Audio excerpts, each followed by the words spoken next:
I now call order the regular session meeting of the Board of Commissioners of the City of Tarpon Springs on Tuesday, July 7th, 2013 at 6:30. Roll call. Mayor Archie? Here. Vice Mayor Slattery? Here. Commissioner Larson? Here. Commissioner Terrapini? Here. Commissioner Banter? Here. Tonight's invocation will be given by Reverend Milton Smith of Mount Hermon Missionary Baptist Church. Will everyone stand and please remain standing for the Pledge of Allegiance following. Let us pray. Father God, we come to thank you for giving us this opportunity to gather here tonight. Lord, we pray that you would bless this agenda, bless everything that will be discussed for the benefits of the citizens of Tarpon Springs. We ask you to shine your blessings upon our city leaders, our mayor, commissioners, and police, fire chiefs, and all others that lead this city. We pray, Lord, that you would just be with them and all the residents of this community. In your name we pray. Amen. I pledge allegiance to the flag of the United States of America, and to the republic for which it stands, one nation, under God, indivisible, with liberty and justice for all.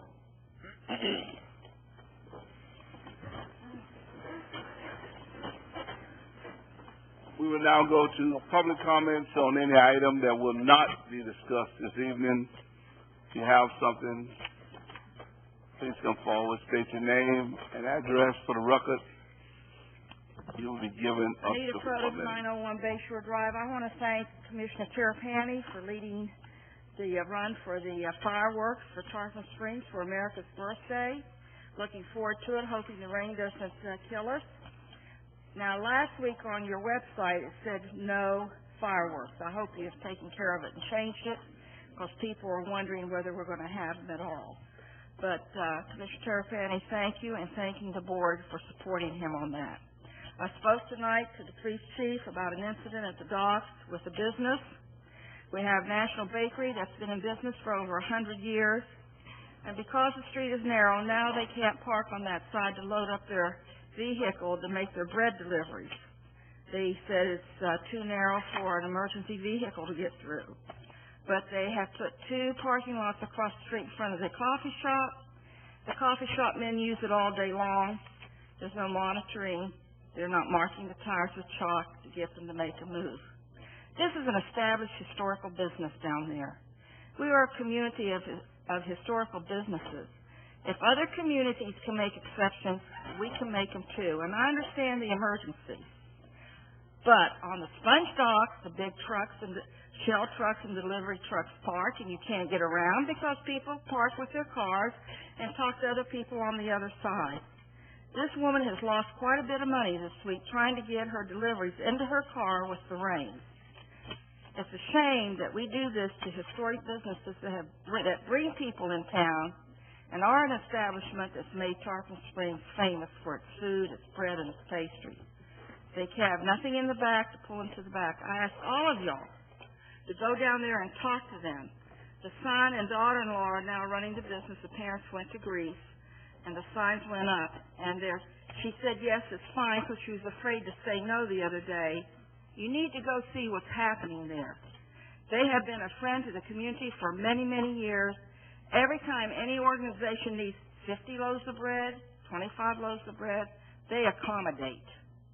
They have accommodated the chamber, Boys and Girls Club, the hospital, any place. They've always been very giving. We need to work something out, Chief, for these people to be able to load their delivery vehicle, to get their bread out to the businesses. It's not fair for what we have done to them. And I understand your predicament, but I'm sure there's something that can be worked out. There's never a no answer to anything. We need to take care of our businesses in Tarpon. All you have to do is look at Main Street and see what we've lost.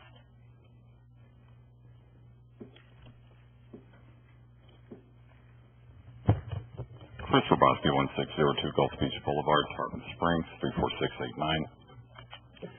Perhaps some of you have seen the recent articles by Craig Pittman in the St. Pete Times about the DEP, Department of Environmental Protection.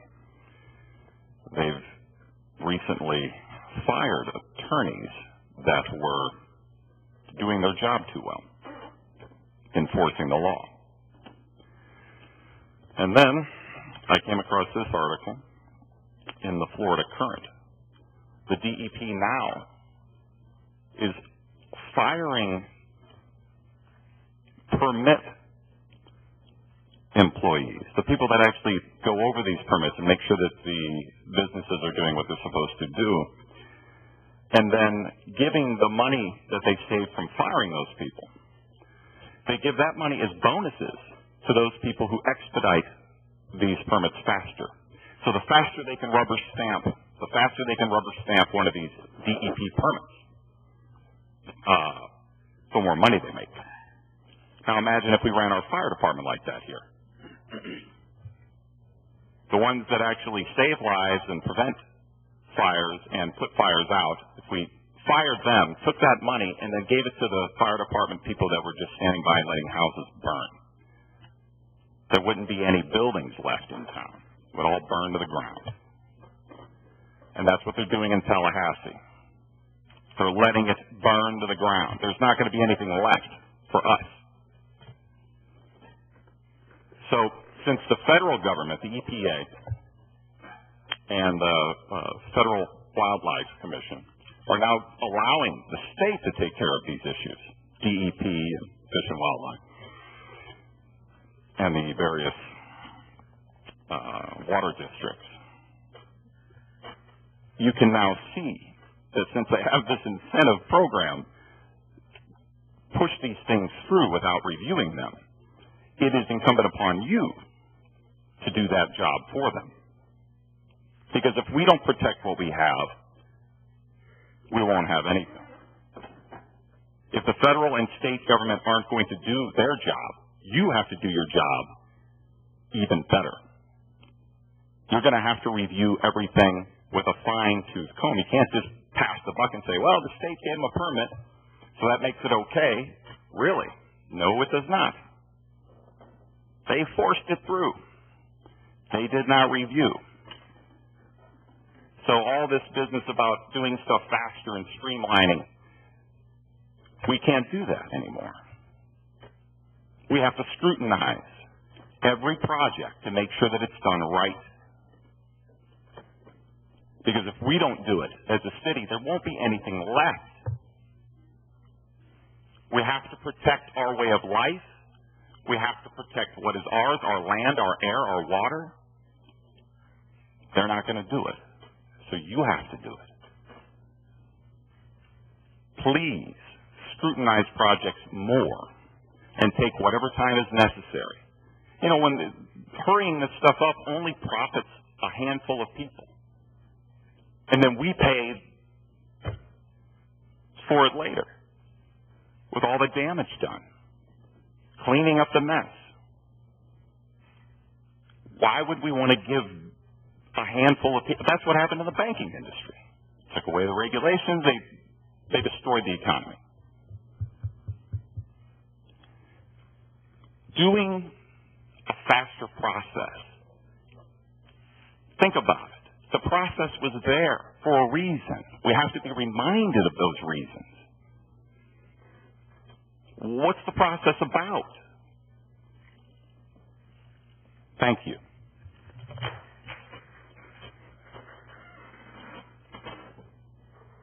If I just might help everybody that might be new, we don't have any applauding and the rest. If you like what somebody say, that's good, but so we can continue our meeting in an orderly fashion.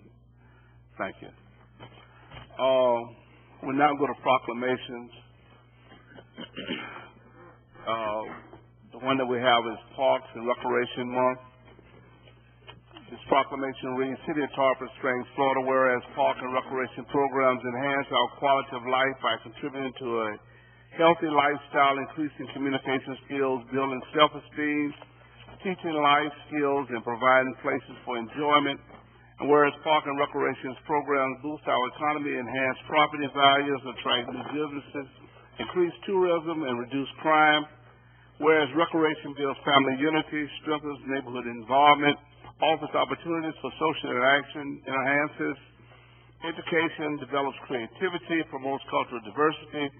And whereas our parks and trails ensure ecological beauty, provide space to enjoy nature, help maintain clean air and water, and preserve plant and animal and wildlife. And whereas recreation, therapeutic recreation, and leisure education are essential to rehabilitation of individuals who have been ill or disabled, and whereas Florida recognizes the benefits derived from quality public and private recreation and park resources at the local and state level, and whereas to increase enjoyment for those individuals and families who want to enjoy a healthy environment, the state recognizes that patrons and wildlife deserve clean air and surroundings free from tobacco-related pollution and hazards, and whereas the National Recreation and Park Association and the Florida Recreation and Park Association designated July as Recreation and Parks Month.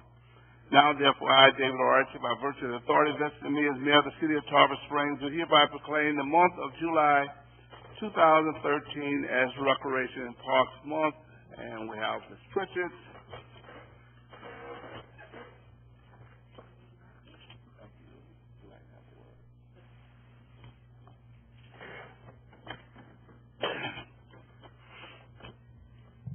Thank you, Commissioners and Mayor, for your continued support of the Parks and the Recreation Department. Without your backing, we wouldn't be able to do all the great things we do for the city of Tarpon Springs. And we consider ourselves the Quality of Life Department, and we have a great Quality of Life event coming up on Thursday, our Patriotic Picnic in the Park in Craig Park from 10 till 2, free of charge. So we hope to see a lot of you out there. It's a great family event, and then we have the fabulous fireworks that evening, so it'll be a great time to be red, white, and blue in Tarpon Springs. Thank you. Thank you, and all of the staff for all that you do for the citizens of Tarpon. Are there any public comments on this item?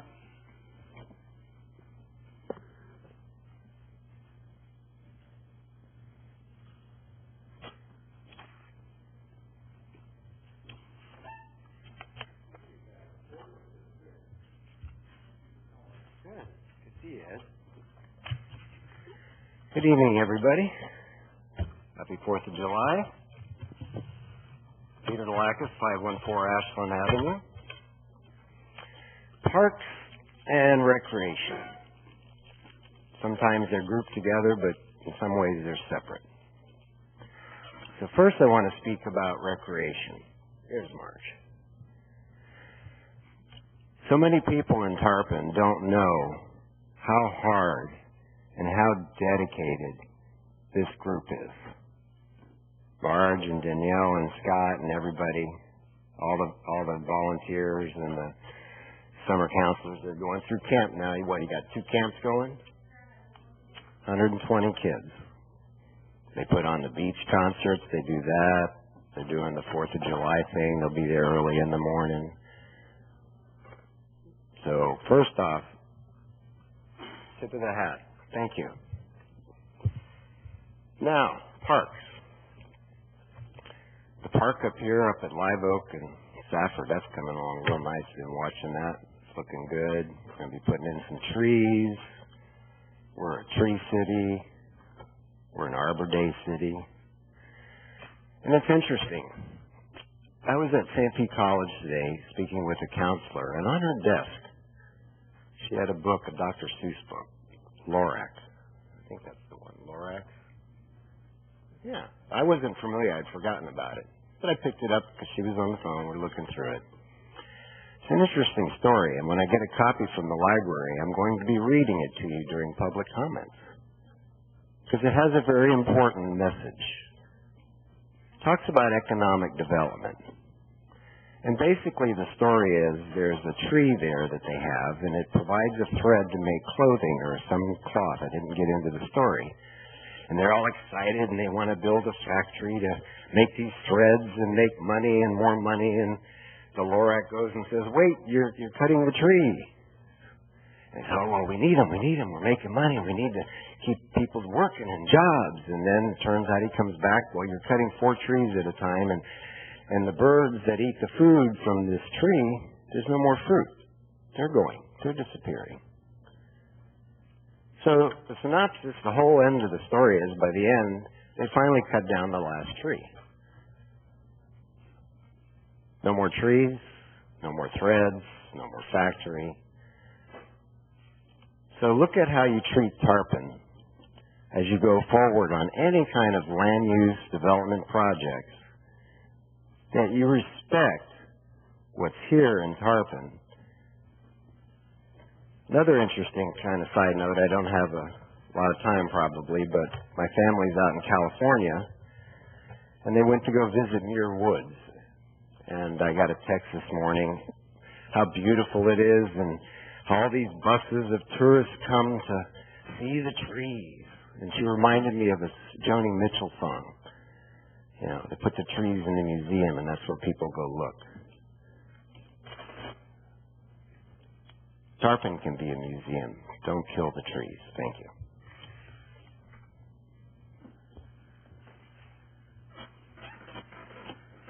Still no other public comments on this item. We go to presentation. First will be Silver King project update. Ms. Lemons.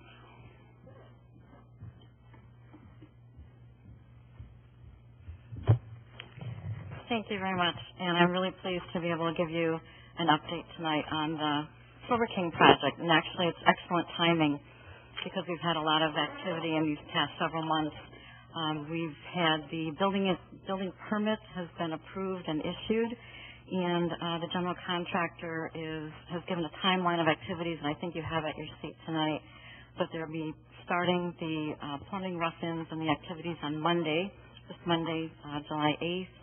And their target for completion is the end of September of this year. So that would give us a target date to hopefully have a ribbon cutting and a grand opening for our new craft brewery in time for Oktoberfest. Just for some background, I've got a memo that I put together for you. We've received the initial interior renovation plans about 10 months ago, and since that time, Silver King has changed. They changed the general contractor. They made a change to the architect and some of the subcontractors, and they did a lot of changes to their interior design of the old fire station. And those changes obviously delayed the permit a little bit because every time you make a change, you have to resubmit plans. They have to be reviewed. They have hired a new general contractor in April. And with that, within these past 3 months now, they're on track. They put a new team together. They've got the plans in, and as I said, the building permit has been issued, and they have it in hand. I'd also like to let you know that they're current on all their lease payments. And as you recall, we had given them up to $40,000 in rent credits, and that's for the interior renovation of the property.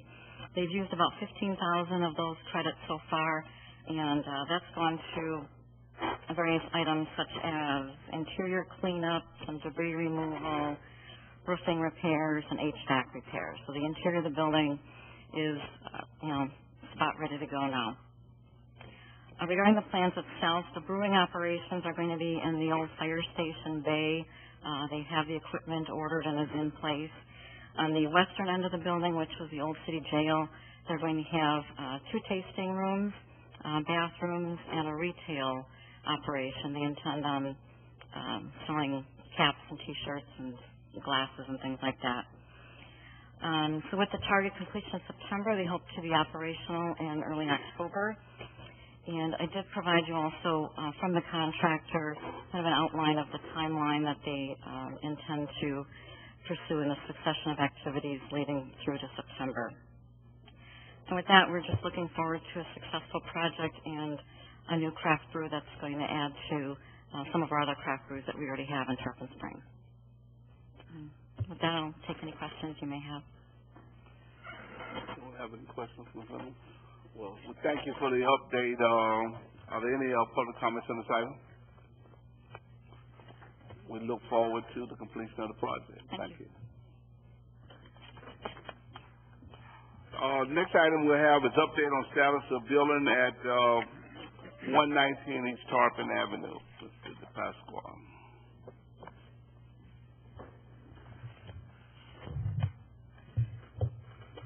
Good evening, and I appreciate the opportunity to give you an update about the project, or actually the structure.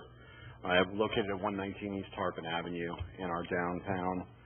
I provided you a timeline. I'll just walk through that real briefly. Essentially, Our staff inspected the property in early January, which resulted in a notice being sent to the current property owner about the unsafe condition and some of the noted violations with the property in its current condition. Since that time, we have been corresponding. Our office has been corresponding with the property owner. There's been a series of letters back and forth and some phone calls and whatnot. But really, by May of this year, while we'd had some dialogue, there had not been any measurable progress made towards repairing the building, bringing it up certainly to code standards, and making it marketable for obviously a tenant and ultimately for use in our downtown. So that prompted the city to issue a notice of violation to the property owner. Since then, I've actually been speaking with the property owner, but again, we still really haven't had any progress. He has indicated he's speaking to a designer and intends on submitting some plans to do those renovations, but as of today's date, we have not received that yet.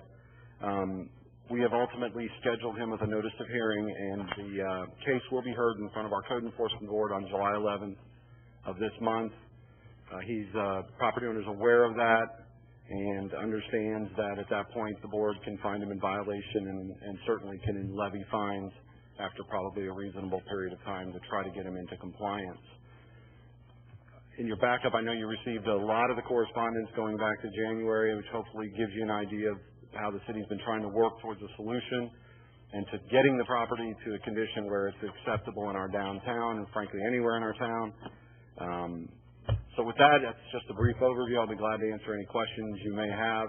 I would just urge that we don't talk about the specifics that would indicate we do have a code enforcement case that will be heard on the 11th, and I certainly wouldn't want anything in public that would be considered part of that code enforcement hearing. Questions? Commissioner Lawson? Thank you. First, I'd like to thank you for the update. I'm the one that had asked that this be placed on the agenda, and I appreciate the update. I had asked that it be placed on the agenda because I'm extremely concerned about the status of that building. I know we've already lost one building in downtown Tarpon Springs as a result of it being allowed to fall apart, essentially. So I appreciate getting this information. And I guess the only thing I would ask at this time is that we continue to get updates. I understand July 11th is the Code Enforcement Board hearing. If we could continue to get updates, I think that would be useful so that hopefully we can find a way to rectify this situation. Thank you. Thank you for the update. Any public comments on this item? Keep us informed. The next we go to our consent agenda. Attorney fees, Thompson, Sizemore, Gonzalez, and here in the LLP invoice number 70247, special events, 5A, Sunset Praise and Worship, St. Ignatius of Antioch Life Teams, August 10th, 2013. 6 is authorized execution of interlocal agreement with Pinellas County for traffic control signals and related devices. 7 is approved revised job description, Tarpon Springs Police Department Executive Secretary. 8, authorized use of St. Petersburg RFP number 6801, Strategic Partnership Agreement for Water, Sewer, and Related Supplies. And 9 is award bid number 130092-B-CM Water Main Replacement, Island Avenue. Anything anybody, Commissioner Lawson? Thank you. I don't necessarily need to pull it, but item number 5 on the consent agenda, I just wanted to make a comment.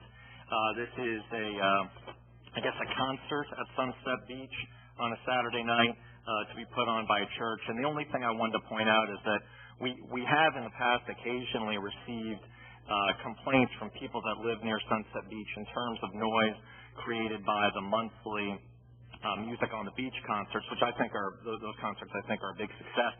But I know we have received some comments in the past. I don't necessarily have a problem with this particular agenda item, but I think it's something as we move forward we want to keep a very close eye on and be careful how often we choose to approve events, particularly concerts, but events at Sunset Beach. Thank you.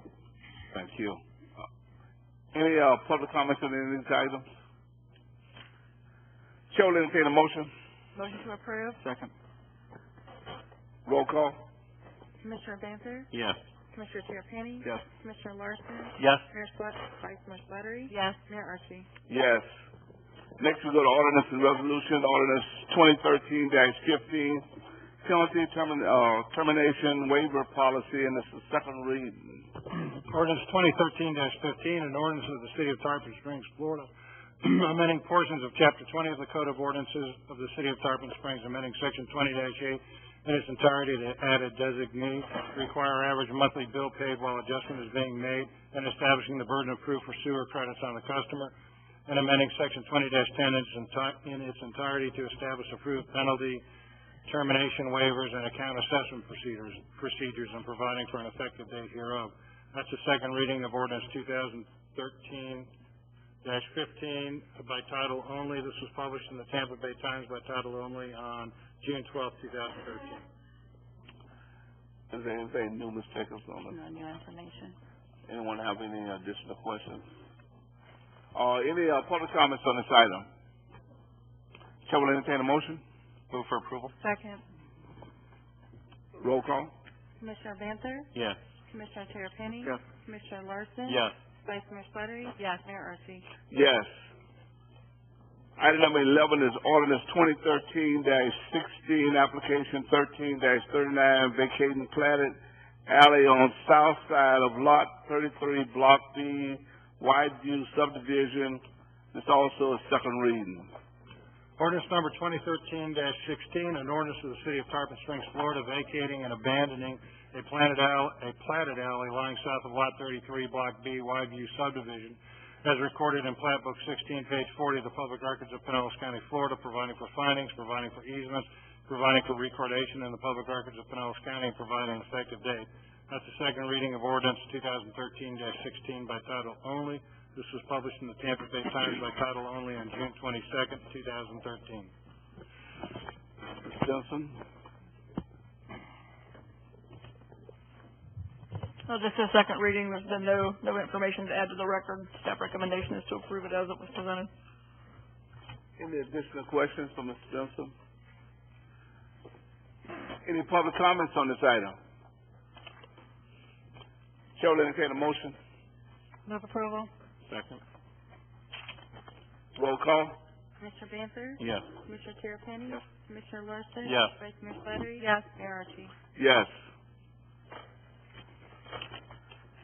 Next we go to item number 12, ordinance 2013-14, application 1335, Bayshore Heights rezoning, application for 12.3 acres north of Loquat Drive and east of West Bayshore Drive from R100 to R70A. This is first reading. Ordinance 2013-14, an ordinance of the City of Tarpon Springs, Florida, amending the official zoning map of the City of Tarpon Springs, Florida, for property lying in the north one-half of Section 11, Township 27 South, Range 15 East, generally located north of Loquat Drive and east of West Bayshore Drive, from R100 Single Family Residential District to R70A Single Family Residential District, providing for findings and providing an effective date. That's the first reading of ordinance 2013-14 by title only. The second reading will be held on July 16, 2013. This was published in the Tampa Bay Times by title only with a map on May 5th and June 5th, 2013. This is quasi-judicial. This is a quasi-judicial proceeding where the Commission acts in a quasi-judicial rather than a legislative capacity. At such a hearing, it is not the Commission's function to make law, but rather to apply law that has already been established. In a quasi-judicial hearing, the Commission is required by law to make findings of fact based upon the evidence presented at the hearing and apply those findings of fact to previously established criteria contained in the Code of Ordinances in order to make a legal decision regarding the application before it. The Commission may only consider evidence at this hearing that the law considers competent, substantial, and relevant to the issues. If that competent, substantial, and relevant evidence demonstrates that the applicant has met the criteria established in the Code of Ordinances, the Commission is required by law to find in favor of the applicant. By the same token, if the competent, substantial, and relevant evidence at the hearing demonstrates that the applicant has failed to meet the criteria established in the Code of Ordinances, then the Commission is required by law to find against the applicant. There is an established procedure which we will follow at this hearing. All witnesses must give their testimony under oath. All persons testifying at the hearing must give their name and address for the record. All testimony and questioning at the hearing must address matters that are relevant and material to the issues under consideration. City staff will present its testimony and evidence first, and the applicant will have an opportunity to cross-examine city staff. The applicant will then present its testimony and witnesses, and city staff will have an opportunity to cross-examine the applicant's witnesses.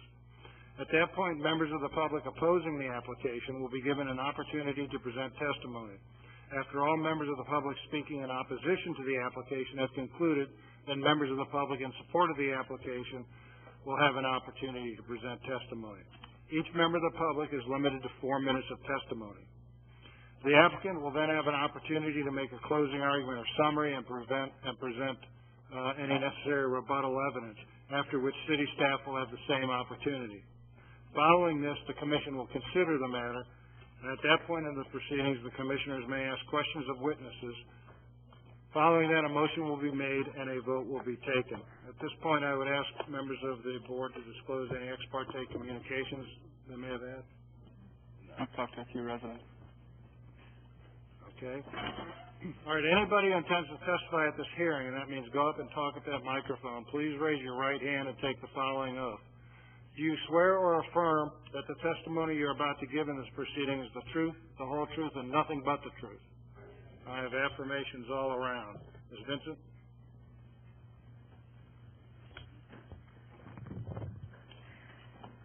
Good evening. This is application 13-35 for the Bay Shore Heights project. The application is to rezone property from R100 single-family residential to R70A single-family residential. The applicant is Tampa Civil Design. The owner the contract buyer is D.R. Horton. The location of this is within the existing platted Bay Shore subdivision. It is parts of blocks 2 through 5. This assembly of property contains 12.3 acres. The present land zoning on the property, as stated earlier, is R100 single-family residential, and the the future land use map designation is residential low, which equates to 5 units per acre or less, according to the future land use map. A little background: this property is under contract contingent upon the zoning being changed from R100 to R70A. I'll explain what that is in a few moments. The applicant desires to develop the existing single-family detached subdivision with what would be a maximum of 61 lots under the residential low zoning district of 5 units per acre. There is an existing platted subdivision on this property. It was platted in 1958, known as the Bay Shore Heights subdivision, where most of the required infrastructure was never completed. So the roads were platted, the lots were platted, but basically no roads, no stormwater, no utilities were completed. With the exception of the most southern portion south of Loquat Drive, there's a fairly substantial section of homes there that were built on the existing platted lots as they were platted in 1958. The applicant will be required to address stormwater attenuation and treatment under today's standards, as well as constructing road segments throughout the proposed development. Changing the zoning, in doing so, and there's also wetlands on the property that they will be putting in, basically setting aside and preserving. So between the wetlands and the stormwater that need to be addressed, they actually will be losing usable upland property. Changing the zoning to R70A does allow the developer to recapture some of those lost units. As currently presented, there's a concept plan in your backup. The actual number of home sites that are proposed to be developed after the preservation of wetlands and creation of stormwater ponds is 51 lots, which is an effective density of 4.2 units per acre, which is well under the maximum of 5 units per acre that would normally be allowed. The lot sizes proposed range from the smallest at approximately 6,700 square feet to the largest of more than 16,000 square feet, with the majority of the lots averaging around 7,500 square feet. The review criteria for a zoning map amendment, there are 4 criteria that we have to review and make findings on. And those are, I will go through those in somewhat detail. The first criteria is the amendment consistent with the goals, objectives, and policies of the Tarpon Springs Comprehensive Plan. And by way of that, is it also consistent with the future land use map designation of RL, residential low. The proposed zoning map amendment from R100 single-family residential, which is essentially a lot size that requires 10,000 square feet, a minimum 75-foot lot width, side yards of a minimum of 10, with a combined of 25, and a rear yard of 30 feet. That's in a nutshell what the R100 zoning entails. They want to change that to R70A, which is a smaller lot size requirement with reduced setbacks.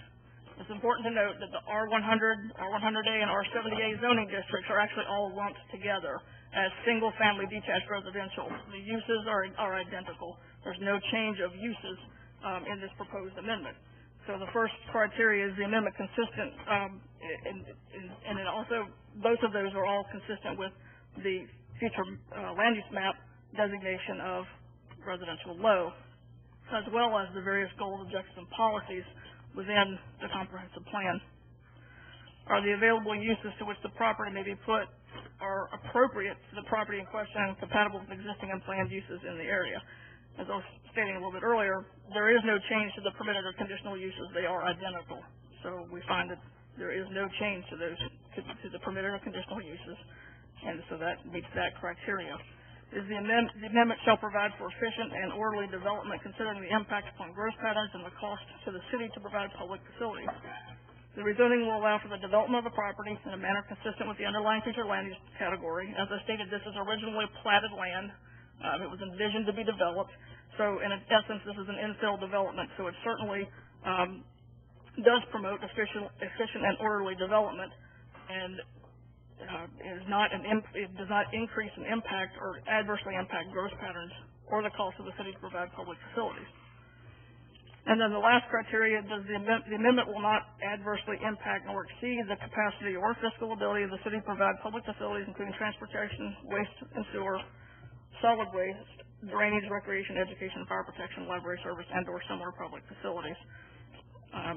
Again, we find that the amendment, if it's approved, will not negatively impact those provision of public services. There are utilities in the area. They will be required to extend utilities and roads and meet all the requirements of today. They will also be required to look at the surrounding area, perhaps upsizing certain types of utilities that can be a benefit to the area. So it's definitely not an adverse impact.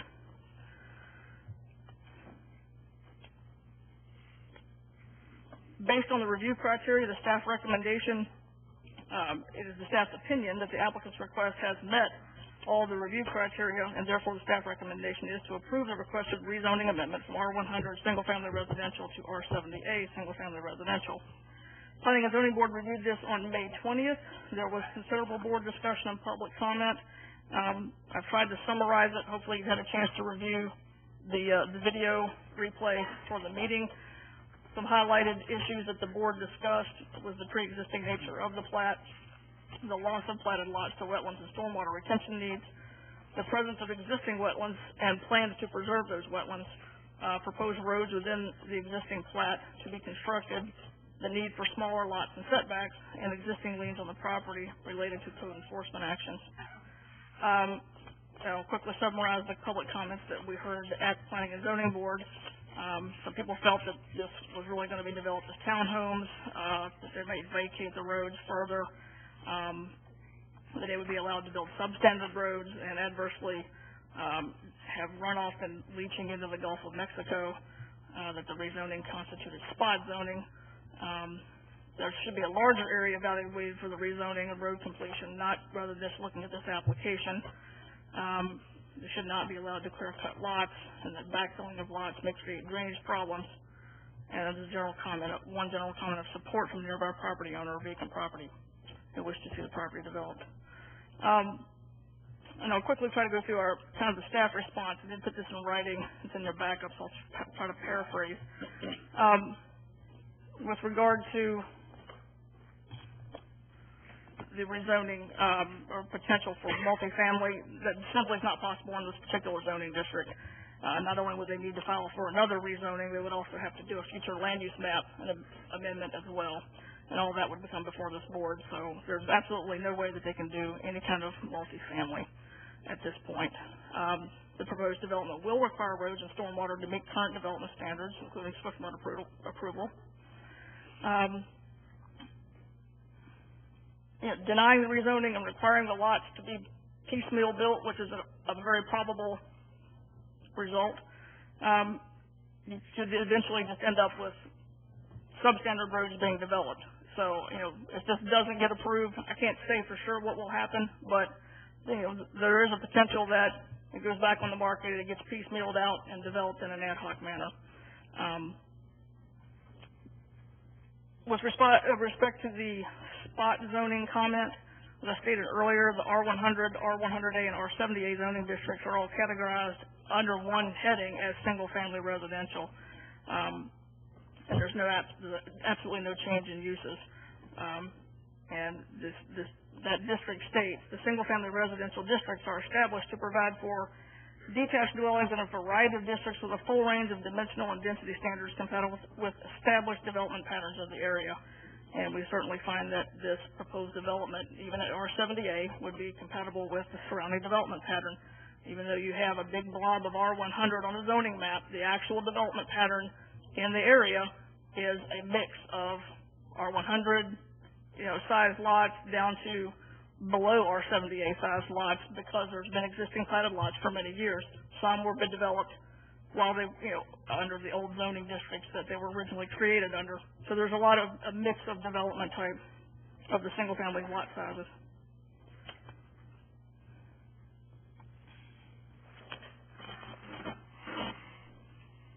The proposed rezoning consists, as I said earlier, of 12.3 acres, and it really is comparable to the area-wide development patterns and does not constitute spot zoning. From a broader perspective, throughout the city, development patterns over the last 20 years have progressively moved towards smaller lot sizes and or reduced side, rear, and front yard requirements, usually in the manner of a planned development. And there's like 25 of them listed here. And if you go through and look at them, the lot sizes will range from anything from even below 6,000 square feet to above 16,000, depending on what particular planned development that you're looking at in a given part of the city.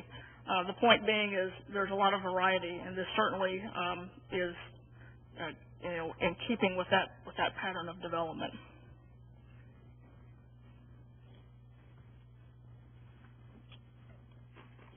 We do agree with several public comments that focus on the need to evaluate the area in a larger context. To that end, staff is very willing to meet with the neighborhood to discuss potential additional rezoning initiatives if they're so desired in the area. In the interim, property owners who do own land certainly do have the ability to apply at any time to rezone their property to obtain perhaps a similar zoning if they think that's of benefit to them. We also agree with the need to address improved utility services and completion of additional roads in the immediate area. To that end, if the application is approved, the city will work with the developer through the site plan and construction review process to evaluate where new or improved roadways and utilities can be implemented, either by the developer directly or by the developer with impact fee credits or impact fee credits, and perhaps even the city, participating with them for the good of the overall area to achieve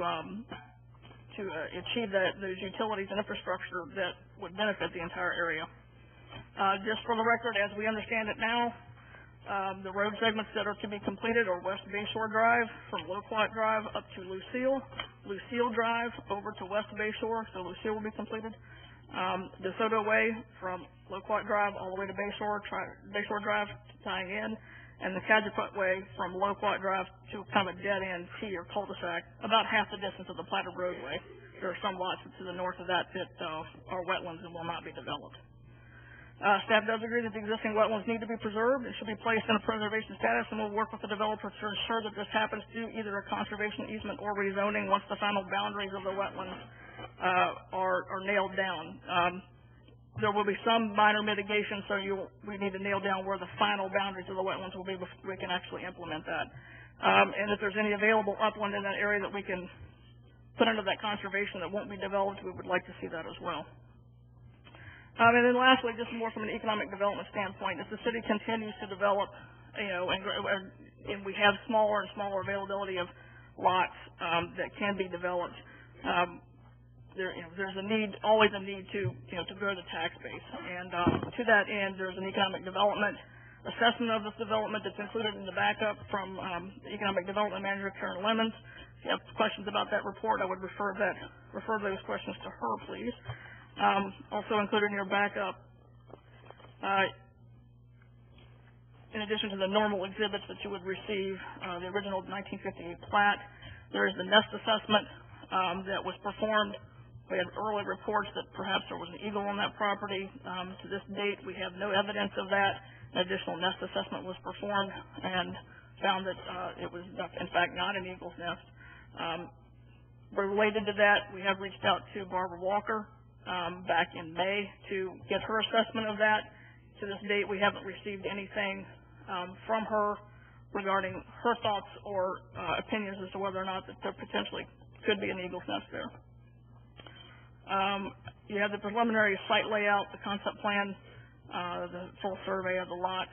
There are also some typical home plans there. Again, those are just provided for reference. They're not conditional or not. They're just three of probably about 20 or 25 different home plans that D.R. Horton has available to potential buyers and builders of the lots. And there's also a supplemental analysis to the application for zoning amendment that was prepared by David Healy, who is a professional planner. And you'll have all the correspondence that's been emailed and what I had in my possession at the time that I drafted the staff report. So in summary, the staff does find that the application meets the four review criteria for rezoning from R100A to R100 to R70A, and we do recommend approval of the ordinance. I'll be happy to answer questions at the appropriate time in the hearing. Thank you. Could you give us your credentials and qualifications, please? I have a master's degree in urban and regional planning. I received in 1995. I've been a member of the American Institute of Certified Planners since 1998, and I have approximately 18 years of professional planning experience. Thank you. Mr. Armstrong?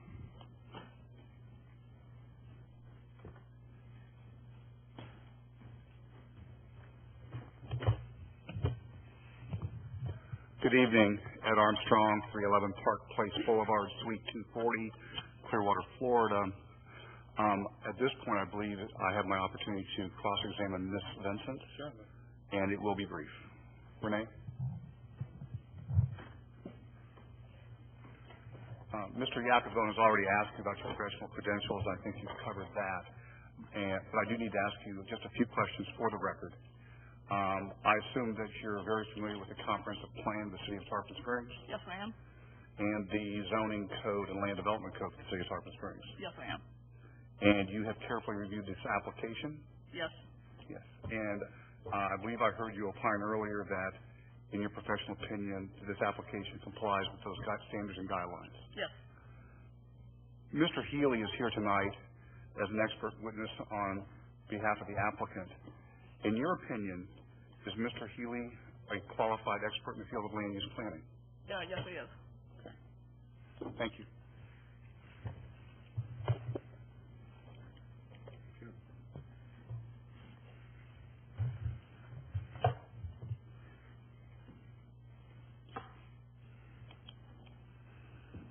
I'm going to start out where Mr. Yakavone, your city attorney, started.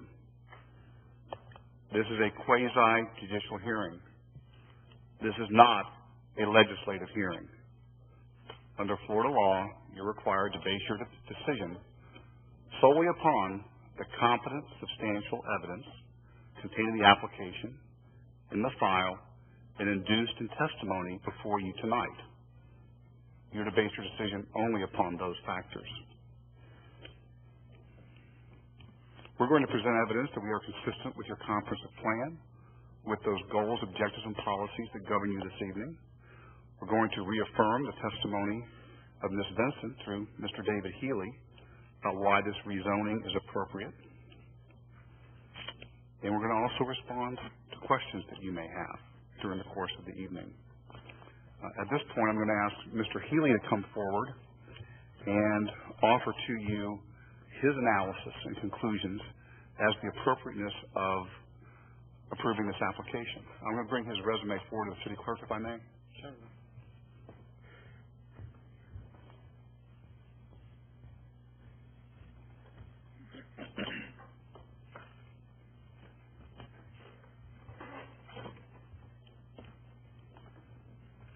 Mr. Healy, can you please share with us your credentials, your educational background, your experience, your qualifications and certifications in the field of land use planning? Certainly. My name is Dave Healy. I have a bachelor's degree from Colgate University and a master's degree in city planning from Ohio State University. I've been a practicing city planner for 45 years. I've practiced here in Pinellas County since 1977. My previous public service experience in the county includes some 6+ years as planning director for the city of Clearwater and over 21 years as executive director for the Pinellas Planning Council. Prior to my working for Calvin Giordano and Associates, a private consulting firm, I serve as their director for the Tampa Bay region. Have you reviewed this application in detail? Yes, sir, I have. Okay. And are you familiar with the Tarpon Springs Comprehensive Plan? I am, and I've reviewed it carefully. And the zoning code as well? Yes, I have. And do you have a professional opinion as whether the application has met its burden with respect to those governing documents? Yes, I believe it has. First and foremost, I certainly concur with Ms. Vincent's analysis, very complete and thorough, and her findings with respect to the 4 specific criteria for the commission with respect to the plan and the code have indeed been met. And can you please detail for the commission the analysis you went through in reaching that conclusion? Yes, I'll be happy to. Mayor and Commissioners, if I can, I'd like to refer to the supplemental report that I provided. I believe you have it in your backup. I certainly won't. You might want to get a little closer to that microphone. I'm sorry. So we may want to get a better microphone. Thank you. I'd like to refer to the supplemental report that I had provided. It is in your backup. I certainly won't bore you with a page-by-page detail, but I would like to highlight the specific provisions. As I indicated in my opening testimony, I certainly have reviewed the application submitted by D.R. Horton, the initial city staff report prepared for the Planning and Zoning Board, their hearing on May 20 in the video, the development plan submitted by the applicant.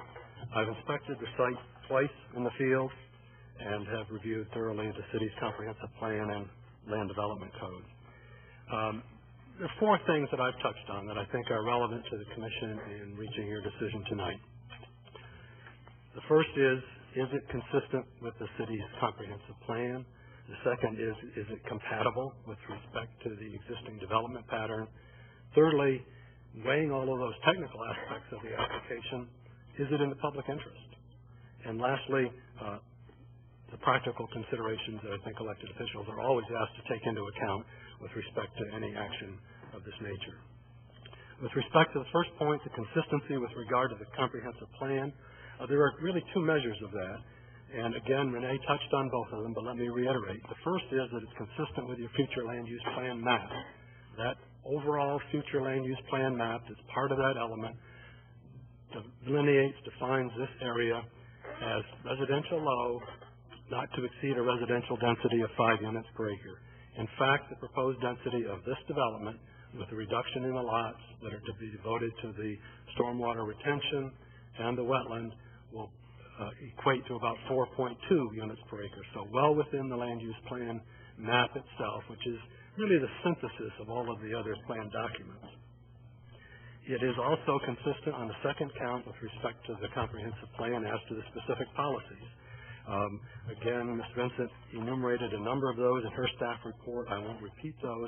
I added a few that I thought were relevant and important at the bottom of page 2, where it talks about protecting the use of wetlands consistent with another element of the plan, the coastal conservation element. There is a significant wetland, and that will be reserved and protected as such. It talks again about ensuring that new development and redevelopment is consistent with the public facility needs of current and future residents. It's all important, we think, in this application that the roads that were originally platted but not built would be built and built to today's standards, and that the stormwater retention and water quality requirements of today will be met for this subdivision, for these lots, and in the process improve the overall remainder of the plat that is yet to be developed. So on both counts that are key criteria with respect to consistency with the comprehensive plan, the application clearly comports. With respect to the second point on zoning compatibility, there are 3 or 4 points I'd like to make. The first is that the lots reflect the existing plat. The applicant is not asking to change the plat lines, to reduce the lot sizes in any way, shape, or form. He's asking to use a portion of the lots that were platted back in 1958. And as part of that, the second point is that the actual number of lots will be reduced. The acquisition, the contract would call for purchasing 65 lots. He would actually build on 51 of those 65. So there's 14 lots that would be set aside to recognize the wetland and for the stormwater retention needs of the site. So 14 out of 65, over 20% of the lots that this applicant would acquire are being set aside and reduced. That's about 10% of this whole plat, including those lots that have already been developed and those that would remain. So pretty significant reduction in density when that is factored in. The third point with respect to compatibility has to do with neighboring properties. We've looked at the surrounding area. Again, as Ms. Vincent indicated, there is a mix of lot sizes. I looked at all of the property from Wideview Avenue, north to Bay Shore to the river, east to Creamer Bayou, and south to Sunset Drive. And the average typical density, factoring in all of the different types and sizes of lots, is about 4 units an acre overall. What is being proposed for this portion of the plat is 4.2 units per acre. Again, well within the plan, but very consistent with the overall character and development pattern in the larger area. Article 2, Section 2502 of the City's Comprehensive Plan, Paragraph A, which frames the zoning district, the R70A that's being requested, says specifically the single-family residential districts are established, and it's talking about the R100 that it is now, the R70A that's proposed, and I think there's another one, R100A, to provide detached dwellings in a variety of districts with a full range of dimensional and density standards compatible with the established development of the area. And we would submit that that's in fact what is being done here, and under the R70A, compatible with that surrounding area. I've tried to go to the length of defining, when we talk about compatibility, what does that really mean? And there's several measures of compatibility. First of all, use. The use will be the same. It's single-family residential. Second measure of compatibility is density, 4.2 units versus an overall average of 4. What's interesting when you do the math is that by reducing the number of lots in this tract that this applicant would develop, it actually brings down the overall density of the old Bayshore Heights plat from in the high 4s to the mid 4s. So it helps the overall density of this plat that remains to be developed. The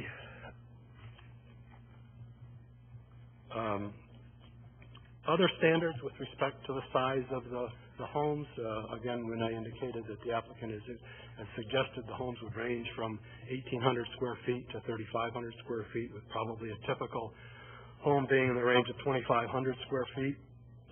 Certainly above the minimum required of R70A, which is 1,000 square feet.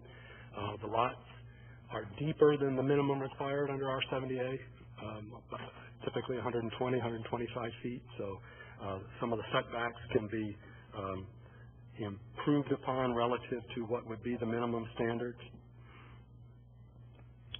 So for all of those different tests of zoning compatibility, use, density, relationship to the surrounding development pattern, we feel this application meets those fundamental tests of compatibility.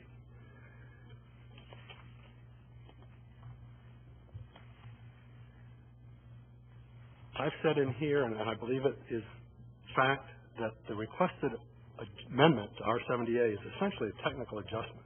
What apparently happened after this plat was created and established in 1958, and sometime in the 70s, the property was rezoned as part of a larger area to R100, making these lots, in effect, non-conforming. What really you're doing is reverse engineering it somewhat to make what happens in this development consistent with your comprehensive plan at under 5 units per acre. So it's really a technical adjustment more than a policy change of any kind to recognize the reality of the lots that have been there since 1958, but with the added benefit of a reduction in that number of lots with infrastructure built to today's standards. And I can't emphasize enough that I think that is a key consideration that I hope the Commission will take into account. Because my third point is the relationship to the public interest. And it is very important, I think, to understand that what was constructed in 1958 or perhaps subsequently would not meet today's standards, that the current infrastructure perhaps is lacking with respect to stormwater attenuation, road construction. I would call your attention at the bottom of page 6 to a provision in your code, section 131.00F, and again, Ms. Vinson alluded to this, that would allow for less than 4 lots to be developed in their current stage without meeting today's standards. So myself and 2 friends, if I had 2 friends, could go in and buy 2-3 lots, create a substandard road, not provide the current provisions for floodplain management and stormwater retention, and on an ad hoc basis, over time, those lots could be developed. Certainly that's not a very appetizing prospect, we think, for the city, and not in the city's long-term best interest, as opposed to the ability to take these 65 lots, construct the infrastructure to today's standards, and in one process create the ability to provide for 51 new home sites. The other 2 things with respect to the public interest, it does add to your housing stock. Obviously, the long-term viability of any community depends in part on its ability to grow from within, add additional housing opportunity, which then creates job opportunities, attracts new residents, provides for that community to thrive over the long haul. And it is, in a sense, and I think your economic development person has given you some specific data, really an economic development opportunity to take a defunct, long languishing piece of property and see it used according to today's standards. I've identified 2 practical considerations that I think weigh in as well. It does provide for the infrastructure that I mentioned. It does provide for infill development, which is an objective of your plan in a very reasonable and progressive fashion. And there are remaining lots beyond these 65, as you know, in this plat that have not been developed. And by creating the infrastructure, the roads, and the retention, we think it can be a catalyst for the proper development of those remaining lots as well. So with that, I would stop, but simply conclude by saying on the 4 points that I have raised, I believe that if the request by the applicant is consistent with your comprehensive plan, that it is compatible from a zoning standpoint with the surrounding development pattern, that it is in the public interest for a number of reasons to make the change, and that beyond all of those technical reasons, it's a practical step forward with resolving a long, languishing piece of property to be developed in its proper form. Thank you. Thank you.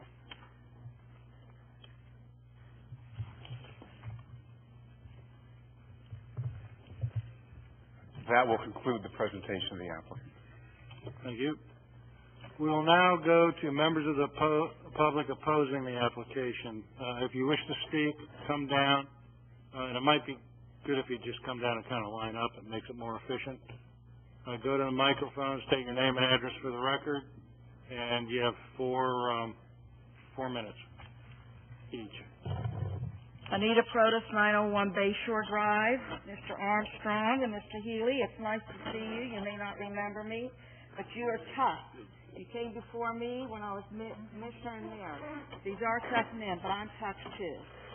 And the Tarponites are tough. Okay? Yes, R100. We all bought our properties out there to build on knowing it was R100. And we built our homes and went to the expense to build our homes on 2 lots at R100. Yes, we have West Bayshore Drive, that is a platted road that needs to be opened. Lucille, half of it is on my property, but it's going to cut into my neighbor's property because it's going to have to be moved over where the city told me it needed to go because of utility lines. They did put curbing there, but when they start to come out on Lucille, they're going to go right down to the two Hoffman's homes, right down the hill and flash right into their home.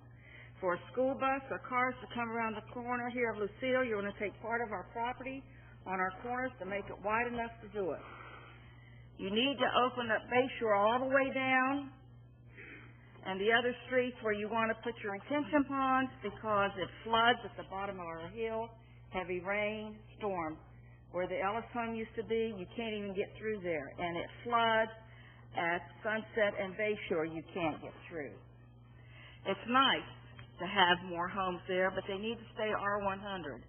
That was the plan for the city in the 50s and in the 80s when I was on the board, and they came and they wanted it replatted to do more homes in that area, and we said that's not what we want in this city.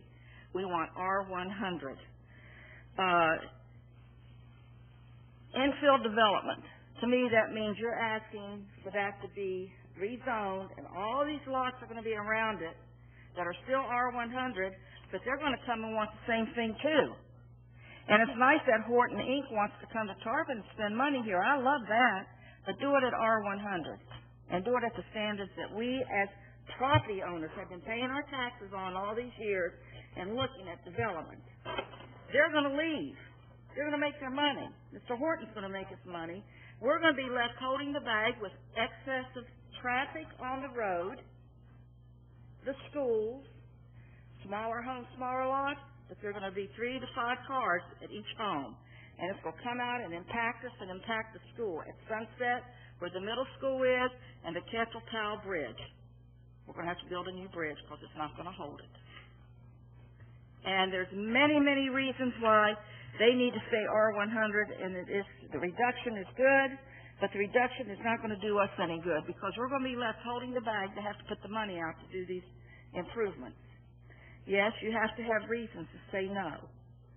And the reasons are the excessive traffic on our roads on Bayshore. Now, I'd love to have Lucille opened, and I'd love to have it all open. I'll be honest. It's going to benefit me because I'm going to be able to sell my 4 lots and make money because the road's going to be all the way around. But I don't want that. I want the R100 for the standard of what R100 stands for to stay in our community and make our community a better place. The people on the other end, on West Bayshore on the far end, they're going to suffer with this. And that's why we said we were going to stay R100 all these years in our development code. Contingent upon rezoning. That means if this board decides they want to go ahead and do this. It's nice to have the money. It's nice to have the people in here. But y'all need to think, too, when you campaign, you're going to have more houses to go to. Staff does not agree. Well, staff doesn't live in Tarpon Springs. They are paid by our tax dollars. I hate it when they used to come up and say it, but it's the truth. We got a good staff, but they're doing what they have to do. We need to look at everything that's going on.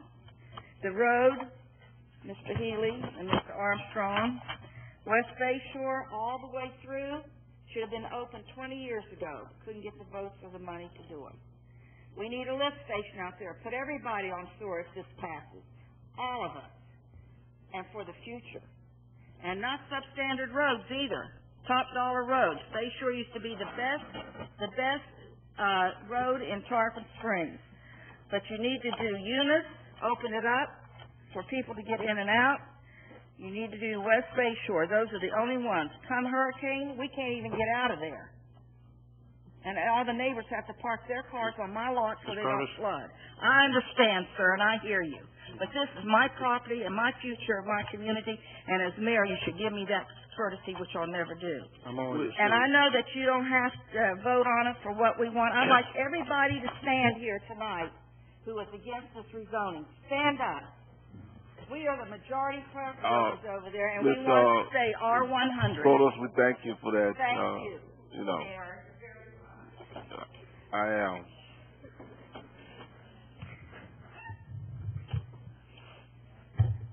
Thank you very much. It's a very tough act to follow.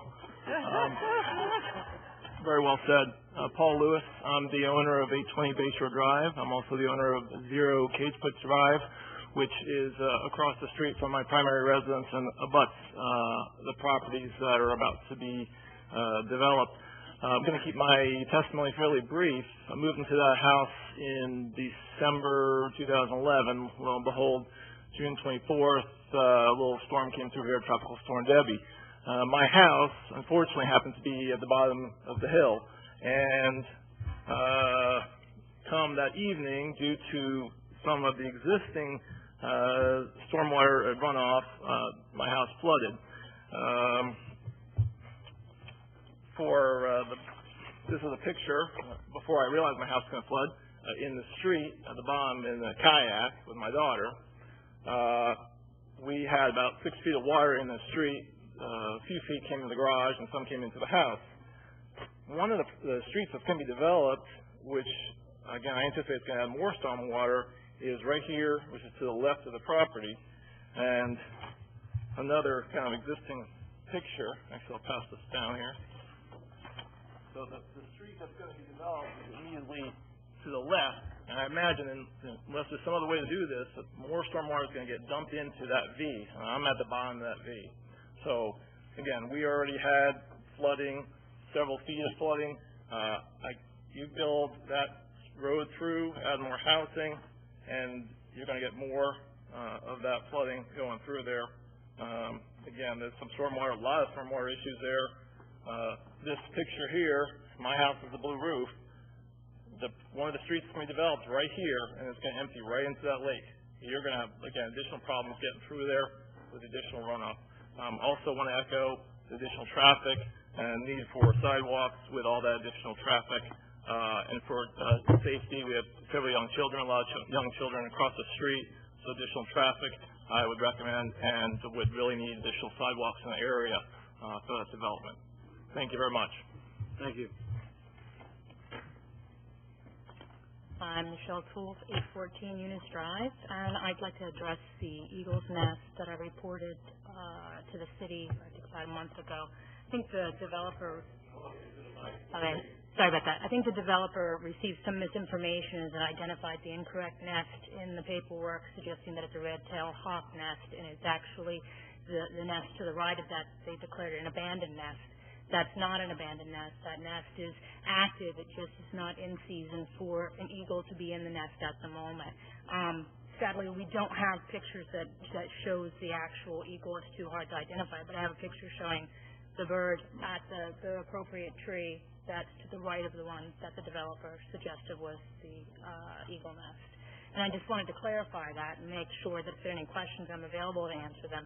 I'm available for anybody from the city that would like me to take them to the nest that I'm referring to. I just want to make sure that that nest is protected. It's not the time of year for the eagle nest to be active. We've seen them. My family's seen them. The entire community usually watches them periodically. We've seen them raise, one baby at a time, and they generally fly over to Bayshore, catch fish and fly back to the nest. And this is something that we've actively done since we've been residents there in the past 8 years. So we'd hate to see that just neglected because it's been reported or identified incorrectly by the developer. So if anybody's interested, you can take a look at this picture. Just note the nest that's active. If you give it to us, it's going to go into the evidence, and you're not going to get it back. Right. Well, I get a copy, and if anybody would like one, I'm happy to give it to you. It's the only original that I have. So, all right. Thank you very much. Richard Duncan, 812 Eunice Drive. Simply 2 points. I was going to refer to what my neighbor referred to, Michelle Toole, at 814 about the eagle's nest. Being that we are under oath, I can attest that the people at 810, 812, 814, and 816 Eunice Drive have all seen that family of eagles in the nest that is not occupied at the present time and was misidentified by the biologist in the letter which occurred on the website.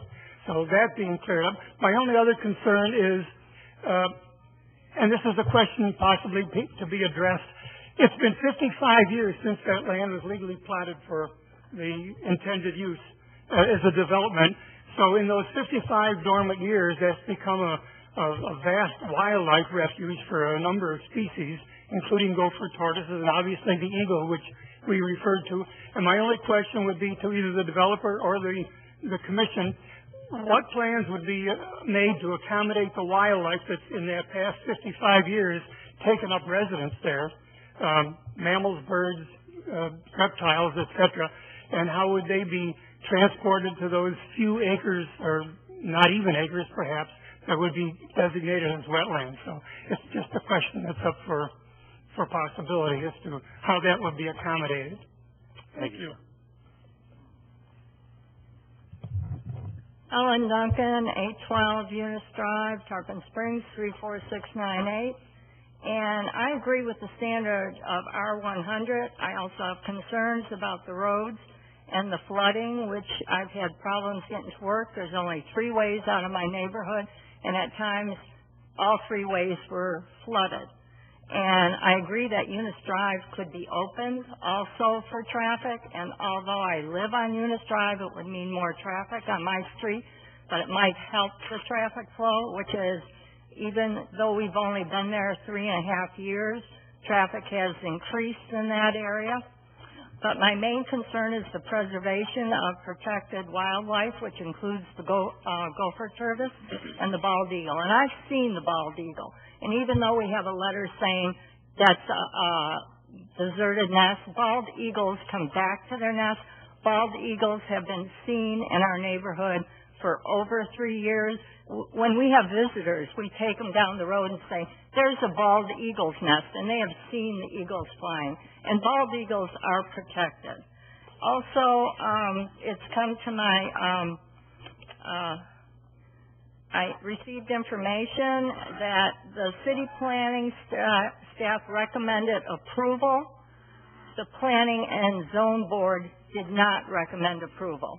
So I think that should also be considered. Thank you. Thank you, ma'am. Good evening. I'm Paul Robinson. My wife and I live at 948 Bayshore Drive. I appreciate the opportunity to talk to you tonight and to speak against the proposed zoning change. We've read the staff reports from May 13th and from June 27th, and, on paper, they look okay. But we live on Bayshore, and we walk on Bayshore, and we drive on Bayshore, and that gives us a little different perspective, a perspective of, if you will, boots on the ground. First of all, Bayshore is not safe. People walk in the road. They walk their dogs on the road. They ride their bikes in the road. They ride their scooters in the road. Children walk to school in the road. Families push their baby carriages in the road. Why? Because there are no sidewalks north of Sunset, and there are no shoulders on the road. To make it worse, there's a blind curve on Bayshore between 745 and 751. This proposal, as drawn, will dump 100-plus vehicles onto Bayshore north of the blind curve. And I can tell you from walking there and riding there that if you can't hear the car coming, if the wind is high or it's raining, you could be in trouble. You dump 100-plus vehicles on that road north of that blind curve, you're asking for a tragedy or a series of them. Secondly, Bayshore floods. It floods today. It floods major in 2 places, where Sunset tees into it, and at about 8:13 to 8:20,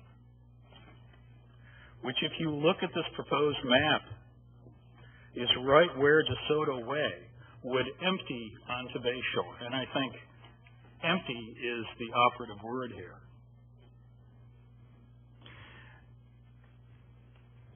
It takes a big thunderstorm and a high tide, and you got flooding at that area.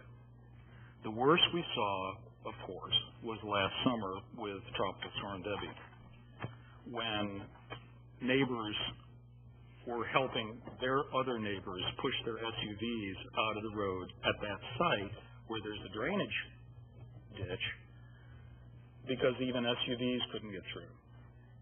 If you look at the proposed map, DeSoto Way would dump onto Bayshore Drive right where the flooding is the worst. Now,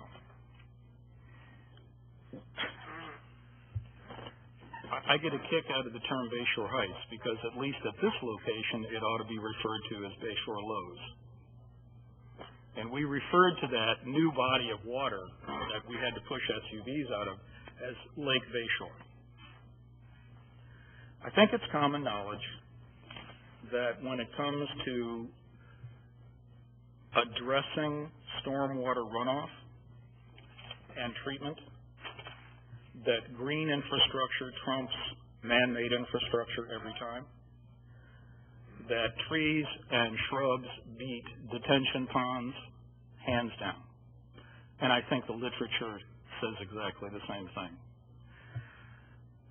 We don't have, unfortunately, a comparable map that shows the density of structures that would occur if this was replotted using the current R100 zoning. I think we should have that, but we don't.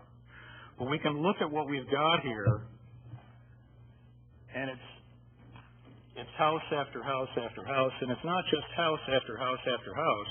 It's by the artist's renditions that we have. It's big houses superimposed upon little plots of grass.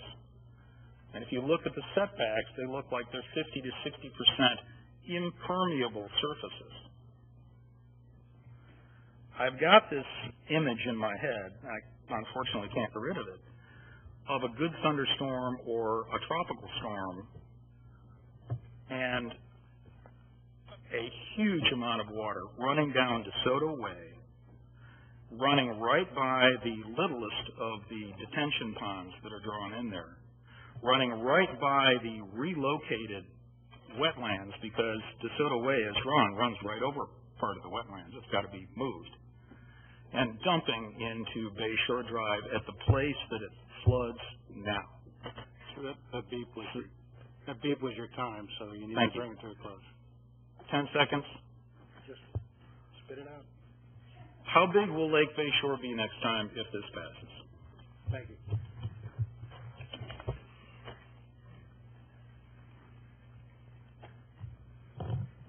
I'm Lucy Ann Robinson. I live at 948 Bayshore, and I am addressing the proposal from that perspective.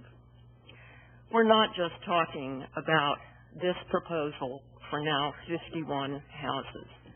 There are 33 more lots in that subdivision that are undeveloped. Should you rezone this group tonight, how can you not grant the same to the other property owners? Then we have 85 potential households.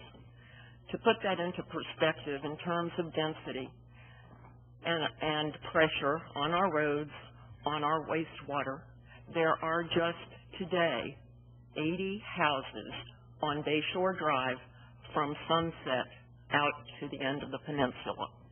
That's a big added load on all of the services that the city will have to offer. My second point is to address the ordinance itself. It simply calls for rezoning.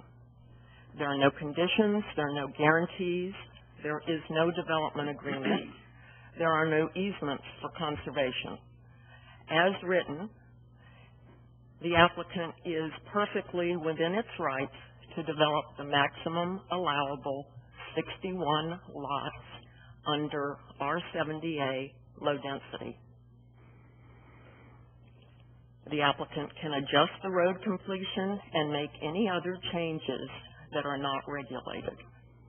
At any density, this is a chance to leverage some improvements to our infrastructure.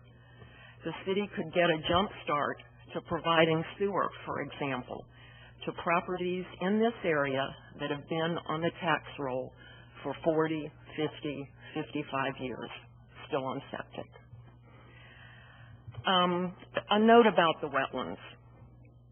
2 are described by the environmental report. My understanding of the plans is that only one part of one of these is in the proposed property. The applicant owns both the north and the south quarters of the wetland that is described as freshwater.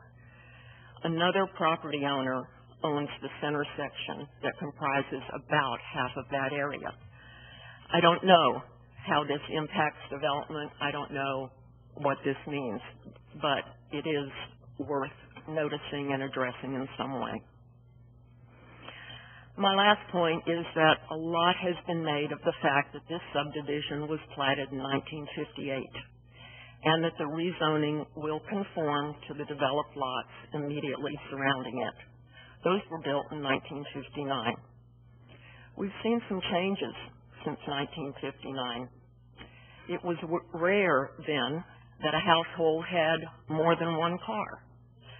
We didn't know what SUVs were, and houses of this proposed size were not the norm. The application makes the point that this is one of the last large undeveloped lots in Tarpon. One of the last means to me valuable. Not an eyesore, not a blight. Valuable. And by the effort put forth here tonight, I think D.R. Horton agrees. We have in place the zoning that reflects this value. Please leave it in place. I thank you for your consideration. Thank you. And thank you for bringing the fireworks back. My name is Rose Nicholas, and I live at 757 Bayshore Drive. And I want to thank you, first of all, commissioners and neighbors, for allowing me to express my opinion and thoughts on this proposal. A lot of the points have already been made that I could have made, but I will state what I've written down. The type of development planned would definitely impact our neighborhood properties. The R7 zoning change would set a new precedent of building in our R100 neighborhood.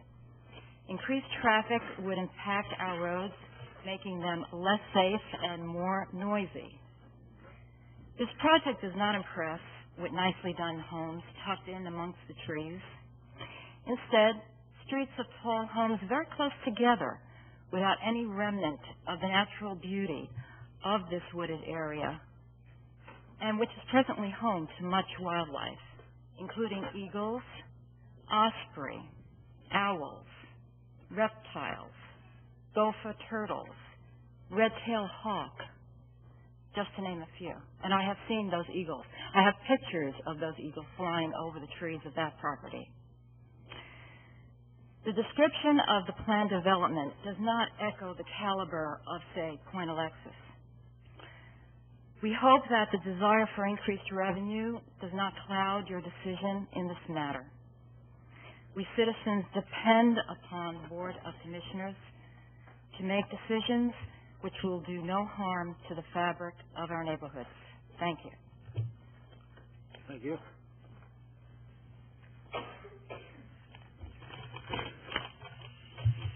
I am Lee Nicholas.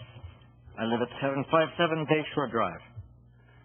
I found the property that my home was built on in 1999 by working as neighborhood GTE down Verizon as a phone man and cable repair.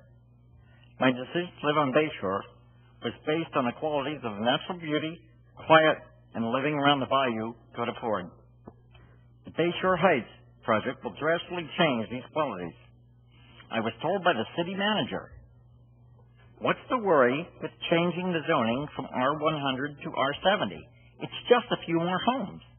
We say, make it a few less homes and keep the R100 zoning. I noticed that the project is not called Low Plot Heights or West Bayshore Heights. Why? Well, commissioners, I invite you to take a drive down Bayshore And notice the quiet and the beauty that I speak of.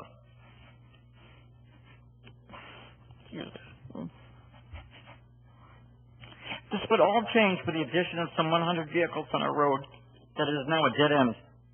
We will make Bayshore Drive a thoroughfare.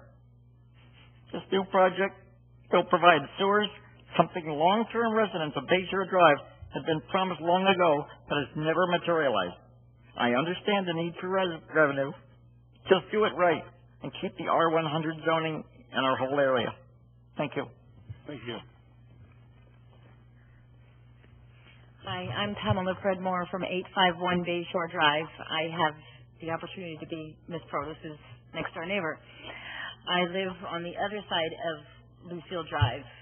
When I first moved here in December of 2011, there was lots of questions of Lucille Drive. What was it? What was it supposed to be? Where was it going? And when I came to City Hall to get answers, they told me whoever broke ground back there would have to pave and bring Lucille Drive up to code. But that involves taking part of her land, pushing stuff over on my land, and now 100, 200 cars coming down a little street where there's kids and dogs all day, all night. I've watched so many people almost run over dogs. I'm the neighborhood person who brings every dog home because they all seem to come to my house. Why, I don't know. As far as the flooding, I was the person pushing SUVs out of the flood during Debbie. SUVs, where you want to put a road that's going to come down and just be a floodgate opening onto Bayshore that already has flood issues. I just think it should be rethought. Yes, the zoning thing is one thing. I would like it to stay R100. But the impact of these houses and these cars on our neighborhood, on our pets, on the wild animals, nobody's mentioned the little scrawny coyote, but he is out there. I see him all the time. It would be major impact on us. So really think about, okay, they follow all your criteria. But the criteria of what your town is more important. Thank you. Thank you. Hello. My name's Joanne Episcopo. I live on Lucille. I am the only person who lives on Lucille. And as of now, when it rains, the water all comes down to the bottom of my driveway. I think I'm opposed to any building back there whatsoever. But smaller lots will need one house on top of the other in wetlands and in a flood zone. I've seen Bayshore flood 5 times in the 25 years I've lived here. And I personally think that the city has enough money. They don't need any more money for taxes and houses. That land, to me, should be preserved forever as a conservation area, because I've seen the osprey and the owls and the eagles and the wild turkeys and the gopher turtles and the rattlesnakes and the coral snakes. I've seen them all back there, and it's a very beautiful, quiet, lovely spot. And we can't sell the houses that are for sale in Tarpon Springs now, let alone build a whole new community that may sit there forever. There were houses on Sunset Road that sat for 3 years without being sold. And a realtor had to sell them at underpriced because nobody was buying in Tarpon Springs. Sunset Road floods all the time. That's our only road out of the neighborhood. You impact a neighborhood with another 300 or 400 people, nobody will get out. The bridge is weak. The roads are terrible. The drainage is awful. I've seen the gentleman down across from 813 Bayshore. That house flooded 3 times already. And the impact of more buildings and even a couple more roads is not going to stop the flooding. I think it'll make it worse. I don't know if we'll have sinkholes. I don't know if there's limestone under there. Retention ponds will only draw problems. They'll fill, they'll overflow. I wasn't in a flood zone when I moved here, but after the 3 hurricanes that we had, Jeannie, Francis, and I forget the other one, I did have problems with the trees falling and the roof and the whole 9 yards. But I just don't think that putting one house on top of the other is a wise investment for the city of Tarpon Springs. It's a beautiful city. I think there should be just 5 houses back there, not 51. We should conserve that area because it's been conserved for all these years. And all the wildlife, where is it going to go? I've already called PETA, and I've called the Environmental Protection Agency. And they said once the zoning is approved, that the builder will be responsible for contacting these organizations to protect the animals and to protect the people. Actually, the city council is here to protect the people that already live here.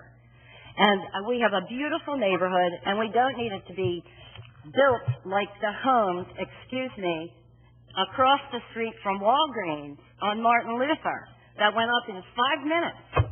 And there's no firewalls, and they're going to put seniors in there, low income. I don't want homes built like that in back of my home that I built in 1988. And that's really all I have to say. I'm concerned about the flooding and the wildlife and the impact on everyone concerned. Thank you.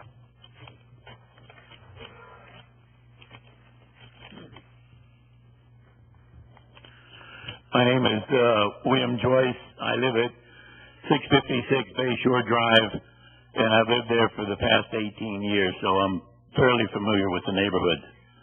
Right now, I'd like to agree with all of the previous speakers. All of the good points that they brought up are true. So you can take them as gospel. I've witnessed all of them. The three items that I have that I want to present are, number one, I oppose the rezoning from 100 to 70. And I definitely agree with the planning and zoning board that asked the owner of the property to subdivide it again at 100 instead of 7,000. We need fewer houses on larger lots, not more houses on smaller lots. My second point is we really need a road. When they make this new subdivision, the two roads all come out on Bayshore Drive. You look at the map, it's pretty easy to see. And like everybody has said, that's going to dump all the traffic on Bayshore Drive. What I'd like to see in a new subdivision is one of the roads go west out to Riverside, and the other road go east out to Bayshore. And what you've done is you've split the traffic that everybody's complaining about in half. It's very easy to do. My third point is construction truckloads. The roads in our neighborhood, as people have explained, and if you ride down the roads, you'll see the potholes that are all filled, the roads that are all cracked. Construction trucks, concrete trucks, delivery of materials. All of those trucks are going to tear up our roads and hurt the neighborhood. So think about limited truckloads if this project ever gets started. And really think about what your constituents, what your residents of Tarpon Springs want. They've told you tonight. All you have to do is listen and follow through on it. Thank you very much.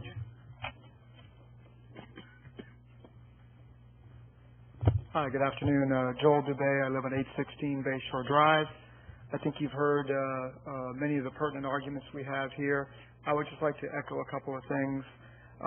First of all, we built our houses and we bought these properties under the R100 standard. That's one of the reasons why we moved into this development in the first place. I see no reason why we should lower the standards now. I think everybody should continue to build under the R100 standards, which is one of the reasons why we bought that property and why we built our homes in that area. As far as the flooding goes, I live next to Paul. I live at 816. The nearest hurricane we've had since I've lived there 13 years was 100 miles offshore. A hurricane 100 miles offshore with a high tide provided water all the way into my front lawn, all the way up into the garage, and that's part of my vehicles was probably one of those that we had to push around. So I'm concerned about DeSoto Way. I'm concerned about that, limiting the already useless drainage that we have in that corner, and I think that that's going to create real problems for us. In reviewing the documents, a couple of things are unclear to me. Whether these new properties would be under sewer or septic, that's not clear. I didn't see that anywhere in the documents. I heard today, and I also read that we have wetlands that will be kept aside and not built on. But I've heard, I read in the documents, and I've also heard this afternoon that that's not written in stone, that can change, so I'm concerned about that. And lastly, I think the documents are unclear as to whether Kajipo Road is a dead-end road or whether that also extends into Bayshore Drive. And if Kajipo and DeSoto Way both are into Bayshore Drive, we're really going to have a flooding problem there. So I think those are three questions that need to be answered as well. Thank you. Thank you. Hi, my name is Sharon Burkett. I live on 814 Eunice Drive. And I guess my question would just be, why are we settling for less? Just as my neighbors have said, to me there's no reason other than greed to settle for less when it comes to rezoning this property. Basically, I just want to back up what my friends have said. Bayshore is a problem as it stands right now. It is a problem. People fly up and down that road. It's a very narrow road, and like the other lady said, I have seen people with their strollers up and down that road. I myself have walked up that road because there's no sidewalk on the one side. And if there's more traffic on that road, I don't know. That's a big issue. I'm not sure what's going to happen or what the city is going to do to resolve that problem. But that is definitely going to be a problem. I've seen the wildlife. I've seen the eagles. I've seen the turtles. As a matter of fact, we live right across the street, and my daughter comes out and shows us the turtles every time she sees it out there. So it is a beautiful piece of property. There is definitely a concern with the wildlife. And again, the other lady that talked about, this is a huge issue for me, Sunset, the houses that are just sitting there. There's for months and months and months, there was construction debris over those sites. I don't know who is responsible, the owners of the planners that are trying to sell those homes that continue to sit there unsold, but for months and months and months there was debris, overgrown lots right on the corner of Bayshore and Sunset, and the property right adjacent to that. The grass is always overgrown. Sometimes you can barely walk through the sidewalk there. So I would hate to see another beautiful place that's going to be developed and have homes sitting there abandoned with overgrown lots, construction debris, and my thing is why, if there's no purpose other than greed and money right now to rezone this, why rezone it? Let's wait until the conditions are right and do it the right way. Thank you.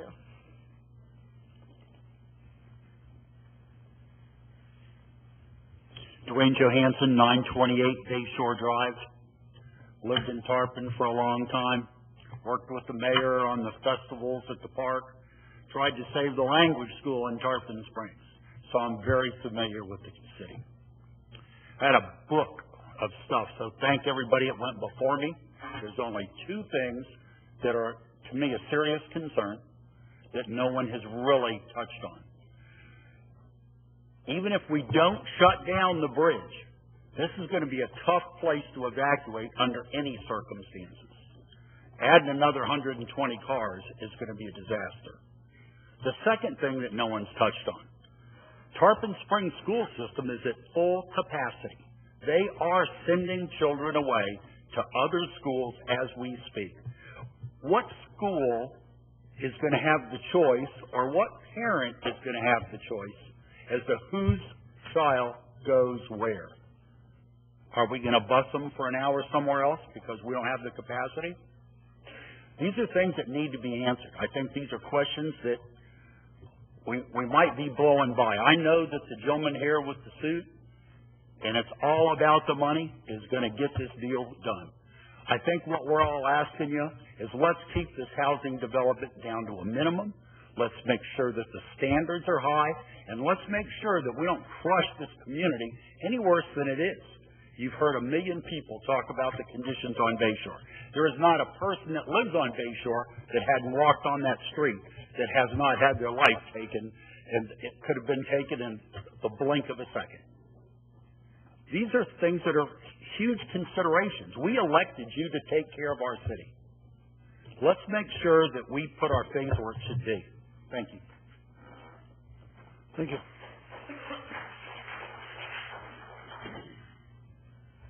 Mr. Mayor, Commissioners, good evening. I'm David Hoffman. Together with my wife, Linda, and I, we live at 936 Bayshore Drive and have been residents there for 6 years, going on 7. The previous speaker spoke of one thing that I wanted to mention. Many other items have already been covered. My wife and I are survivors of Hurricane Andrew, Miami, August 24th, 1992, 1 a.m. That storm made landfall. I want to say, in backing up, I'm not against responsible development. I know that it adds to the tax base. I know that it can add to a city's appeal. My wife and I picked Tarpon Springs after a diligent search as retirees on both the east coast of Florida. I'm a fourth generation Floridian. We shifted to the Gulf Coast and worked our way up to Newport Richey and backtracked to the Anclote River because it's unique. And that's the word that I try to tell a lot of people that are visitors. It's unique.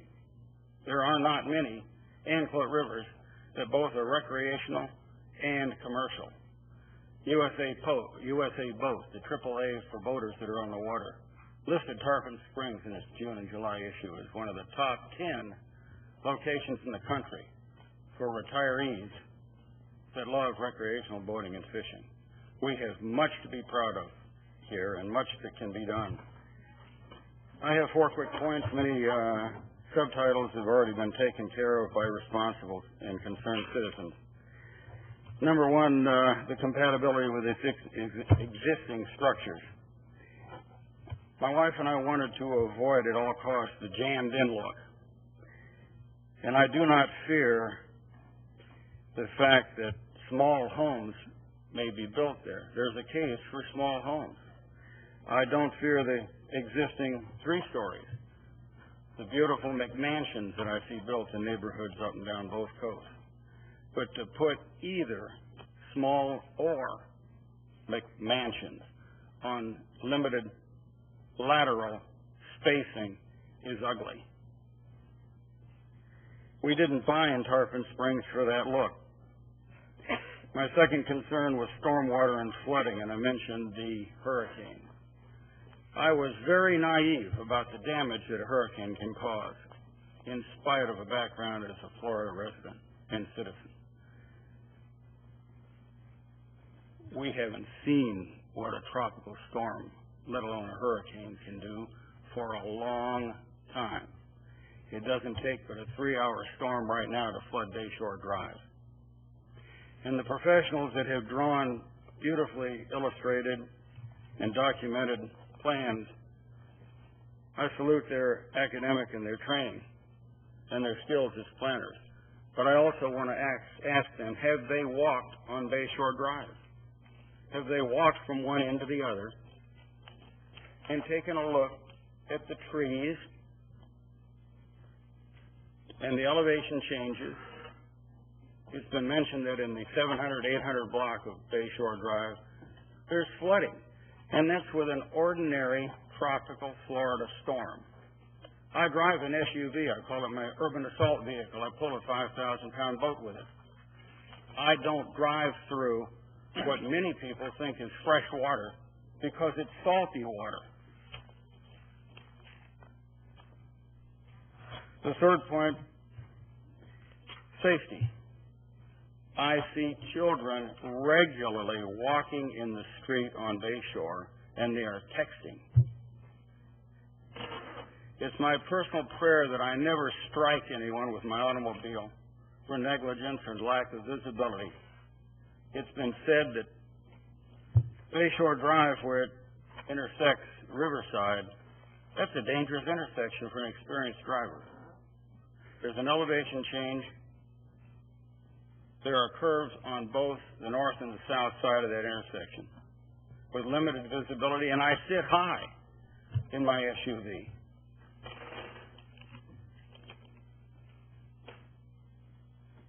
The roads and the construction of intersections and sidewalks and curbs have been mentioned. I'm concerned about those issues. And an example of my concern is right now on Riverside Drive, where Chesapeake... That was your 4-minute signal. So where Chesapeake enters. It floods now and the concrete's not even dry. Who planned the drainage for that intersection? Thank you. Thank you.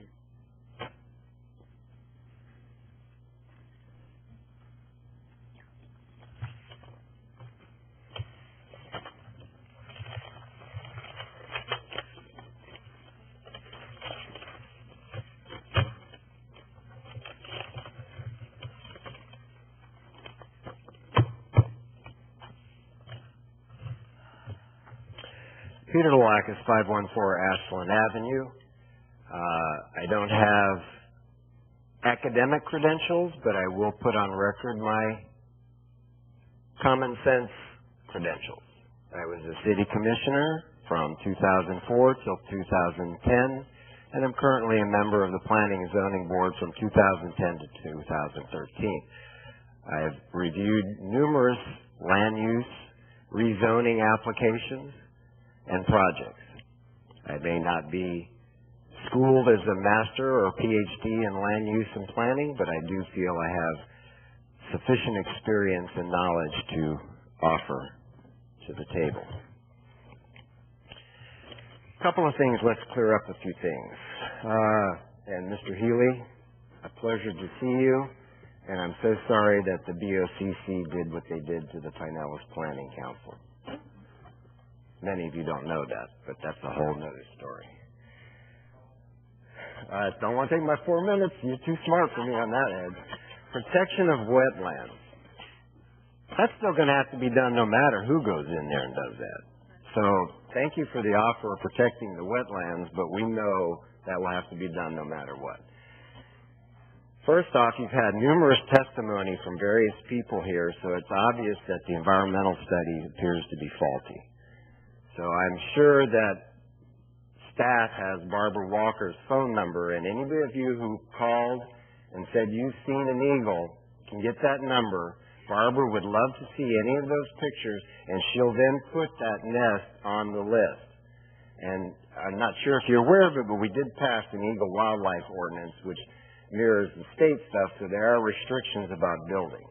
Secondly, defunct and long neglected. No, it's not defunct property. It's not long neglected. It's mature, well developed, and they know it. Now, standard. R100 district. Minimum lot area, 10,000 square feet. Width, 75 by 100. R70. Minimum lot area, 6,500 square feet. 60 feet width, 80. So you're going to chop off 15 feet on the width, 20 feet on the depth, making the lot smaller, and then reducing the setbacks. Yet, in their own report, here, this is in the backup, provided by, who is this? Calvin Giordano and Associates, and all this supplemental analysis, page 5, paragraph 1, 2, 3, 4 above the zoning. It says the minimum size of the homes will be larger than the minimum required in either existing R100 or proposed R70A. So think about that.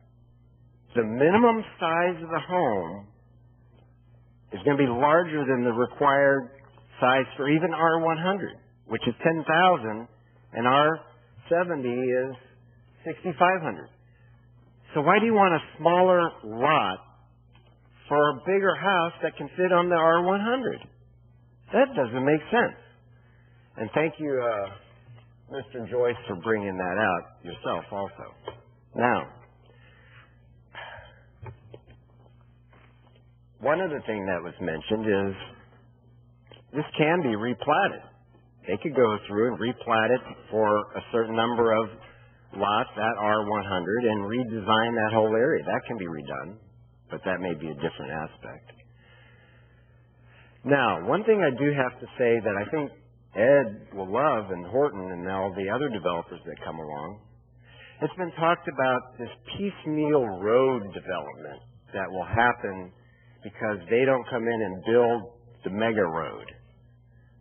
Well, I got to say, at some point, these residents out here need decent roads. Maybe it's at some point the city takes the responsibility of building and maintaining some of the roads instead of always putting it on a property owner. It happens a lot of times where someone's way down on the end of a piece of property and they got to build the road all the way out to where they're at. So I know, Ed, that's a favor to you, but maybe at some point we need to look at those areas that need roads, either a special assessment.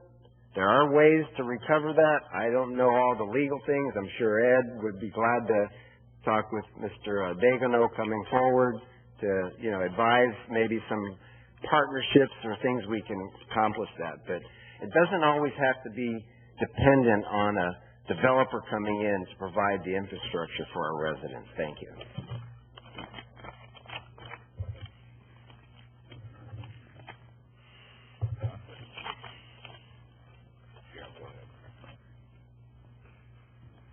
Chris Robowski, 1602 Gulf Beach Boulevard, Tarpon Springs, 34689. I wasn't going to speak about this because these people are residents right there. I'm a little bit removed, but I have lost 2 vehicles to flooding on that very road, driving around the bayou. One of them I recovered, the other one I lost entirely. And so what Commissioner Delacos, ex-Commissioner Delacos, mentioned about building a larger house on a smaller lot just doesn't make any sense. I mean, we're going to make sure we cover it all, right? You don't leave any green anywhere. Make sure that we get the maximum amount of space paved over, right? They knew what this property was zoned when they purchased it. I'm fairly certain they would have researched that. They would have known what they were buying. So at some point, somebody decides, hey, how much more can we do with this to make more money, right? And not considering anything but the money. The only thing driving that decision was money. These people, their lives will be changed by this. Many of us in the city will have our lives changed by this decision that you're making. They knew what they were buying. So boo-hoo, if they don't get what they're asking for tonight. I mean, they got a lot of money. They brought Mr. Armstrong here. So how much more do they need? Seems kind of ludicrous to me. That there were land planners and there were experts that designed the thing that they're complaining about, right? The city isn't necessarily perfect. And each time somebody builds something like this, right, you got to wonder, well, they never seem to get it right, do they? It's because they were driven by money. They wanted to build things a certain way to profit and get out as fast as possible, just like what I spoke about earlier. Hurry up and rubber stamp those deals with no thought about the best way to do it. That's what we have to consider. What's the best way to do it? These people knew what they were getting into when they purchased that land. So they could be stuck with it, right? You can choose tonight to make that decision. Make them do it right. Not what's best for their pocketbook, but what's best for people. Now, I sent a text message to Barb Walker myself, and she has not responded. She may be out of town. So I don't know how long ago she was contacted. But that also needs to be investigated. I mean, very much so. Especially if it was overlooked or falsified on that document that they turned in. So that needs to be investigated as well. And again, who's scrutinizing every detail on this project? That's what we have to do to make absolutely certain from now on that none of this stuff just gets shoved through fast just to get a deal done. Got to cross every T and dot a bunch of I's. Because these people and myself and you are going to have to live with that. Thank you.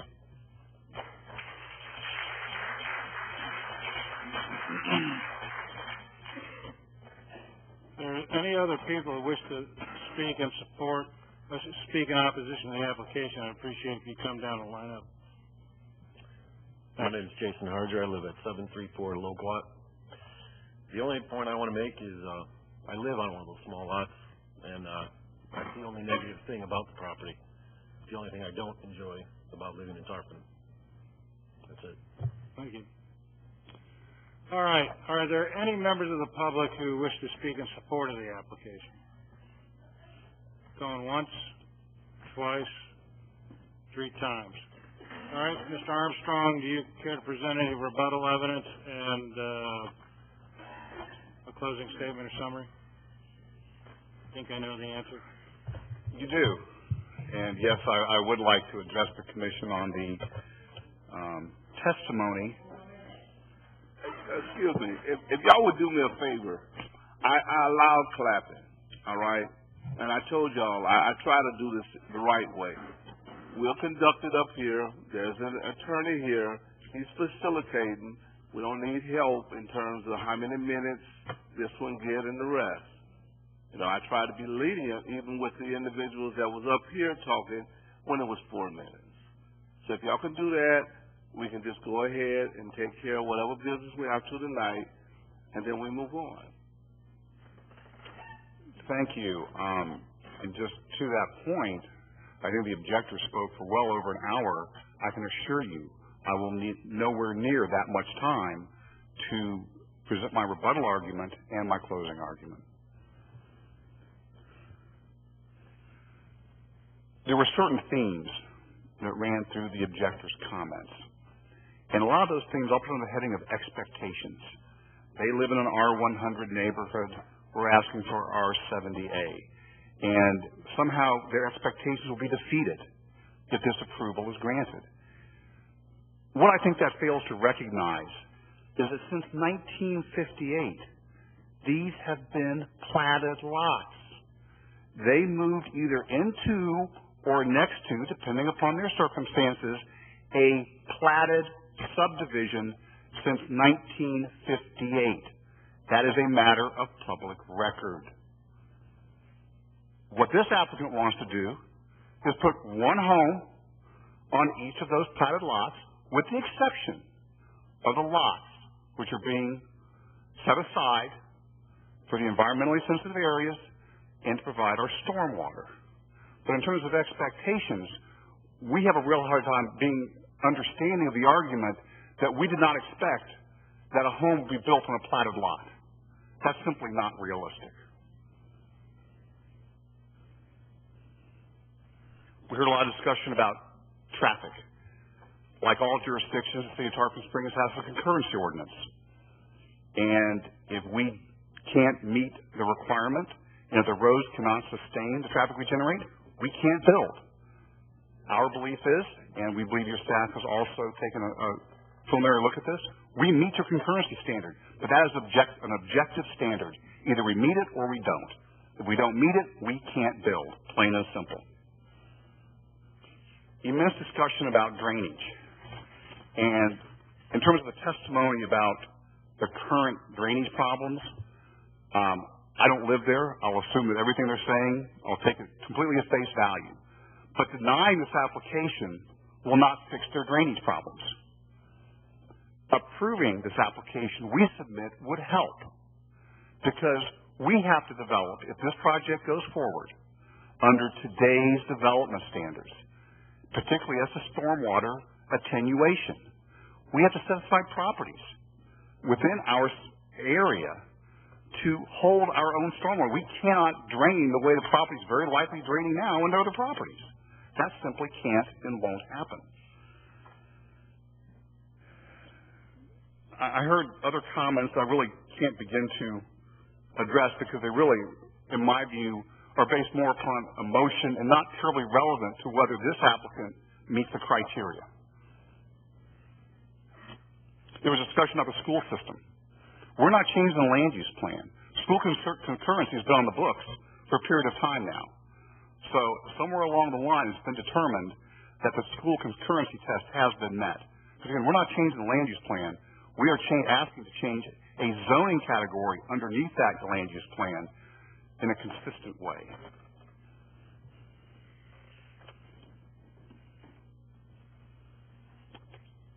In terms of Mr. Hrabowski's comments, my client does not own the subject property.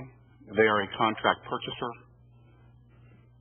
And finally, in terms of the references to Ms. Walker, my impression is from discussing this with your staff, they've reached out to her on more than one occasion about this site, and there has been no response at all, which candidly we take as positive. We have done an environmental review. We're comfortable that we know the environmental sensitivities of the site. To the extent that there is an active eagle's nest, we don't believe that there is, by the way. It's not located on the subject property. And we think that's an important distinction. It's on adjacent property, assuming it's an active nest to begin with. And we're not ready to make that assumption yet.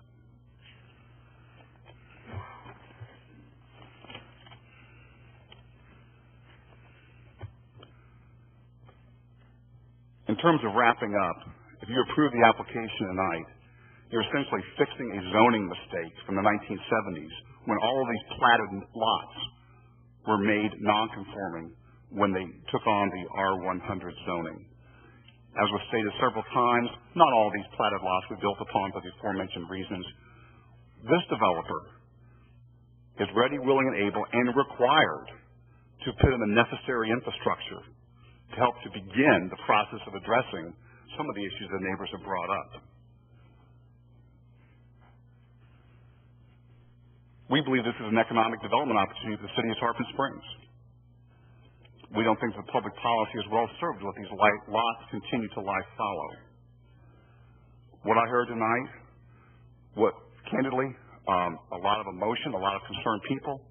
But the question before you is, does it rise to the level of competent, substantial evidence?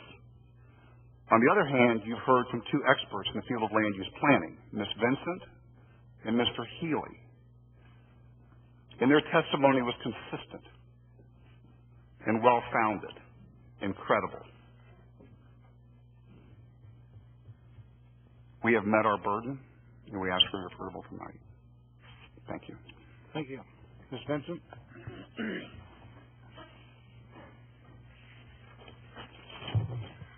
Just for the record, I would like to enter into the testimony regarding the Eagle's Nest and our correspondence with Barbara Walker.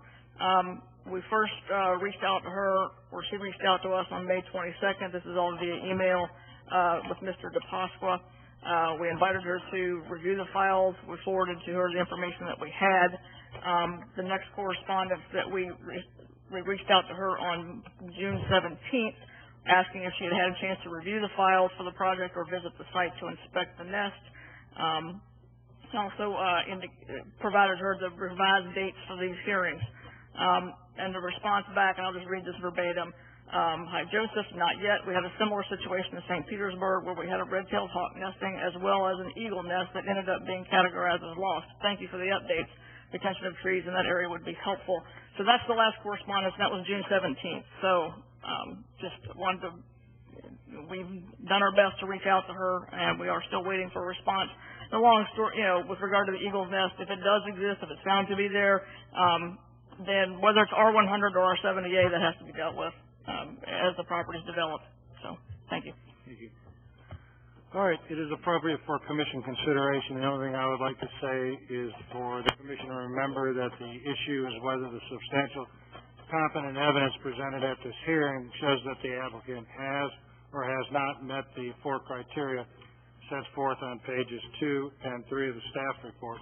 The other observation here that I would make is the question here really is not what they say they want to build and whether that meets the criteria, because there's no way we can tie them to that. The issue here is whether the change in zoning that they're requesting meets the criteria.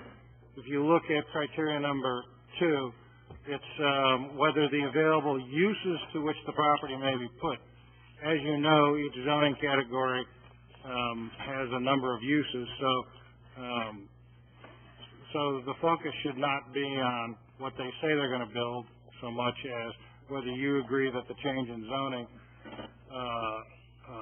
if you agree that the change in zoning meets the criteria, then the properties will have all the available options that are available in an R78 district.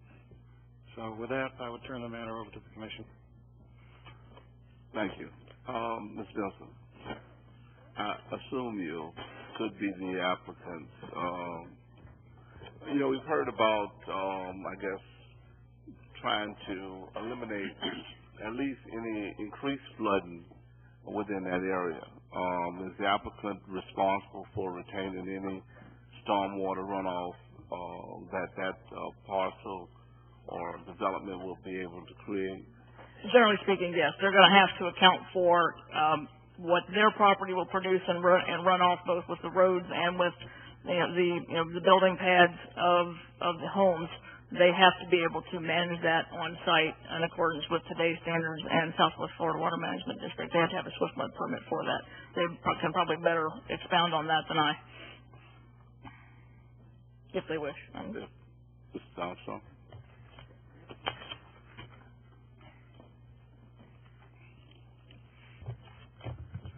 I concur with Ms. Vincent's observations. We do have the professional engineer who has engineered this site here tonight. If you would like to ask him more specific questions, he is available to you. Well, my concern is that we've heard in terms of the flooding that's there, and with this project of it making that situation worse, instead of looking at it in a sense of this is a chance to maybe alleviate some of the concerns that's already there. If he could speak to it, good. Sure, and I think what is embodied in your question is the difference between old development standards, where nobody really planned to deal with drainage, versus current law, which this new project must comply with, which does put a burden on a property owner to manage his stormwater drainage in a way that does not affect abutting properties. With that, I'll ask our engineer to come forward. Please identify yourself and state your credentials. Good evening, Commission. Jeremy Couch, 5289 Ehrlich Road. I am the engineer of record for the site. I am a registered licensed professional engineer in Florida. I hold a bachelor's degree in civil engineering from the University of South Florida, and I have been practicing engineering for 13 years in this area. To your question tonight about the stormwater, I do agree that currently there is a stormwater problem out there. The elevation that the roads were constructed at in the 50s are below a large high tide. Short of raising the roads in the areas along Bayshore, there's nothing we can do. However, this property does drain currently right now across Bayshore Drive. What the proposed design will do, we will intercept that water. We will put it into new retention ponds that meet very, very strenuous standards. Not because of flooding, but because of treatments and pollutant loading into Kramer Bayou. We will be reducing the nitrogen and phosphorus intake that Kramer Bayou currently receives. We will be infiltrating a large volume, 4 inches of water, into our stormwater ponds that currently, right now, drains across Bayshore Drive and sits out there. In addition to that, along some of the streets to our south, Loquat, Eunice, and Sunset, we will also be improving some of the stormwater conveyance systems. Currently, I don't know if you have anyone here from your Public Works Department, but when you drive along Loquat Drive, along the corners, you can see that the roads are rutted because there's not adequate infrastructure in place. It looks like it's been patched many times over the years, and in speaking with some of the neighbors, when it rains, the water sits there. We're going to fix that problem. We're going to put the water that we generate along with additional water into retention ponds, and we will reduce the rate at which the water goes across Bayshore, the complaints were about tonight. All right. Was that responsive to your question, Mr. Archer? Yes. The other question is, I've heard that, lack of sidewalks, the rest of it. What's going to be the responsibility for the developer as far as additional sidewalks?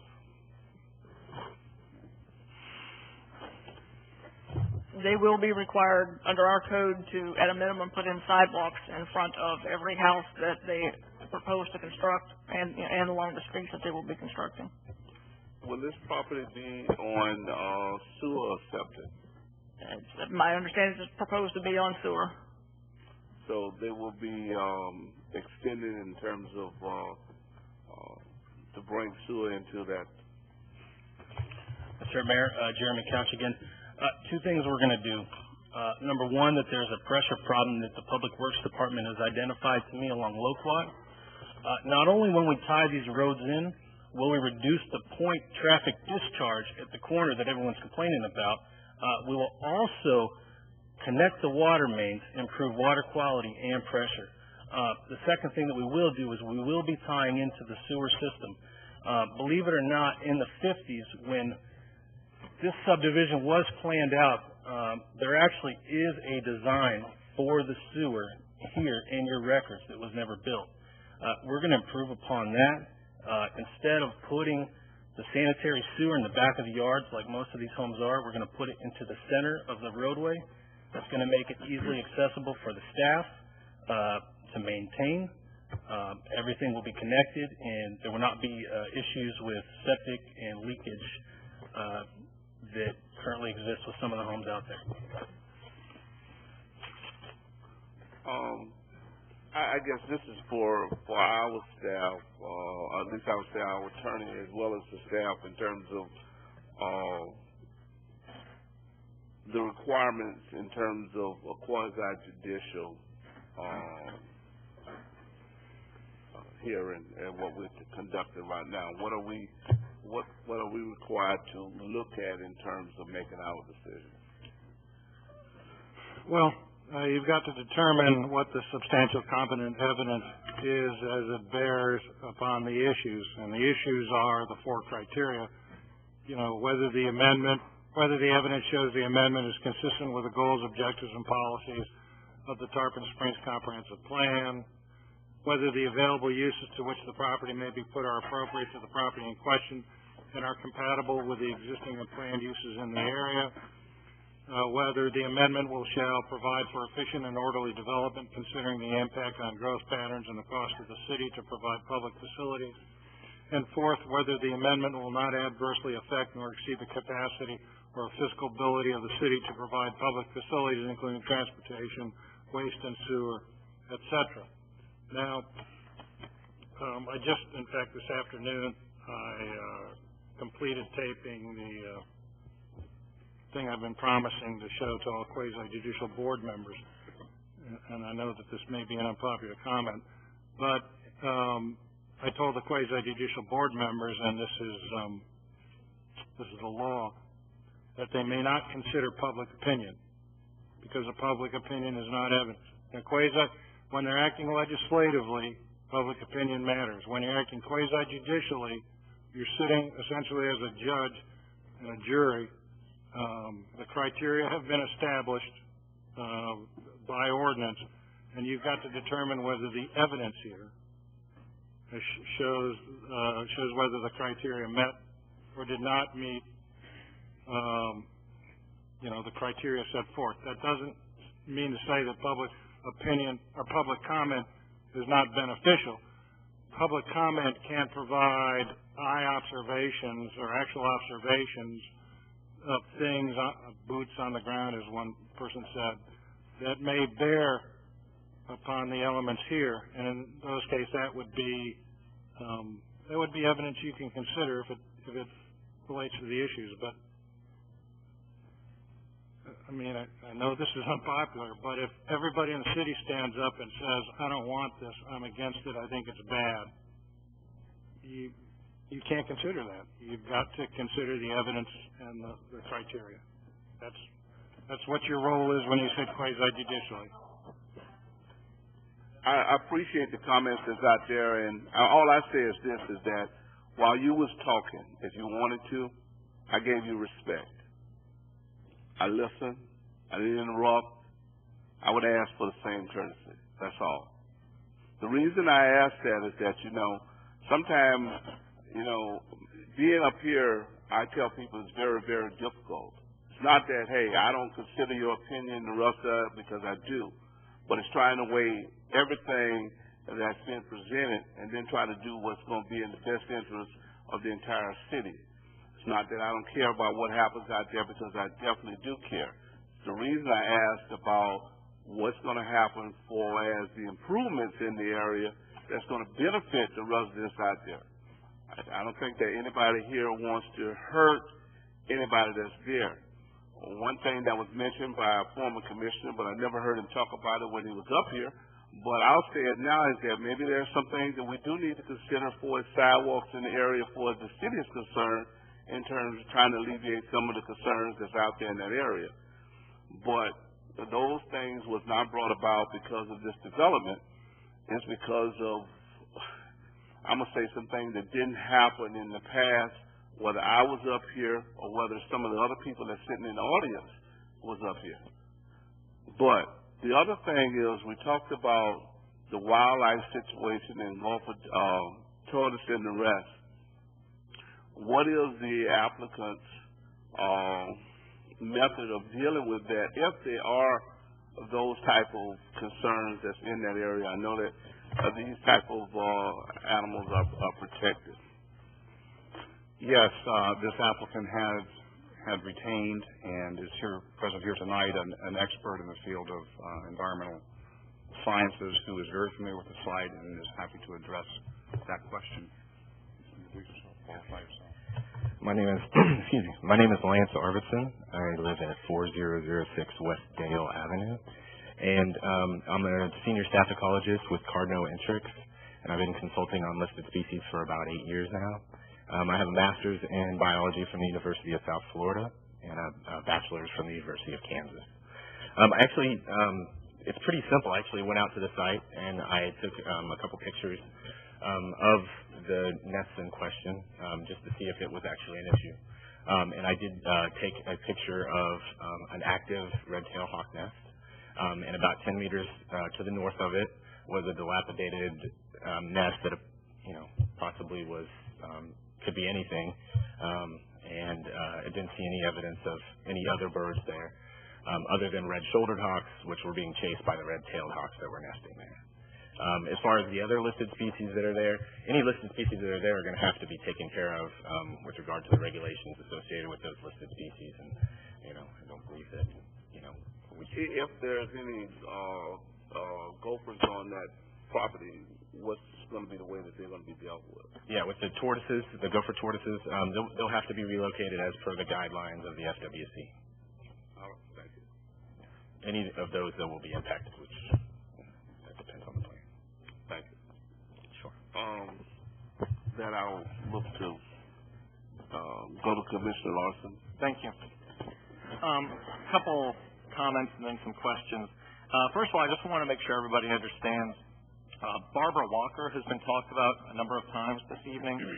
She's not an employee of the city of Tarpon Springs, and I think it's unfortunate that the implication seems to be that since Barb Walker didn't respond, or her response on June 17th, I guess, didn't imply she was going to go out there, it seems like the city is relying on Barb Walker, and I don't think that's putting her in a fair position, particularly when I hear that there was at least 6 people that testified that they have observed a bald eagle. So I just want to get that out there, that maybe as the city we need to come up with a better policy for how we deal with bald eagles. It's great that Barb Walker has been so involved in the past, and I think the city should continue to embrace that. But if she's not available, her schedule might be busy, she's not on the payroll for the city, then we need to have some other plan, some other mechanism for dealing with what may be a sighting of a bald eagle. The other thing I wanted to mention, I'll be brief because this doesn't apply directly to this application, but there was something that was said earlier that I wasn't comfortable with. Earlier, the city attorney asked Ms. Vincent to give her qualifications, and that makes sense. It's good for us to hear those qualifications.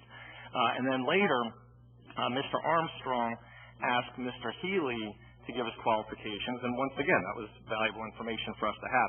But after that, Mr. Armstrong asked Ms. Vincent whether or not she considers Mr. Healy to be an expert.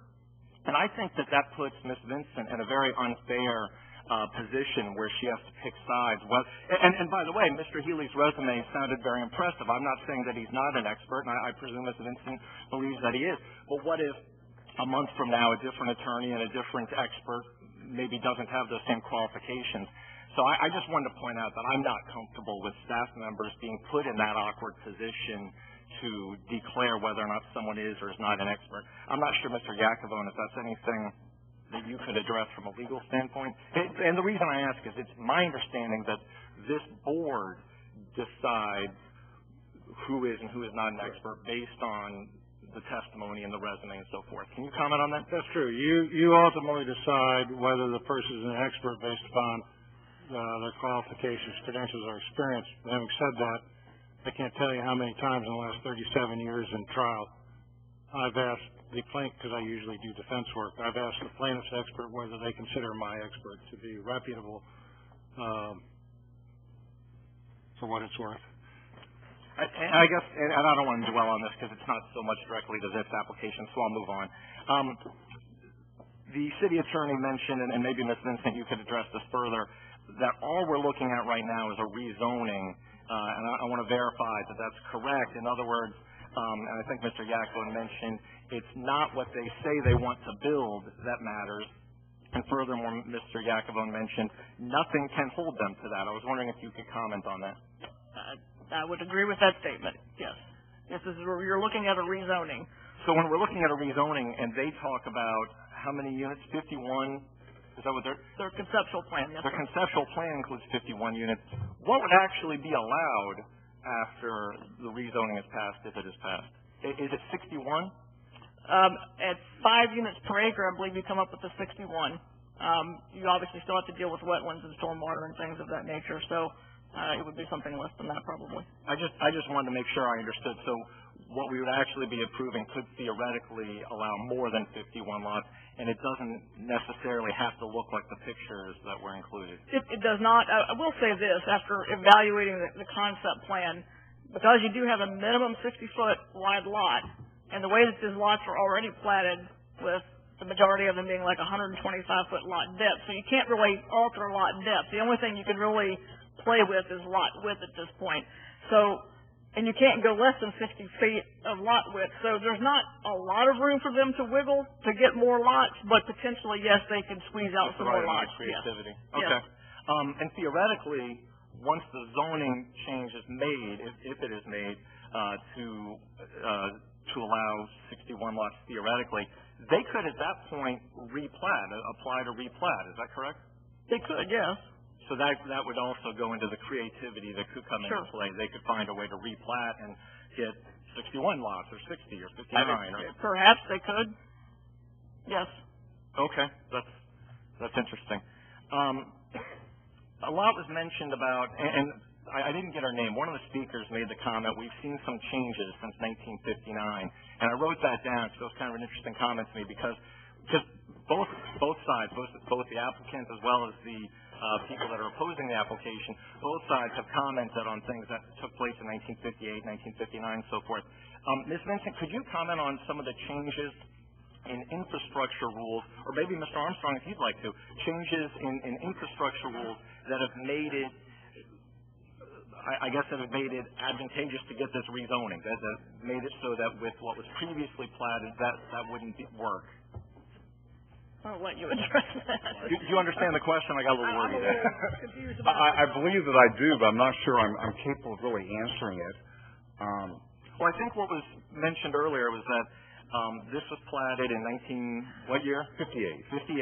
And basically due to the rules that are in place now, what was approved in 1958 couldn't be built. I'm wondering if you could elaborate that. I don't know that I would say could not be built. Okay. I'm going to ask Jeremy to come up here and help me because he's the engineer. But the way the regulations have evolved, particularly over the past 30 years or so, is that bad development practice like not providing for stormwater treatment has been essentially made illegal. and you're held, developers are held to a much higher standard today. I'm going to ask Jerry to kind of elaborate and give more context on how the development requirements have gotten far more stringent. A lot of it's because of citizen activists who said, wait a minute, we don't want people not treating their stormwater and running off on their neighbors. So that's just one example. Jeremy, do you want to? So stormwater treatment. Hi, Commissioner. I'd say the biggest change from the 50s to today is the requirement to provide stormwater treatment and attenuation. Treatment meaning filtering pollutants, ensuring that pollutants stay within the ponds. Attenuation meaning the difference between going from a paved site, going from a natural site to a paved site, compensating for that difference in runoff that you'll generate. When you look at just an aerial of this neighborhood, there are no retention ponds and there's very minimal infrastructure. Today, the Southwest Florida Water Management District holds us to a very high standard. This portion of the county, the highest standard required for treatment and attenuation. So that's a major difference from the 50s. Thank you. Ms. Vinson, I'm not sure, obviously it was sometime after 1958. I'm not sure when the city passed the various stormwater treatment rules that are currently in place. When that happened, did the city say every piece of land that's currently zoned R100 should immediately be changed to R70? Not related to stormwater, no. Well, related to changes in infrastructure rules that would make something that had been platted no longer workable. What is in the code that was adopted in 1990 is the requirement that, except for a single family or duplex lot, like you go out and you've acquired an original platted lot, you're not required to address stormwater. But if you're going to do a substantial build out of a previously platted subdivision such as this one, you do have to address stormwater to today's standards. Okay. Did that answer? Yeah, okay. Yeah, I think it did. There was another change since 1958 that I wanted to mention, the passage of the SMART code. Could you address, it's my understanding that one of the principal concepts of the SMART code is to encourage increased densities in downtown areas, and then as the city branches further away from downtown to lower densities. That's a true statement, but the smart. Okay, can I expound on that? I thought you were just. No, but all I want to say, the SMART code contemplates densities, and our adopted SMART code has densities of 15 to 22 units per acre. That's a high density. 5 units per acre is a low density, and that's what the vast majority of everything outside of the downtown is. There's some 7.5 unit per acre areas and whatnot, but they're apples and oranges, really. Sure. Well, thank you. And the reason I ask, and I'm looking at the future land use element, policy 2.4.2, which talks about prohibiting development proposals which promote the proliferation of urban sprawl, which kind of got me thinking about the SMART code. My interpretation of the SMART code is that we should be looking, when we're talking about downtown areas, we should be looking for ways to increase density, and I know we've talked about that on Tarpon Avenue and having housing on the second floor and retail on the bottom floor and finding different ways to increase density. The flip side of that is I would think as we go further and further away from the downtown area that we should not be looking for creative ways and reasons to increase density. I'm certainly not suggesting at this time, and I don't want Mr. Armstrong to get nervous, I'm certainly not suggesting that we should lower the density. I'm not suggesting that at all. But I'm questioning, particularly when I look at policy 2.4.2, I'm questioning the wisdom of increasing density. I might have some other questions, but that's it for right now. Thank you. Mr. Benson. Thank you. Ms. Benson. So first, I want to thank you all for coming out here tonight, speaking for or against this application. I grew up on Wildview Avenue, so I do understand the flooding issues and things like that. So that is my first question. Just to verify what the mayor talked about.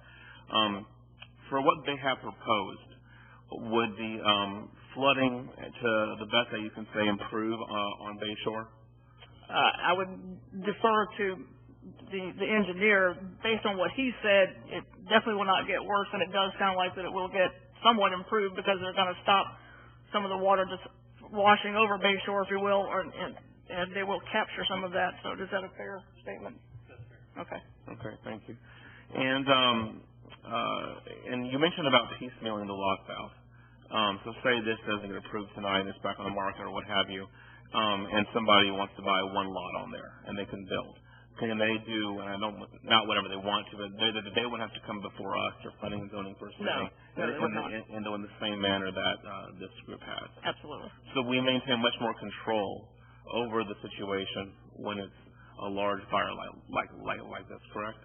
I would think so. They're being required to produce site construction permits, address stormwater, address utilities, address other road segments. So yes, that definitely would not happen if it is developed in somewhat of a piecemeal manner, of one lot at a time. Okay.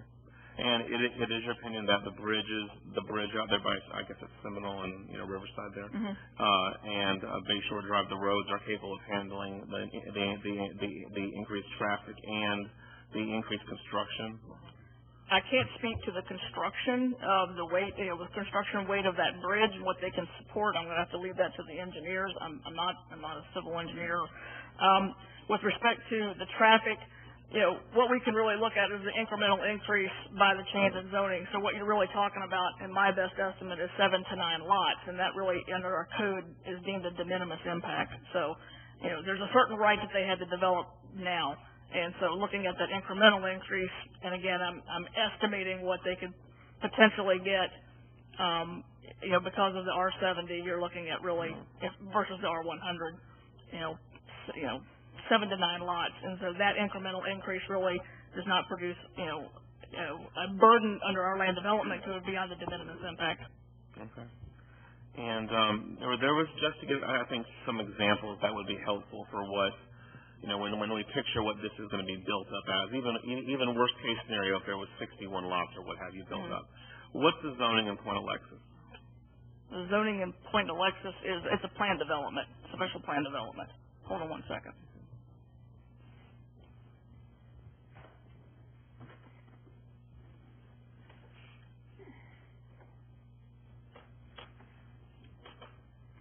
And let me clarify, are you talking Point Alexis north or south? North of Harbor Watch, commonly south. Point Alexis south. All of that was actually at one point in time was a planned development, or it was a development of regional impact. Point Alexis south has lot sizes ranging from in the 5,000s up to things that are above 10, 12, 14,000. It's a very wide range of lot sizes. So this would be something, in that range. It would, also similar to the range perhaps in both in North Lake and Harbor Watch. Again, you've got ranges of lot sizes. North Lake, you'll have lot sizes as small as 6,000 up to 12, 13,000. So you'll always have premium lots, which that really does kind of comport with what their concept plan shows. Obviously, we're talking a concept plan; they can't be held, to that plan, but they could alter that. But it appears to comport with very typical subdivisions.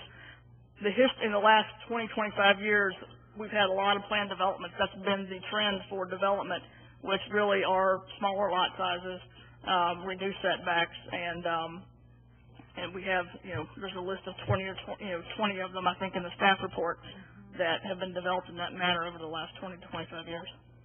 Okay. And are we confident the mention of the eagle's nest, where people have claimed there is an eagle, and then it was mentioned that maybe by Mr. Armstrong that it was on an adjacent property, and that could someone speak who in that group could speak to that? Verify that. Is there knowledge of this nest and where it is, and it's not in this development, or where is it? They're testifying that it's adjacent to the development. It's within the Bayshore Heights plat, but it's not on land that is currently under D.R. Horton's contract. Yeah, sure. And the nest that we saw was a hawk's nest that would be then on the adjacent property. And when it comes to hawk's nest, they're protected by something else. So it wouldn't be any sort of, exclusion zones or anything with the hawk's nest. I might add that under the FWC regulations, if there is an eagle's nest on the property next door, that still affects your ability to develop during certain periods of the year. So the bird doesn't have to be on your property. Okay. And is development under the current scenario with R100 even possible for this, or no? Is that off the table?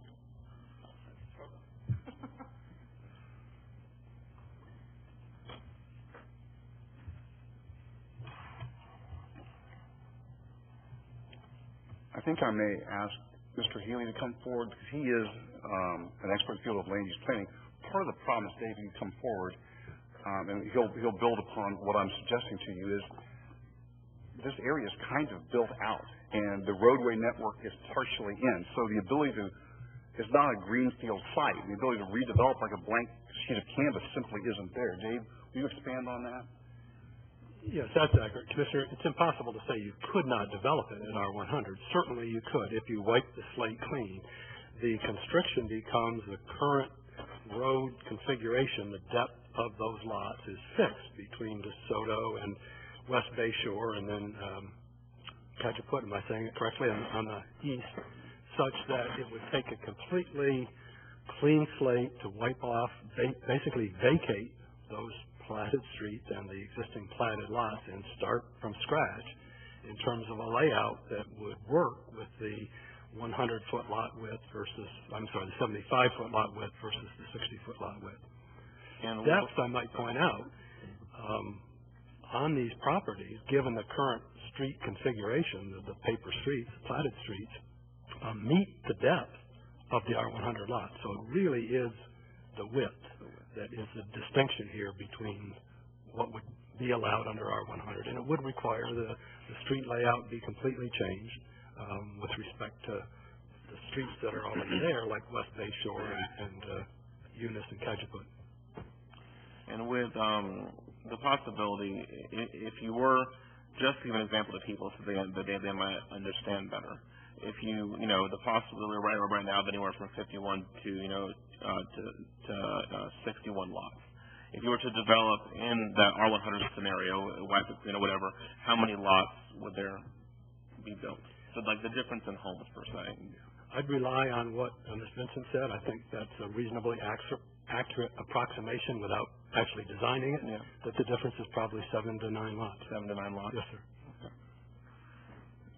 Let me just add, Commissioner, if I may, that in terms of the mechanics to go through wiping the slate clean, vacating roadways, vacating plats, and replatting, this applicant has no interest in going through that. I understand that. It's just, practically speaking, not something they would ever do. They would move on and do something else. Okay. Thank you.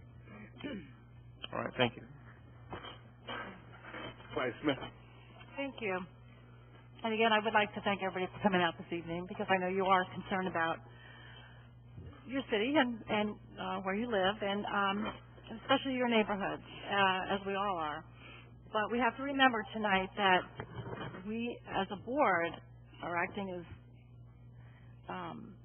as the jury, the judge, and we have to base our decision on 4 criteria. So I know there's a lot of emotion, and I appreciate that, your passion for your community. But again, we have certain criteria that we have to base our decisions on. And I want to thank Mr. Couch for your report on the drainage and the sewer issues, because there is flooding problems down in that area, and it sounds like that the drainage issue could be resolved. There's certain criteria that all builders have to meet to build in our community. They just can't come in and we don't just rubber stamp and say, do it. There's a lot of criteria that they have to go through, especially when it comes to a bald eagle. There's been some other developments in this community that in the past have come before us with an eagle site, and since then we've written an ordinance. But Ms. Vincent, do you know, or I can't remember within the ordinance, there's so many feet that we can have to build from that nest? That's set out in the state regulations. Yeah, I think it's like 600, 640 or 440, something like that. 660 feet. Yeah. So it's 660 feet that we would have, that this development would have to be, distant from. So, okay, that would be great.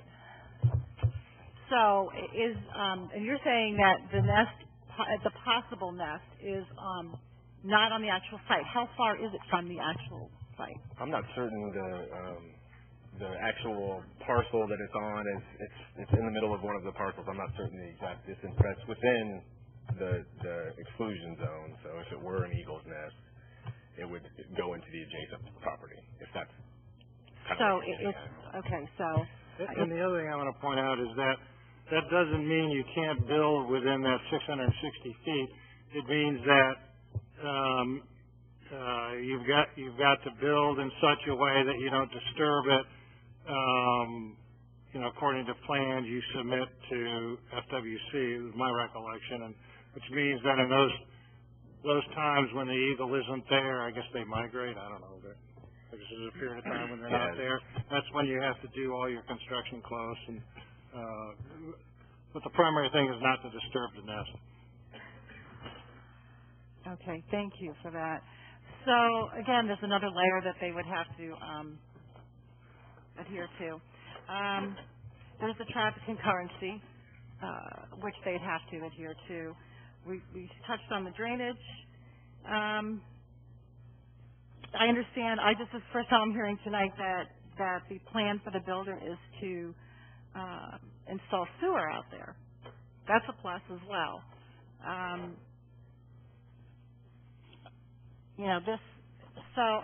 At this point, I mean, I'm not sure, where the board is headed with this, but again, these are good issues. These are good. This is could be good for our community. Yes, there's in our backup when it comes to the economic impact. Yes, there is for tax base quite a bit of revenue that could be generated if we were to build out there. That's not something we base our decision on, though.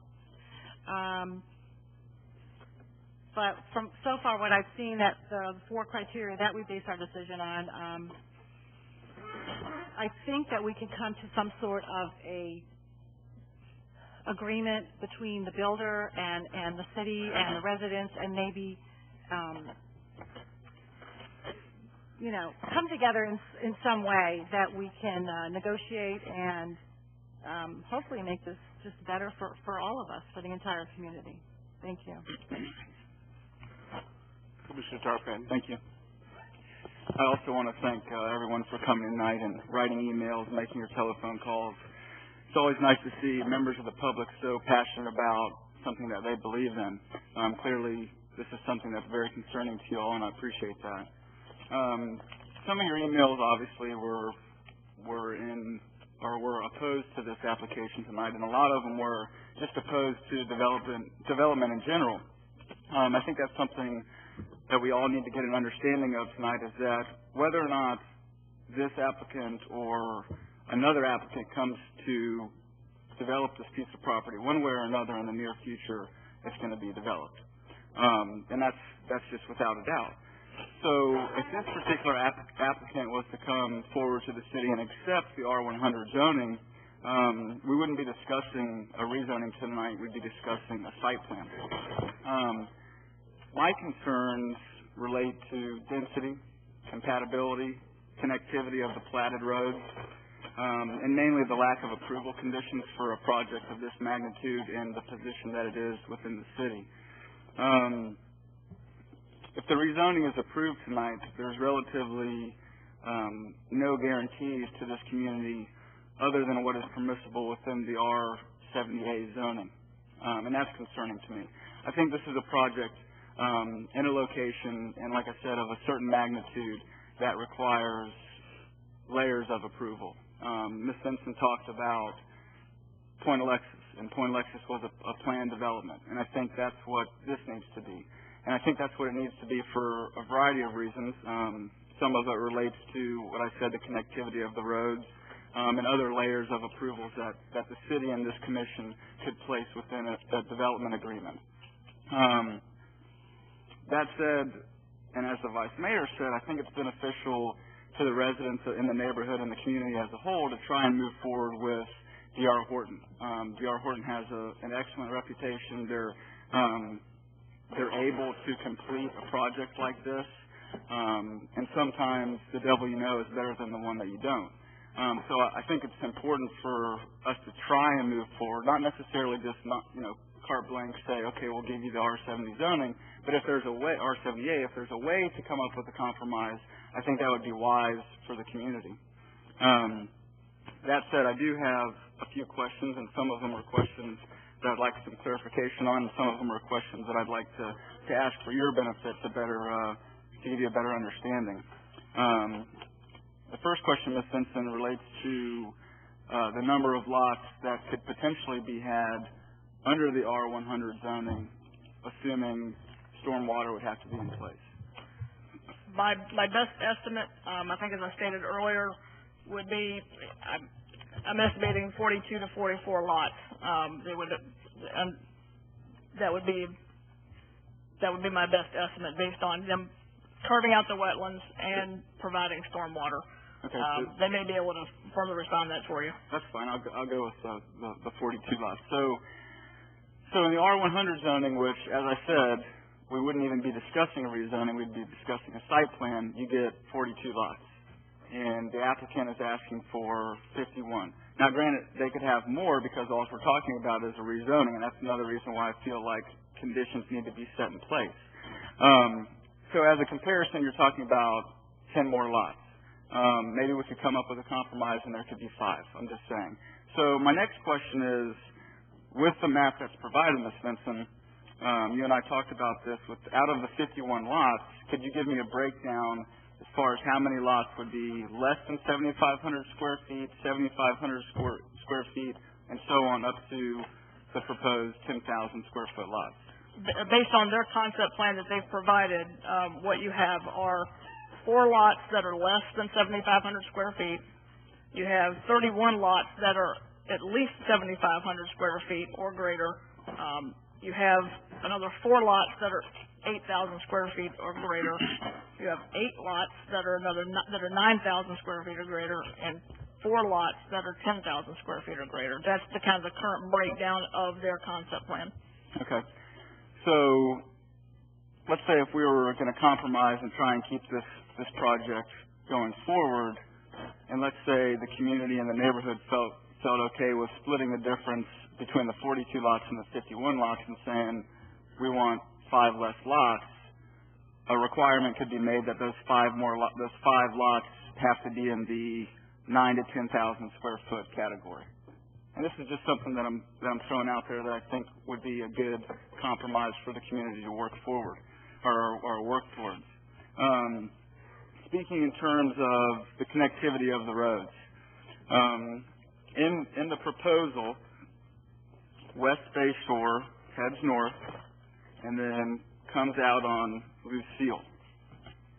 What I would like to see, and this is not something that I would look for the developer to do on its own dime, but that I would look for a partnership with the city, and I'll get to that as far as how we can do a cost sharing or impact fee credits moving forward. But what I would like to see is West Bay Shore go all the way north past Lucille, which then curves around back almost just like Lucille does, and pop out on Bay Shore.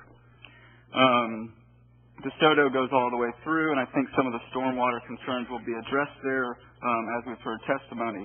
Moving east to, I can't read it, it starts with a C.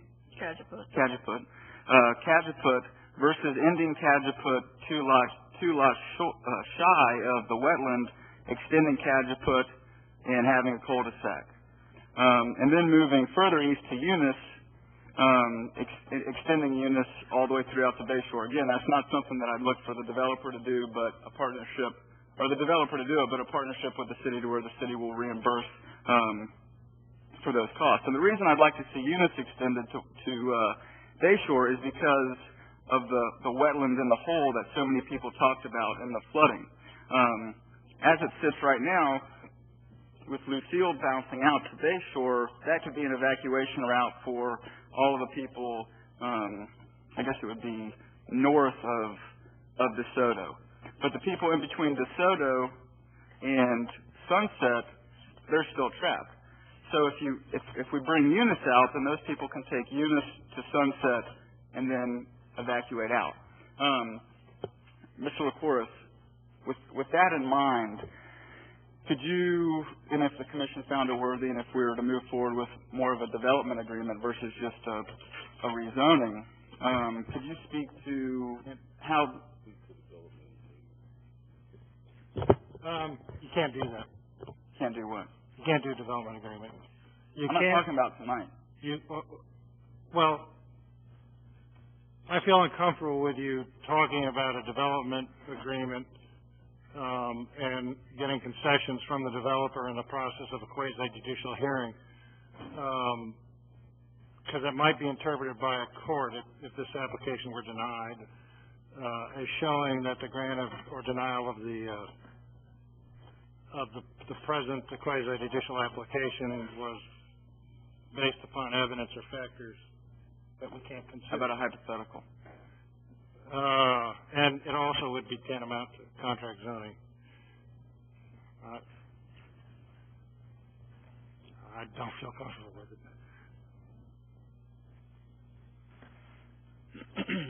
And also, let me just say this, I don't think a development agreement is going to get you there, because the development agreement, they're still going to have to do rezoning. And our code says that rezoning is quasi-judicial.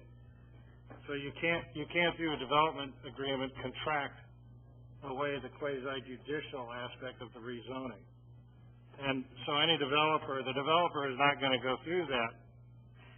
I think any sensible developer is not going to do that until go through the development agreement process. I think they're going to do the quasi-judicial first rather than spend the time and money on the development agreement. I just don't think that'll get you there. Now, the developer could magnanimously on his own volunteer to make concessions, but I don't think that discussion should occur in the context of a quasi-judicial hearing. Is it even possible that we ask the developer if they would, ask the applicant if they would consider working with the city as far as those streets are concerned that would enhance their project as well as the quality of life as far as the residents are concerned? Mr. Mayor, I'm not sure I understand your question. Can you please ask Well, it I'm again? just saying that would you consider some of the things that Commissioner Tarpon was talking about in terms of working with the city for is opening up those roads? I know that the applicant has a responsibility to go so far, but I think what he was talking about is working with the city to maybe continue the roads in terms of opening them up. And would they at least consider that? Let me try to be responsive to your question. We're very uncomfortable saying that we'll go back and come back with a development agreement, because that is a legislative No, I didn't say a I development know. agreement. I wanted to address that. So, yeah, that's something that this applicant would not be interested in doing, because then we're moving from a quasi-judicial hearing to a legislative hearing, exactly what Mr. Diacono said, and we don't want to give up the bundle of rights we have in a quasi-judicial hearing. That said, in terms of acting in good faith, and recall that this applicant is a publicly traded company. I don't know the extent to which we can rework roadways. I don't know how practical that is, but as I listen to the neighbors tonight, the concern seems to be that somehow we're going to slip in, get R78 zoning, and then sneak out tomorrow, and poof, there'll be a bunch more lots. That, practically, it can't happen. But because we know that it can't happen, that cuts both ways. We're willing to stipulate on the record that we will not build more than 51 lots. And I would say the reason why we're willing to do that is we know, because we've done the engineering, we're going to lose those lots. So the idea that somehow we're going to sneak in a bunch of lots is unfounded factually, which makes it very easy for me to offer that up. But 51, we can't go below 51 and make this project work. But we are willing to do that, because practically, this is all we can fit on there. And I will admit that openly. And that's the commitment this client is willing to make to the city of Tarpon Springs. So I put that forward in a spirit of good faith, that we're not only working with your staff, we're working with the elected body in agreeing to limit this development to 51 home sites.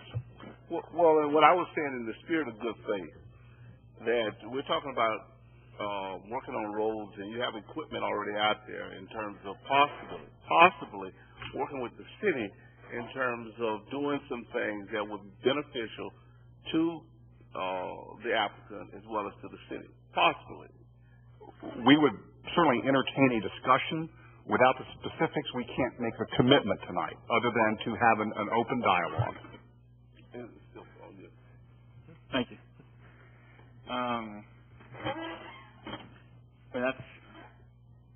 I was working to try and find a compromise. It doesn't appear that we can discuss a compromise this evening.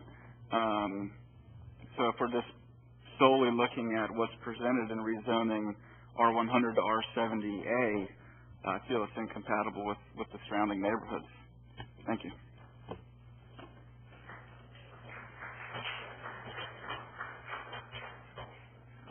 I guess y'all just like to love to test me, you know. We know that when something is said that's favorable, you're really clapping, but if you can just kind of clap like this. And the thing that I want you to know, even though I say some things in jest, is that we take this very, very seriously. And there's a lot of things that we are bound to consider. You know, when we're talking about what the standards of the city are and whether we should deviate from those standards based upon what is considered popular opinion, and whether that will land us somewhere where we don't want to go. And we say, hey, well, let's threaten this, threaten that. I'm not talking about that. I'm talking about what somebody talked about as far as common sense is concerned. So from my perspective, is looking at a opportunity to make it into a win-win, at least some compromises on both sides to make it into the best project possible, and not to make the situation out in your area worse. And that's why I was talking in terms of the roles that he had mentioned, in terms of us really working together in partnership to do some things that would be mutually beneficial. So with that, I don't know if there are some additional questions that someone needs to have answered. I have a question. Yes, sir. Evidently now is not the time to discuss the potential for a development agreement. If the applicant was willing to do that, would it be appropriate to defer this application, or could we even discuss a development agreement prior to a rezoning?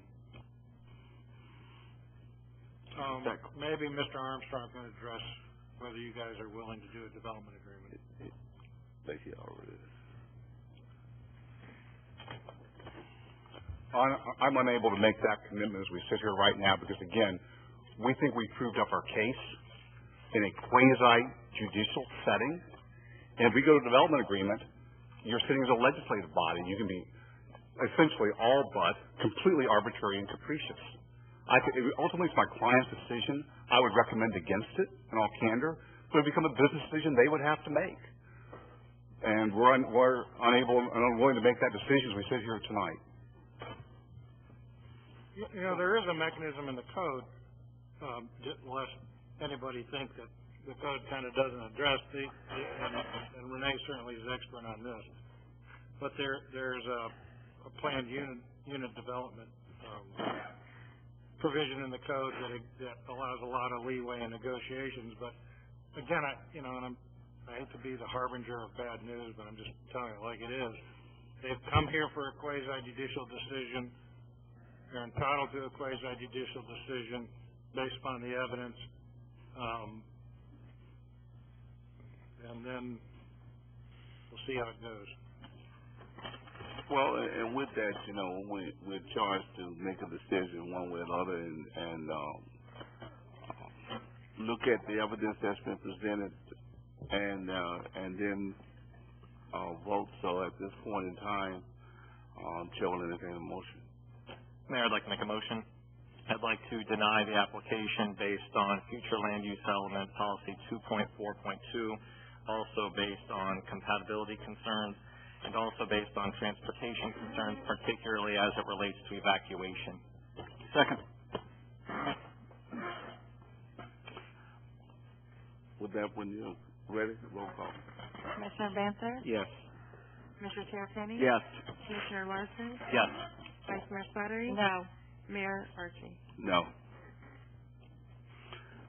With that, the applicant is denied, and we'll go to a brief adjournment, and we'll start back in 5 minutes.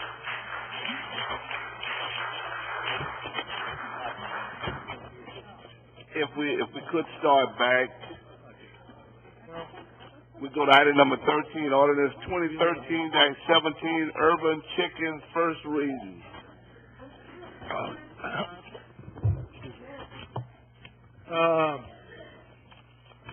Ordinance 2013-17, an ordinance of the City of Tarpon Springs, Florida, amending the City of Tarpon Springs Code of Ordinances, Chapter 4, Section 4.3, to provide for the keeping of chicken hens in residential zoning districts, providing for findings, providing for severability, and providing an effective date. That's the first reading of Ordinance 2013-17 by title only.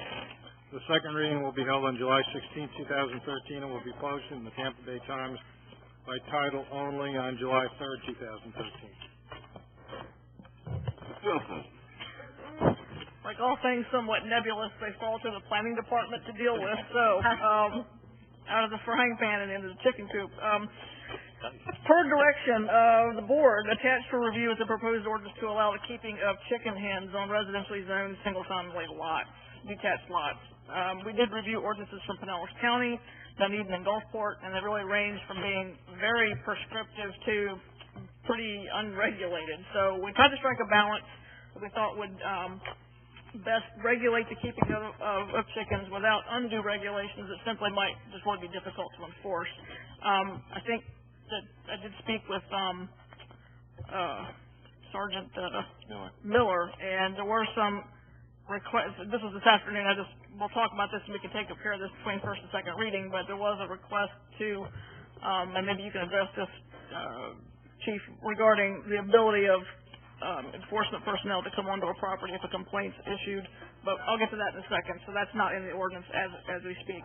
I'm not going to read this verbatim. It does closely mirror in terms of the regulations Pinellas County with some of the stuff being removed. It does add in a section that expressly allows homeowners associations to further regulate or prohibit the keeping of chicken hens.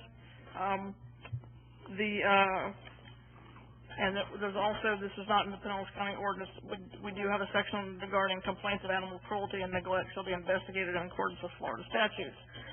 So in a nutshell, they will be required to be contained. They'll have to, coops and runs can't exceed certain dimensions and height and setbacks from neighboring properties. Slaughtering of chickens is prohibited. Complaints of noise, odor, vermin, etc. will be treated as a nuisance violation. The violations of this section shall be enforced through code enforcement and may result in a daily fine for each day of the violation. So that's the draft ordinance as it's presented tonight.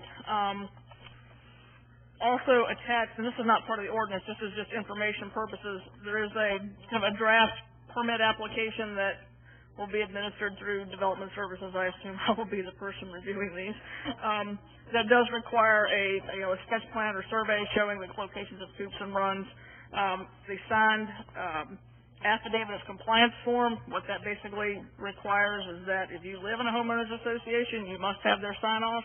If you do not live in a homeowners association, you must sign an affidavit that you do not. So if they falsify that document, then immediately we can revoke their permit. And then the applicant will also, all of those same 11 things that are in the ordinance are placed in this affidavit of compliance and acknowledgement that they are signing, that they understand those rules and regulations and will abide by them. So that's what's presented for review. I don't really have a recommendation on this. This was just brought to you by direction. So I'll answer any questions that I can and move on. Looking at number 10 for the affidavit of compliance, nothing in this section shall prohibit homeowners association from further regulating whatever that portion there. if they don't have any rules in regulating it, but they don't want to sign off. Without them signing off, then if you live in that type of deed-restricted community, you couldn't do it. Correct. You have to have their associations. The way it's drafted right now, you have to have, the way the application is. The application can change if that's not something you want in the application, because that's not part of the ordinance.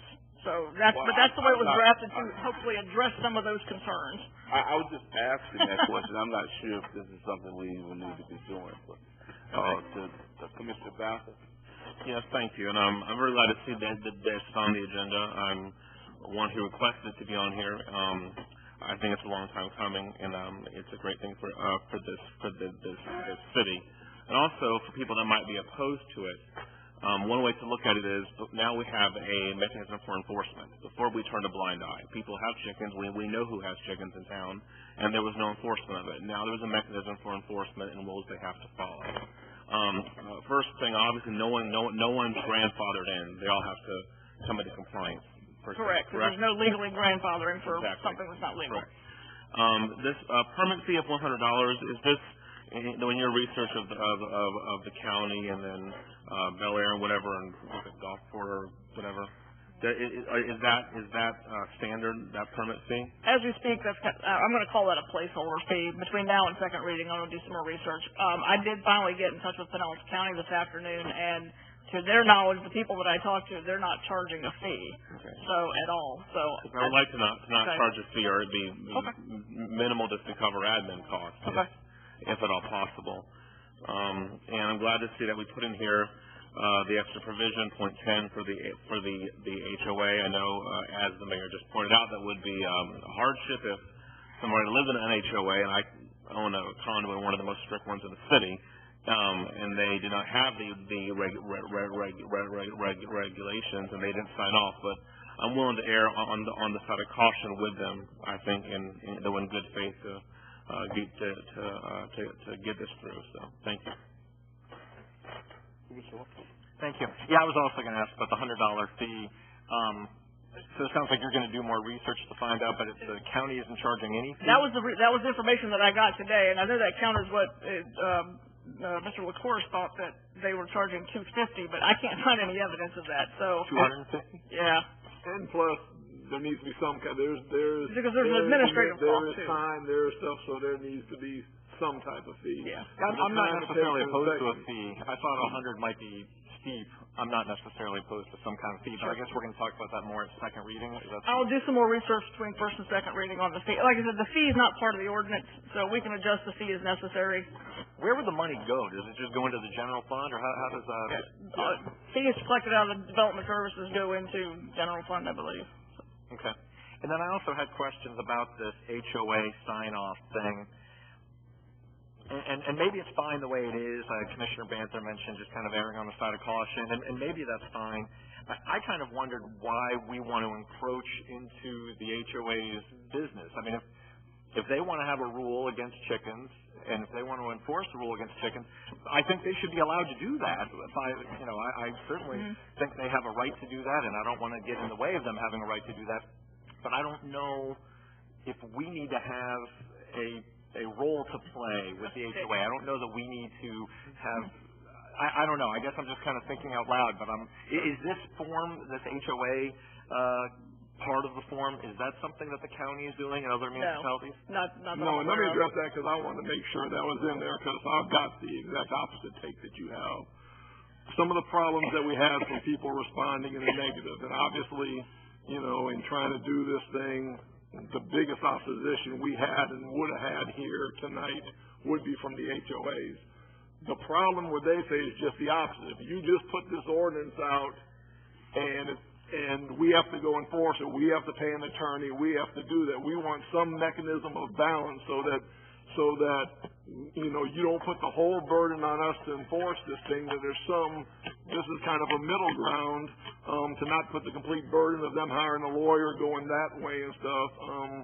And it was a way kind of to the opposition for homeowner association kind of come to a compromise so that the city has some responsibility. They would need to do that. I don't think,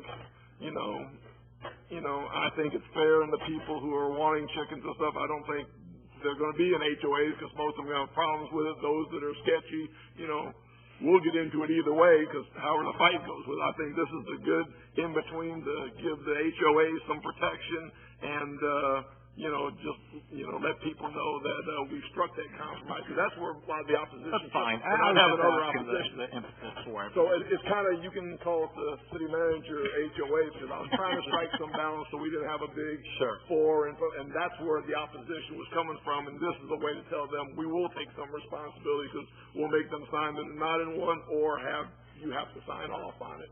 And to me, it avoids a bunch of controversy we may have from this ordinance, and so that's why that was put in. All right. Well, thank you. The other comment I was going to make, I was happy that you included some information from Dunedin and Gulfport in terms of their experience thus far. It sounds, from Dunedin and Gulfport, it sounds like it's been overall a positive thing, that there haven't been large amounts of problems. I didn't see, unless I missed it, I didn't see any feedback from the county. Did they provide? Did I miss it? They simply provided their ordinance. I didn't get any, actually when I spoke to Susan at the county today, she said that since they had adopted their ordinance that they actually had not had anybody apply. Oh. So it's fairly new. That ordinance is fairly new within a couple of months, so there's not much history there to bring like the other cities have had it for a bit. All right. Well, thank you very much. You're welcome. Vice Mayor? Thank you. Well, first I want to touch on the $100 permit fee, and I think that we should keep that within the application. We do have administrative costs to cover. Personally, I know this wouldn't fly on this board. I would make this a conditional use, and they have to pay $500. But, yeah. So, I do have some other, and I want to see what my colleagues feel about adding some other items into the permit application, which I saw in some other codes for other cities where it says there's no selling of the chickens. This is for personal use only. Chickens or eggs, it's personal use only. Also, what was not included in here, that this is to apply to single-family homes only, no duplexes. Actually, that is in there. Is it in here? Yeah, it says per single, paragraph A, no more than 4 hens per single-family detached residence. So it has to be a single-family detached home. Okay. Do we know if you're renting a single-family home, should we ask that they have permission from the owner of the home to allow this? I mean, that would be difficult to enforce. Okay.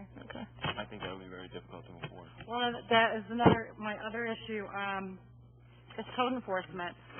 I know that somebody will have to, here at City Hall, will have to sign off on this. And they have to bring plans.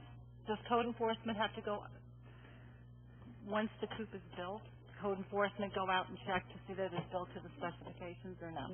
The way that we've drafted this, because of our staffing levels, and that's why I have an affidavit of compliance that they are complying. Chicken coops themselves generally are not going to require a permit. They're not going to rise to the level of permit. Okay. So they have to provide a site plan that shows that they can put them on the property and meet the setbacks.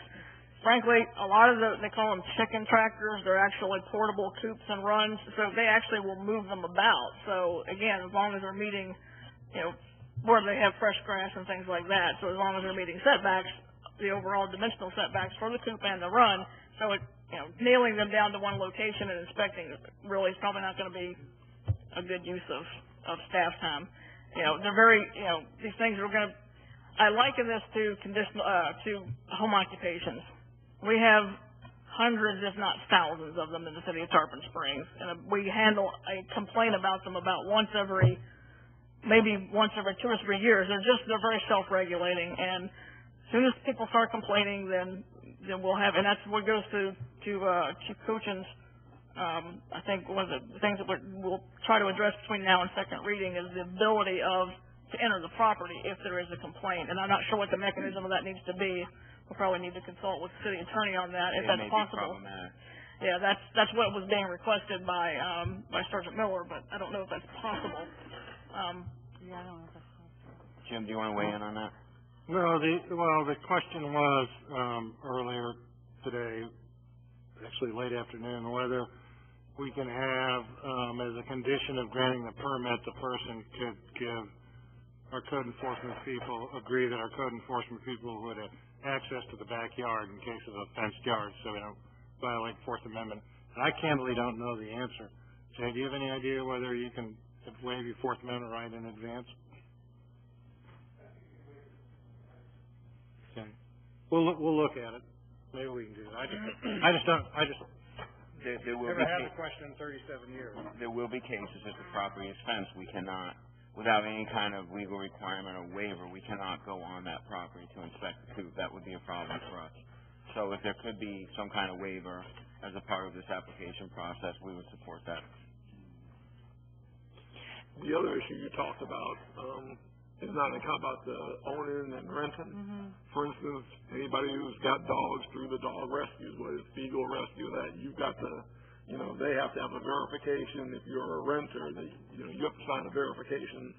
Your landlord has to sign that's permissible to have that on there. So if anybody wanted to bring that up, I suppose there could be an addition like the homeowner things. If you are not an owner of the home, that you have to have the landlord or the owner of home's permission to do that. As a matter of normal course of business, we generally require a property owner's signature on any application or acknowledgement. So that's easy enough to add to the application. And like I say, it's not unusual. Again, for the dog rescues and the other animal rescues, that's a requirement that they have to sign on there. So that wouldn't be unusual. Okay, thank you. And in one of the cities, that they said that after the first year that this was just a how did they put it? I can't find it right now. But within the first year, the novelty wore off. So, that was Gulfport, yeah. Yeah. So again, if I were to agree to vote for this application, I would say leave the $100 permit fee in, leave the HOA information in that Ms. Vincent has provided. I would also like added no selling of the chickens for personal use or eggs for personal use only. And I didn't see it in our ordinance. And then if renting home, another sign off by the owner. An owner's signature block on the application. That's okay, and that's what I would like to see added on the application. Thank you. Ms. Simpson, is the selling not already in the ordinance? No, I don't think it's in. Okay, we definitely got to add that. Off the top of your head, what does a business license cost in the city? It varies from the type of occupation. So, a miscellaneous, category is like $50 a year. But, Is that what you do? Not anymore. Depending on what the use is, it could be 75, 100, 150. So let's just say an insurance agent would be like $50, right? Probably. So the point is to charge $100 for somebody to have chickens in their backyard is ridiculous. So you have to have an administrative cost, yes. So $50, even 75, but $100. That's more than your whole coop. I have at your disposal. I'll to the research, but I've seen them. The ones I've seen have been $250 and stuff, which I thought was extreme, and the $100 was fair. Obviously, because this takes more than just a simple thing as your insurance license. This is going to be a possibility of inspection, a possibility involving coding. This is a lot more to it and stuff. But I'll bow to the research of the different places. That's fine. And bring back for second reading what it looks like the average is, and not the over the average. That works for me. I have no problem with that. Other than just adding the language about selling chickens and whatnot, all your research looks good. I appreciate it. No problem. Any public comments on this item?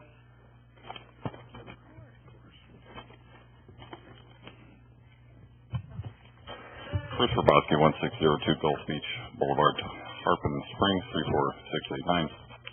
First, I'd like to thank you, Mr. Banther, for bringing this on the agenda. I really appreciate it.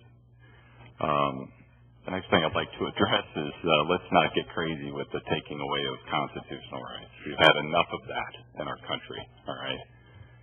you know, I will personally contact Bruce Howey of the ACLU and fight that with everything we've got. If you try to force people to give up their constitutional rights just because they want to have a chicken.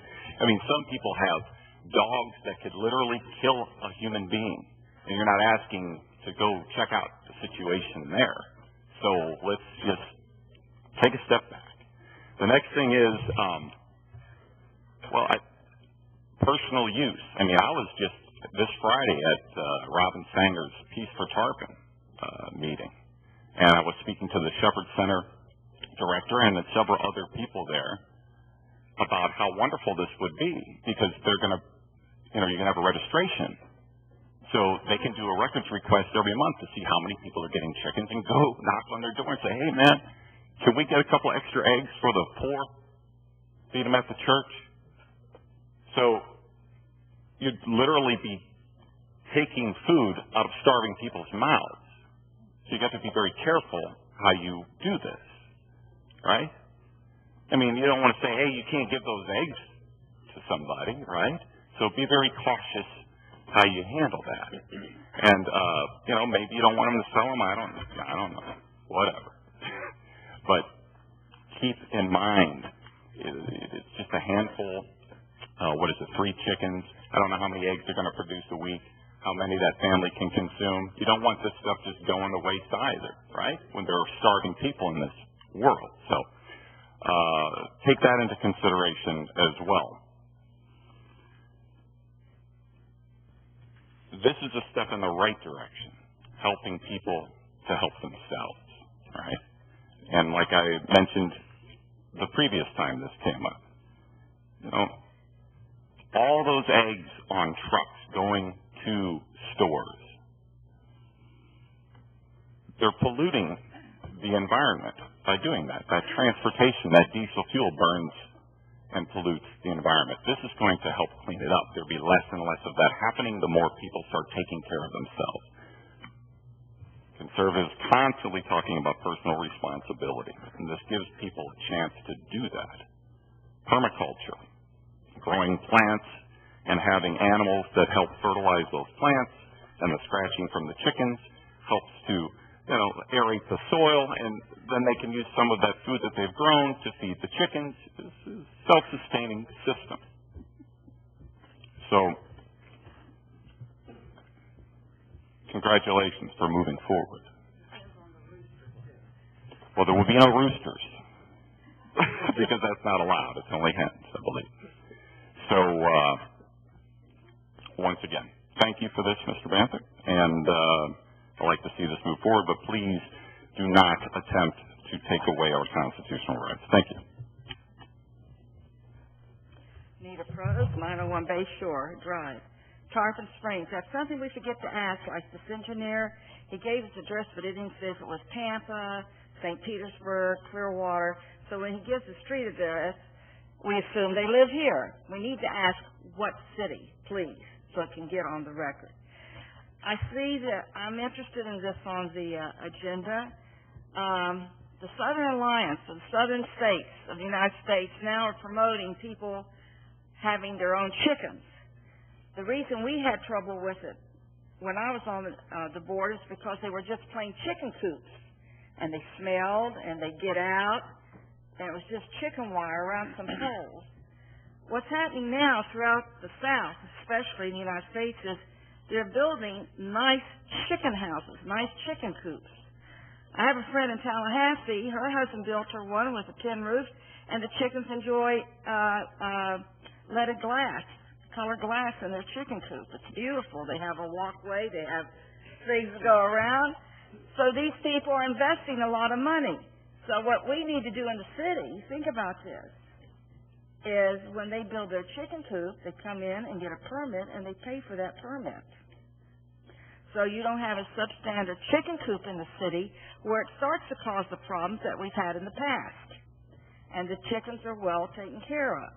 It's a great educational thing for children. These people are eating healthy eggs, and it's a way for the city to make money. Because if you start looking at the Southern Living, Southern Lady, Southern Food magazines, the chicken coops are becoming very elaborate. and they're beautiful. And that's a way for us in the building department to say, this is how these coops, you just can't put chicken wire around 4 poles and say that's a chicken coop, because then they get out and they cause problems. But think about this, start looking into this. It's a good way for the city to receive revenue on these chicken coops.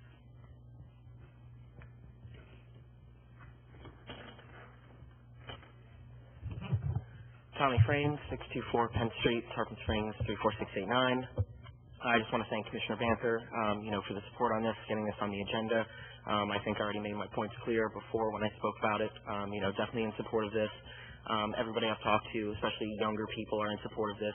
This is a trend. If we want to bring young people into Tarpon Springs, we need to do things like this. And I know it's not part of the ordinance, but just for the record, $100 for $1.50 chicks are a little ridiculous.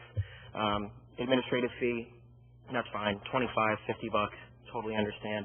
And as far as waiving the Fourth Amendment, I'll be right there with you fighting that. That is like one of the most ridiculous things I've heard, all for a chicken coop.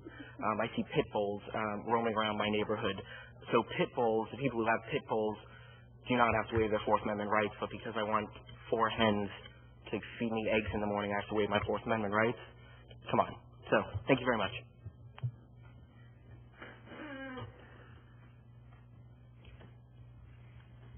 My name's Joe Reese, 1541 Riverside Drive, Tarpon Springs, Florida, 34689. I have 3 children. We go up to South Carolina every year, 2 or 3 times a year. My in-laws have chickens. They love going to collect the eggs. They love the whole part of feeding them every day, chasing them around the yard, catching them, putting them back in the coop. I can go across the river right here and go to a friend's house and they have chickens. Why can't we have chickens in the city of Tarpon?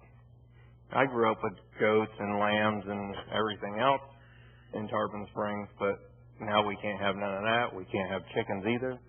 So I'm hoping that you guys go ahead and pass this so I can have chickens to get colored eggs, blue, red, white, brown.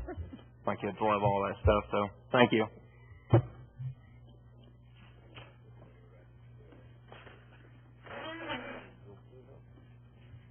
Hello, I'm Denise Menino, 470 Cypress, Tarpon Springs. And I'd just like to tell you I'm delighted that this has moved forward. Thank you, Commissioner Banther, for putting it on the agenda and for the support of the Board of Commissioners in this city. I think it's a very exciting turn for sustainability in this town. I'm hoping that we'll have more opportunities to create some sort of sustainability plan for the city of Tarpon Springs. I read through the ordinance, and it's understandable that initially you would err to caution. I actually think that the idea of having some clarification for the HOAs would put people at ease, because they definitely make their own rules that supersede oftentimes the stringent regulations within the city, and it's totally understandable. My only concern was the steep application fee that wasn't part of the ordinance but was added, and I just think that it might be making it prohibitive to young families or young people who want to raise chickens to have such a steep fee, and I just would ask that you might reconsider the amount. But I would like to, again, just thank you for moving forward on this. Thanks.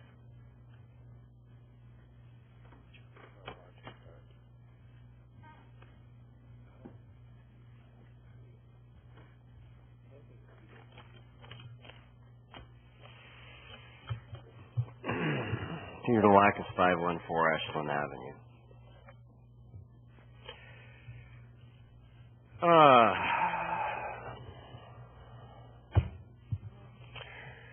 Yep, this is not the first time that this has been brought before us, and I'm glad to see at least we're revisiting it. I'm just concerned about what I'm seeing in front of me. Couple of things. Y'all are talking about all this administration and all this, gotta monitor this. Gulfport, very simple regulations, and they even say, you know, after the novelty worn off, no problems. Why are you making people jump through hoops for permits and fees, and we got to know where you are gotten them chickens? Them chickens might get away. You're going to be a big misdemeanor there. Whereas Mr. Harbosky mentioned, you know, we got other issues bigger than some chickens. Now, a couple things. Y'all all live in Tarpon, so you can't have chickens. So you don't have any experience in regulating chickens into saying whether, you know, 4 is right, Gulfport allows 10, Dunedin doesn't even say a limit. Why don't you just start off and say, yeah, we will allow chickens in certain designated areas. Because you know what's going to happen? Once people hear they can have chickens, they are going to be coming here and applying for permits. And as I think it was just stated earlier, Pinellas County hasn't had anybody apply for permits. Well, I can guarantee you that ain't because nobody's not having chickens in Pinellas County. So why make all these people jump through all the rules? Dunedin has allowed chickens, cannot free range, it cannot be a public nuisance. Gulfport, 3 simple things. Chickens allowed, to cover running at large, manner of keeping, roosters prohibited. Let's put on the record also, the biggest issue with the homeowners from Harbor Oaks, Marty Peters, formerly Commissioner Slattery's campaign managers for the last 2 campaigns. Thank you. Nah, you know, I mean, some things are not even worth responding to. But I do appreciate some of the comments that Mr. Lacker said. And it just supports why I will be voting no. It's because, just like you said, nobody's going to be trying to follow it anyway. They're going to be doing what they want to. They think that it's all legal. They don't have to come and get a permit. So, you know. But thank you for those enlightening comments. Any other public comments? Any commission comments? I have a comment, if I may. Well, let me get to, Go ahead. I was going to let it cool off a little bit. Vice Mayor? Thank you. I just wanted to say when I said no selling of personal use, you know, used for personal use only, there's a difference between giving and selling. So if Peace for Tarpon wants to give to the homeless, that's different than selling. And if they want to give eggs to the homeless. And yes, Marty was my campaign manager as well as Commissioner Larson's and as well as yours, Peter. Thank you. Let me just say one thing there. It's nice to be campaign manager. No, I don't have any campaign manager. I'm not a politician. But where I was trying to get politically is we just brought you a product. We brought you something to look at the first reading. And in that, I think we took a lot of time. So we didn't have an audience sent out here divided. I've been to the meetings before. I've been with the opposition. What we tried to find is there are some that think these regulations should be a lot steeper. There's some they should be a lot less. We think we brought you a good compromise. Again, I know everybody in the audience heard. I'll reiterate it again in case some didn't. We will bow to look at the rest of the fees, and that was just something, again, put out to everybody, the $100 fee. We'll look. If we find there's none or less, the $50, which is normal, that's fine. But, you know, to talk about rate, we're not this, that. This is to get the balance. This is so you don't see it was like the last meeting, all this opposite, because we've tried to address the concerns. We've tried to address the concerns of the homeowner association. We've tried to do a little balance. If people choose to do things not by the rules, that's going to be their choice, and code enforcement and stuff can deal with them, and then we can get no talk about how we're doing things. So, you know, we can talk about this and that about the thing, but I want to thank Renee and thank for looking at everything and bringing back something to you that's a kind of middle ground. And again, I think they did a very successful job, and thank you, Renee, because we don't have the acrimony we had the last meetings, I think, because we struck a fair balance. And, that's what we had to do. We don't have to put on comedy shows or anything to do that. We struck a very fair balance. We'll do some tweaking, listening to the board and the citizen, and we'll have an ordinance that hopefully everybody can live with. So I just want to put that on the record with some of the comments that came out, and just to address some of them. And you still have something? Yeah, just very quickly, because the city manager basically already said it. I just want to point out, we can approve this evening and still revisit the fee aspect of the second reading. So just, if we do in fact approve it this evening, that doesn't necessarily mean it's going to be a $100 fee. That number can be discussed at the next time it's on the agenda, which we probably have right here. 2 weeks. In 2 weeks? All right, I didn't see it there. So in 2 weeks, we can discuss the fee further. That was the only comment I was going to make. And two, I just want to thank staff, because there are some people that don't think that the city should even be doing this.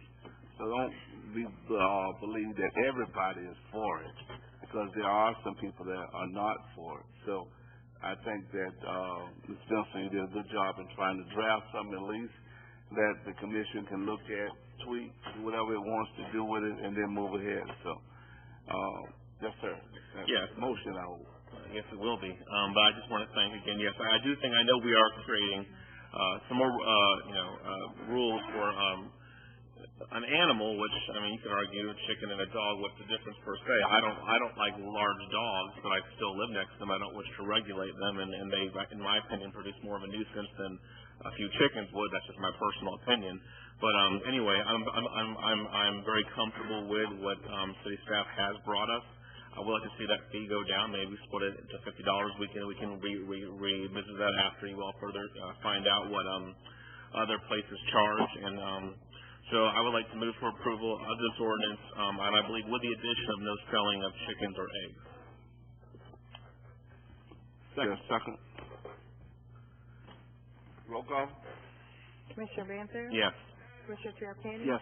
Commissioner Larson? Yes. Vice Mayor Slattery? No. Mayor Archie? No. Item number 14, Resolution 2013-25, Police Department position changes.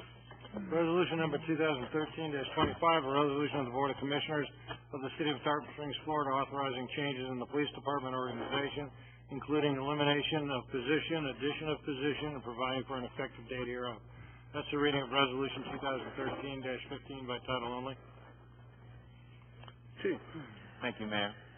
Providing in your backup, as any department head or leader would do, you're always looking for ways to improve your department. We had the retirement of Sergeant Hill, which created an opening for sergeant in the department. We did a whole competitive process, examination process, and we have a ranking of 5 very qualified individuals that could be promoted to sergeant. The first promotion was now Sergeant Frank Ruggiero, who oversaw our accreditation area. As this process went on, I really began to think about what would happen with him going on the road, and accreditation has brought so many wins to the department. This position, accreditation, in most other departments is usually run by a sergeant or above because they're handling quality control.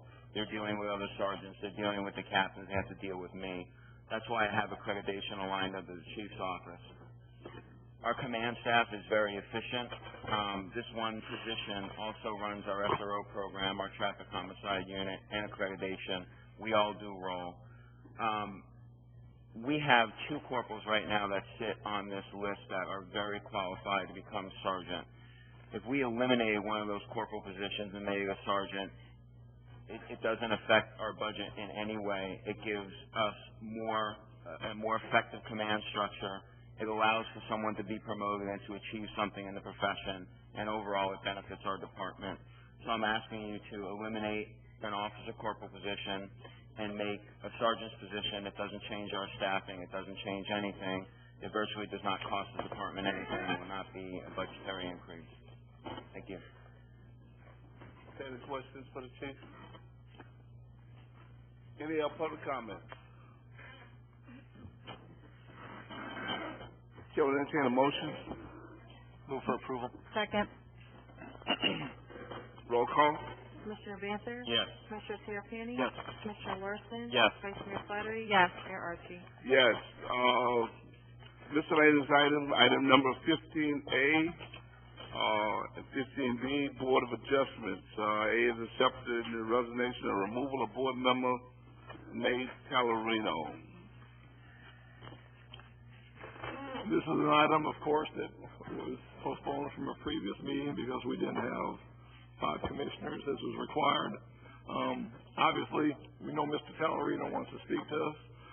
Why I changed the language a little bit, because I wanted to give the opportunity, if you wish, for the best interest to resign from that position. You accept it. If not, my position remains that we thank him for his service and we replace him on the Board of Adjustments with somebody from the list. And I don't think there's anything more to say. You've seen the backup materials, and at this time I really don't have anything to say about it. Does anyone have any questions, or would you like to have Mr. Calorino speak to the subject? I'd like to hear from him. Calorino?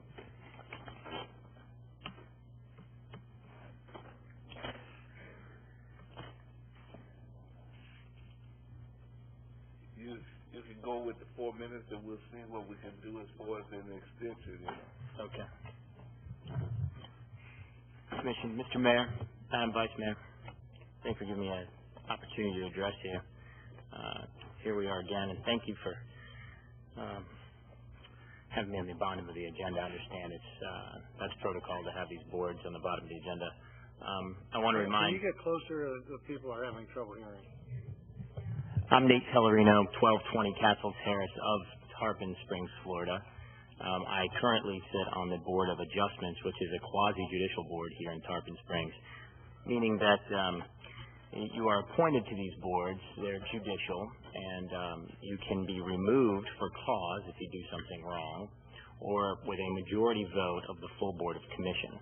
And my name continues to come up and be placed on the Commission's agenda, not by a commissioner who you people and voters of the city of Tarpon Springs have voted into office, but by the city manager, who was neither voted for his position, nor did he have to interview for it. However, the position of the city manager is that, according to the last meeting that we had in June, that volunteer members of these boards should come in front of this commission and interview for their position. I think that's hypocrisy. But, Mr. LaCourse, let me start with you. I want to thank you for pointing out in your email in May that I had a matter of disagreement with, in your words, an unbiased commissioner. Before I start my remarks regarding my potential removal, I'd like for you to maybe point out for me the ones that aren't biased so I know who I'm addressing. This is not a question to ask Ms. Calorino. This is your time to speak. Okay. I don't have any wishes to respond to you. This is your time to talk. Okay. Well, fine. Thank you. Anybody who watches the videos of the way that I carry myself and handle the business that comes in front of our board will see that I do so in a very professional manner. The one time that I was asked to come in front of this board and explain myself, I did not know a gentleman's name. I confused his name. I've since apologized for it numerous times, and I would like to have permission to play the recording of what I said, because I think it's appropriate. You think it might have some bearing? It does have some bearing. Would you like to hear from it? Your time. It's okay. Well, let's go to the voice memo, and you can hear exactly what I said.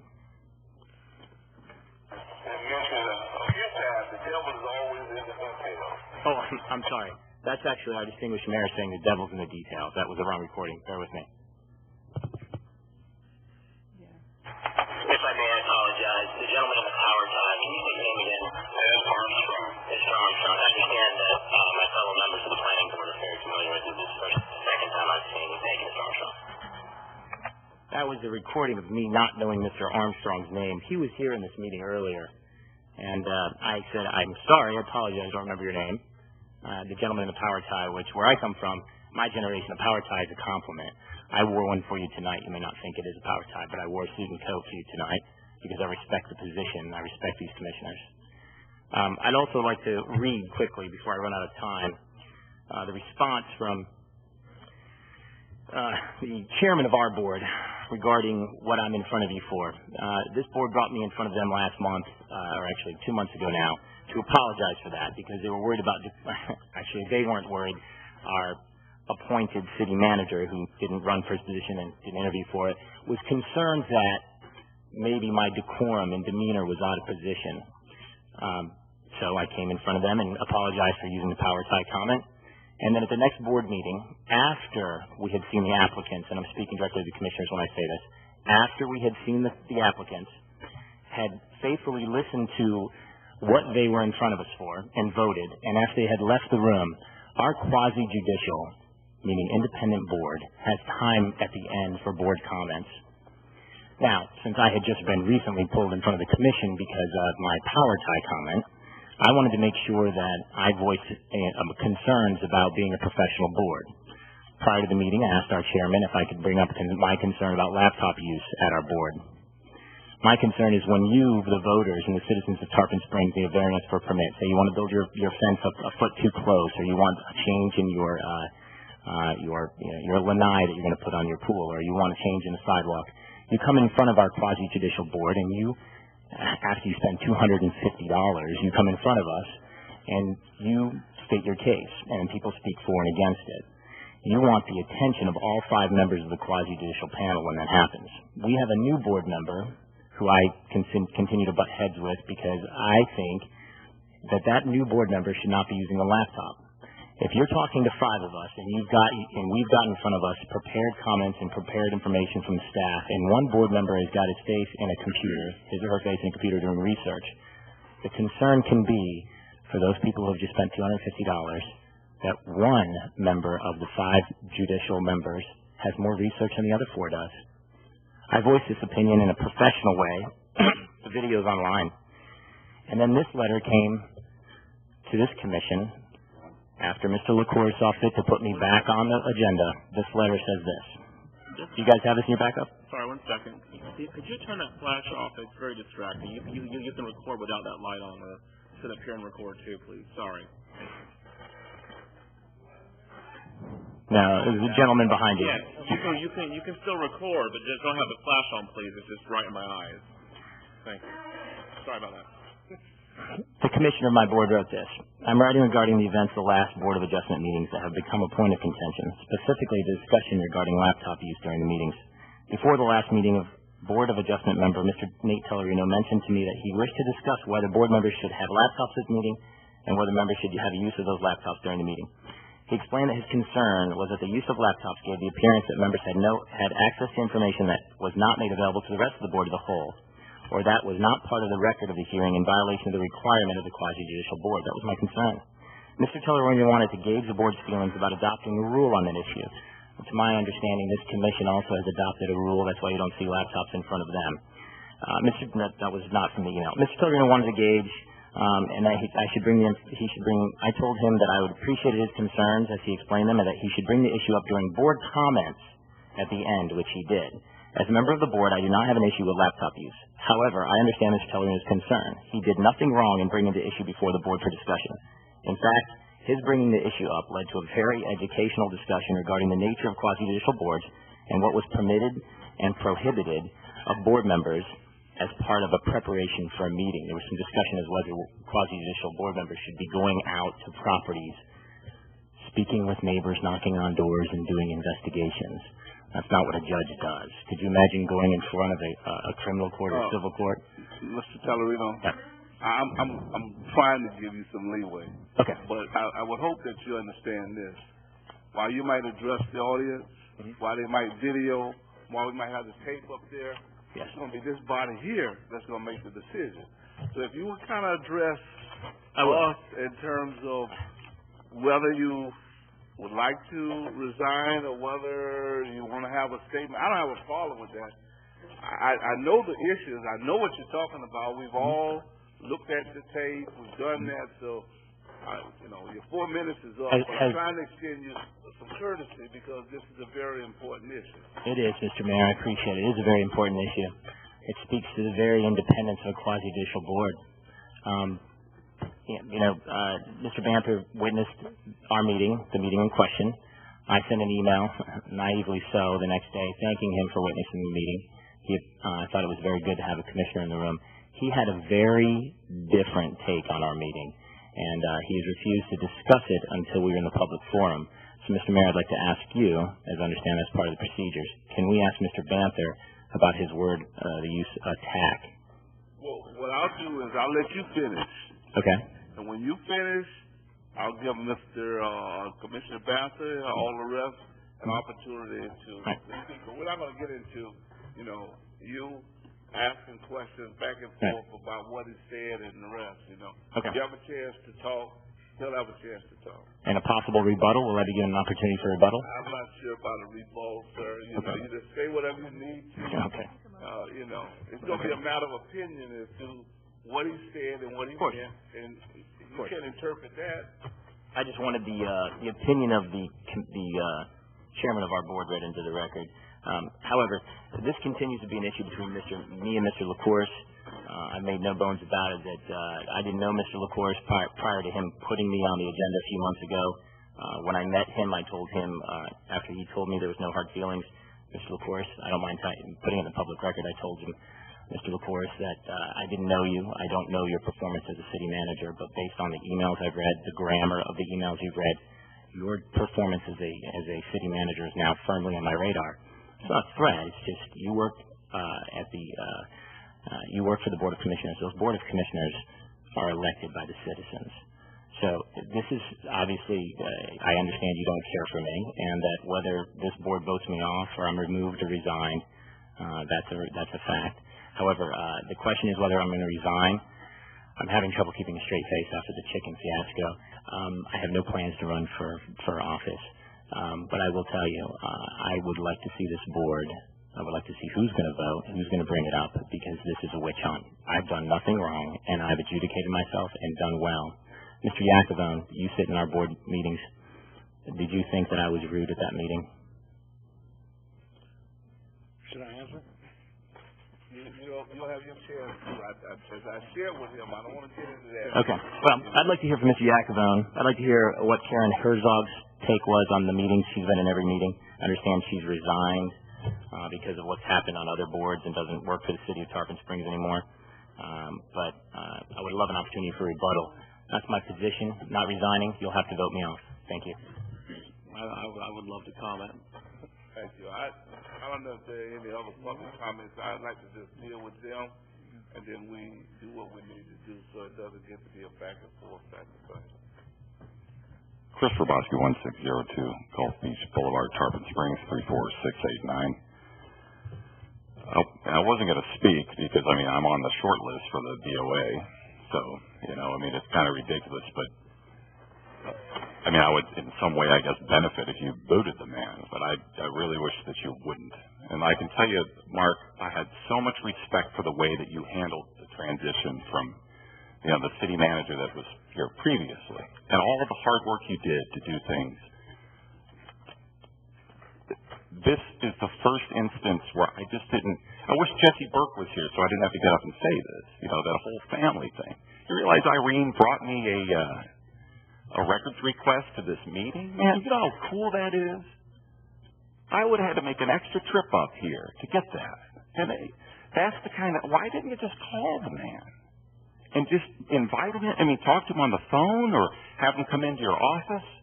It just seems unlike you. But I remember the time you called me about that Walmart thing. That blew me out of my chair. I couldn't believe that the city was actually calling me, after all the adversarial stuff that went on. It was so cool, man. I thought it's going to be different from now on, and it was. And I'm not saying that it's totally screwed up now, but this just totally confused me. It just totally confused me.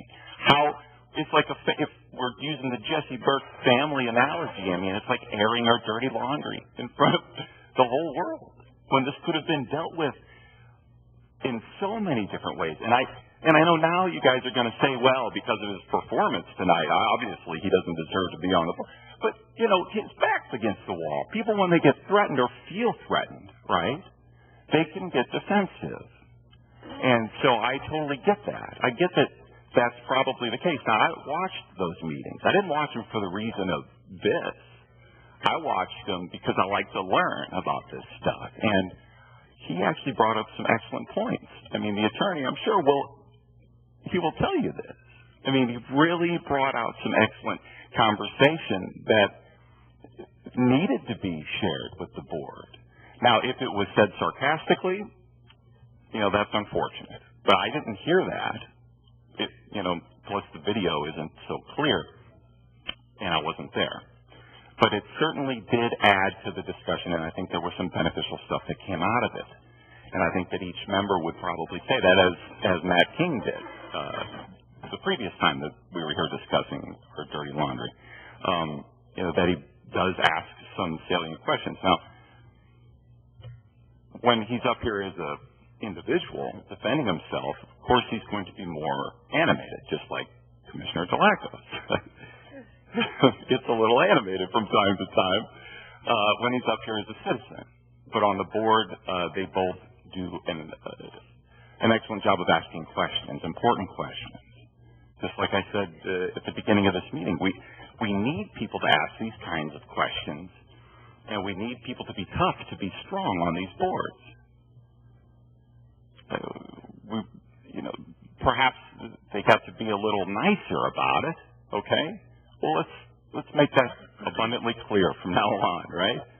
But without scaring people. And I know Mr. Banter had mentioned the previous time about having people come up and be interviewed for the process.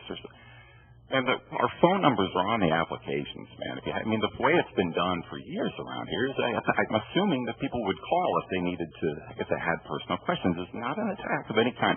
I'm simply saying that my understanding of it is that you wouldn't want to scare the public away from applying for boards. They were having trouble getting them anyway. So to have a Spanish Inquisition about, you don't want to force people to have to do that.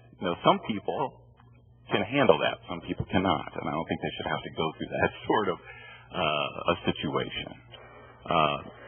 Thank you.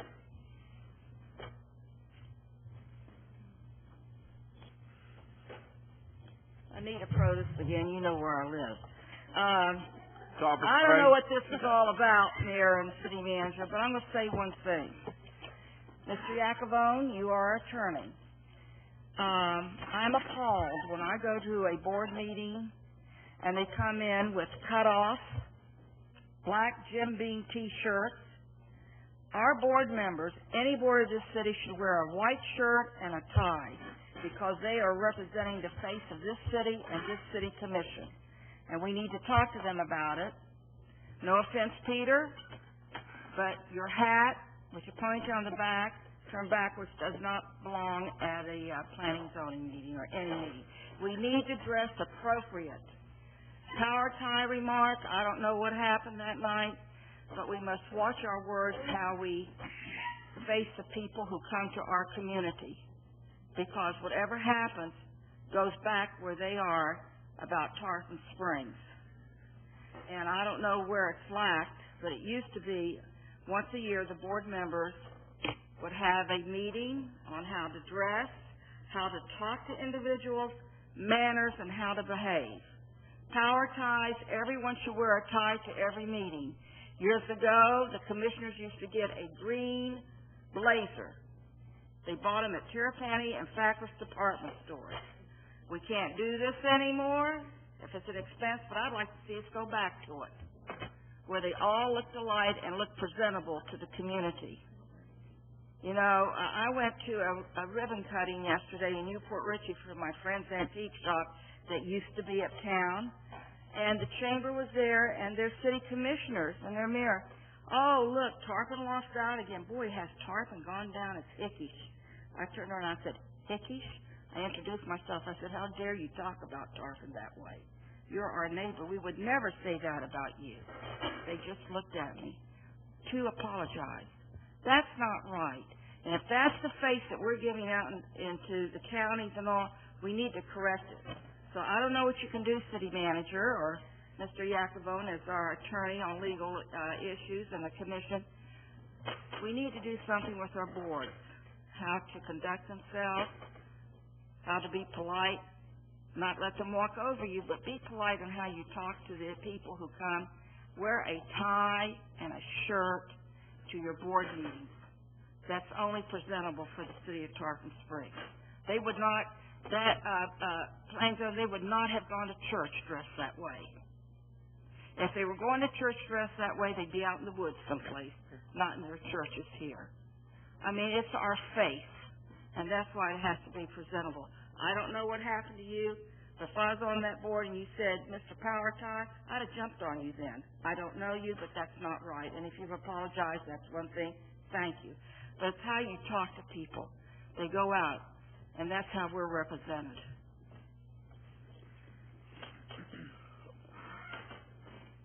There are no other public comments, Commissioner Banther. Thank you. As I've gotten thrust into this situation, first off, and I've said to Mr. Tallarino several times that I have respect for you. I think you're a good businessman. I have thanked you for coming to be on a board. I served on 2 boards prior to being elected. I know the time it takes away from your work and family, and I thank you for that, regardless of what happens tonight. But first off, and almost I think tonight solidified it for me the most. The problem I have with the most is the way you address our city manager. While you're within your right to do so completely, I don't appreciate the comments like that. While he and I don't always agree on everything, that is our job as the city commissioners. He works at our will. If there's such a large problem with him in his performance or grammar in an email, we will bring that up to him. So I just personally take some offense at that. But in relation to what you mentioned about the email where I said attack, when I was in the audience, and by the way, when you emailed me, what you neglected to say up there, was that you mentioned how you wished another commissioner on this board would have stayed for the whole thing, and in my opinion, alluding to that, shame on that commissioner, but good on me. But when I'm in attack, from my vantage point in the audience, knowing your past history with Mr. Darby, who I don't know at all personally, and I've never spoken to him, though it seemed to me, while you were bringing up a topic that is important to discuss, I bring my iPad here sometimes. If we should have laptops or iPads or what have you at city commission meetings, you were using it as an angle, or as I saw, as an attack against him. To have all of a sudden the whole board focus shifted on why does Mr. Darby have his laptop here? And again, I know this whole debate people have been accused of claiming to be body language experts or psychologists, and I am neither of those at all. But by the behavior I saw on the board, most of the board kind of seemed taken back by what you were doing. And that's what I meant in that email to you. Thank you.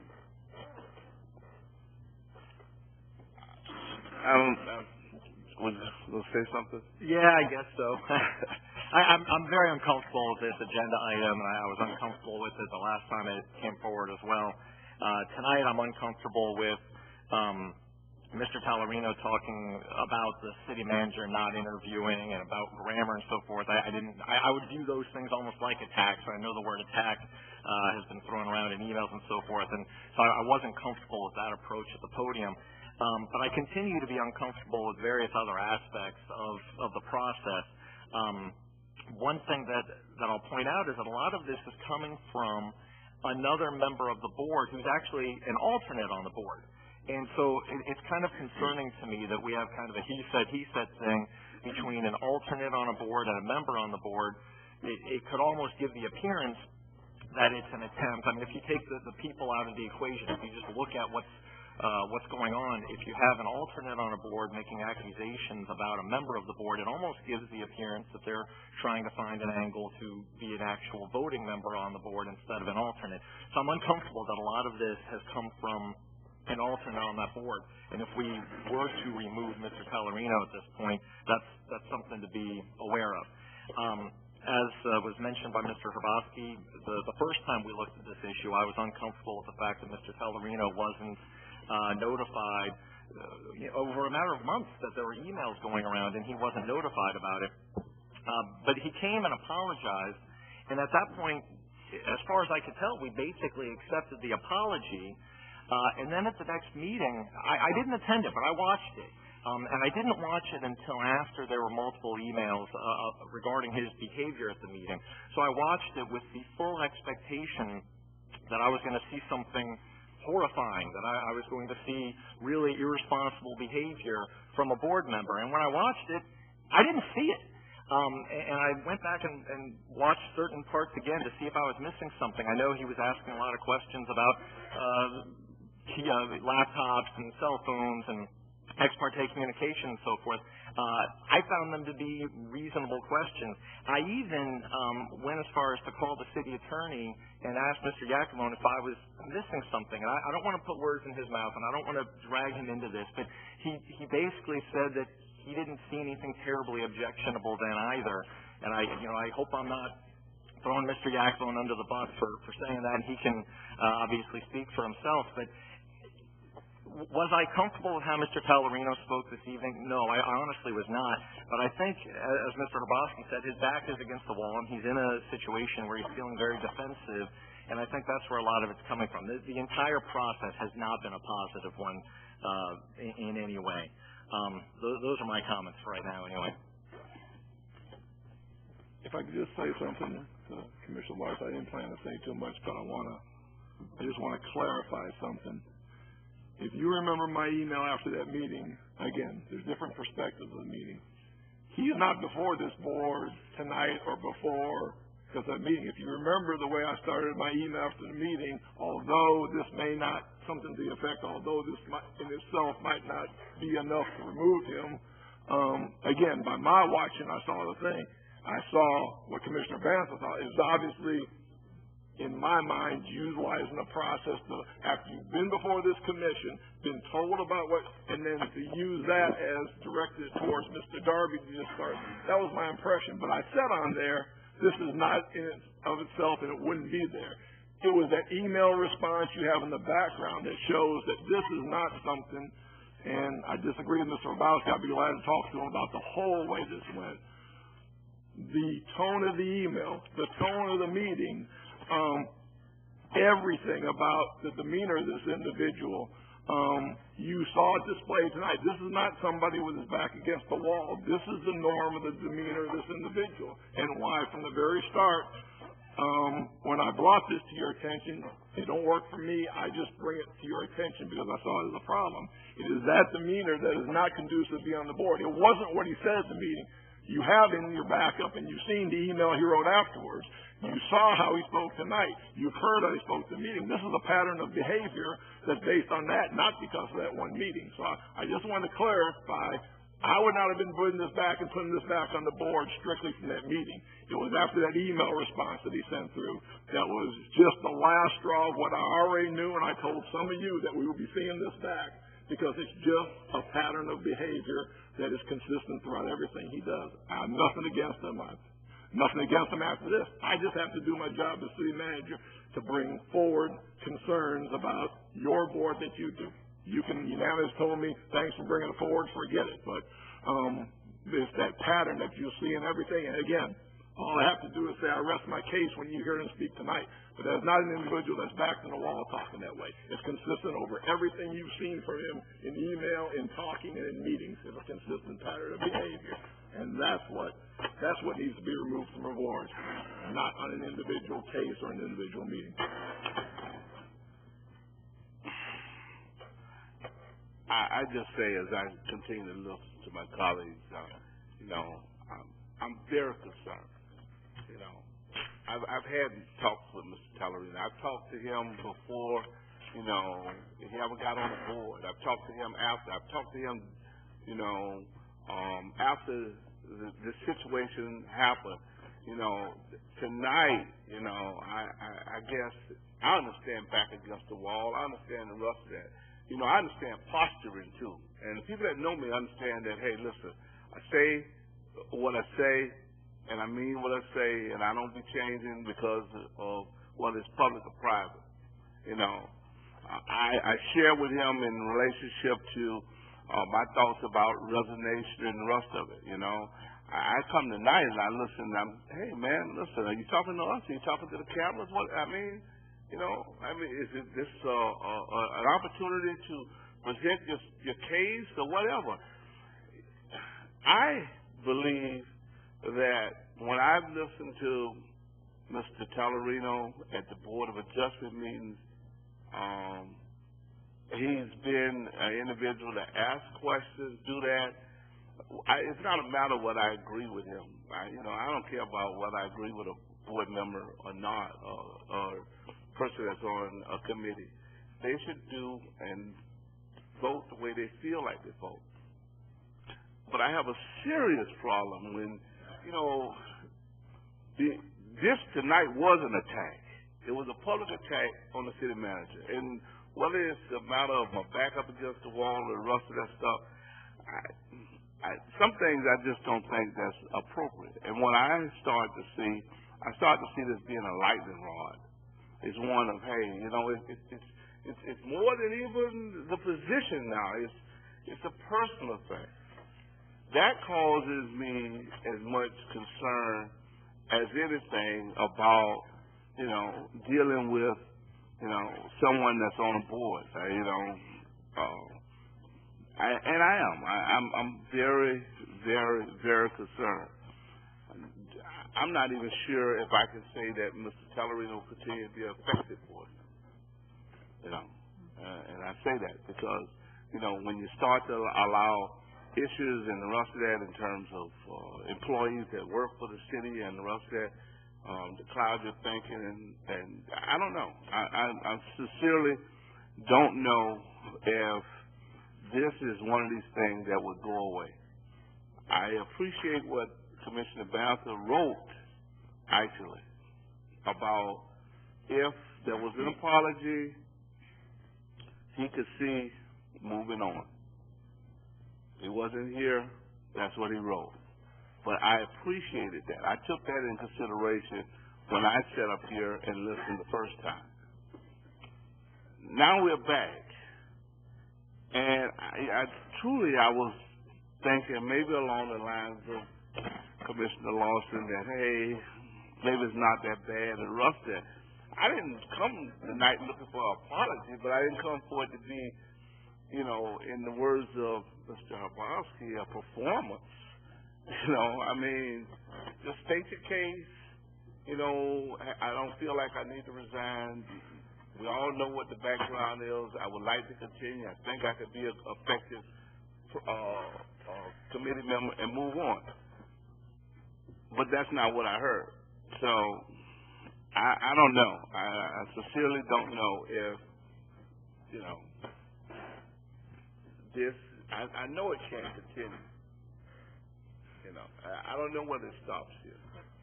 I thought it stopped before, but we're at this point. So, and I want to say that so that people know that, hey, this doesn't matter about what my colleagues say. I'm influenced by me. I'm not influenced by what everybody else thinks and the rest of it. These are my feelings in relationship to where we're at right now. And I think we're put in this position that we need to do something. So, Vice Mayor. Thank you. And I have to agree with the mayor. I think this is getting personal at this point. I don't think Mr. Tallarino's back is up against the wall.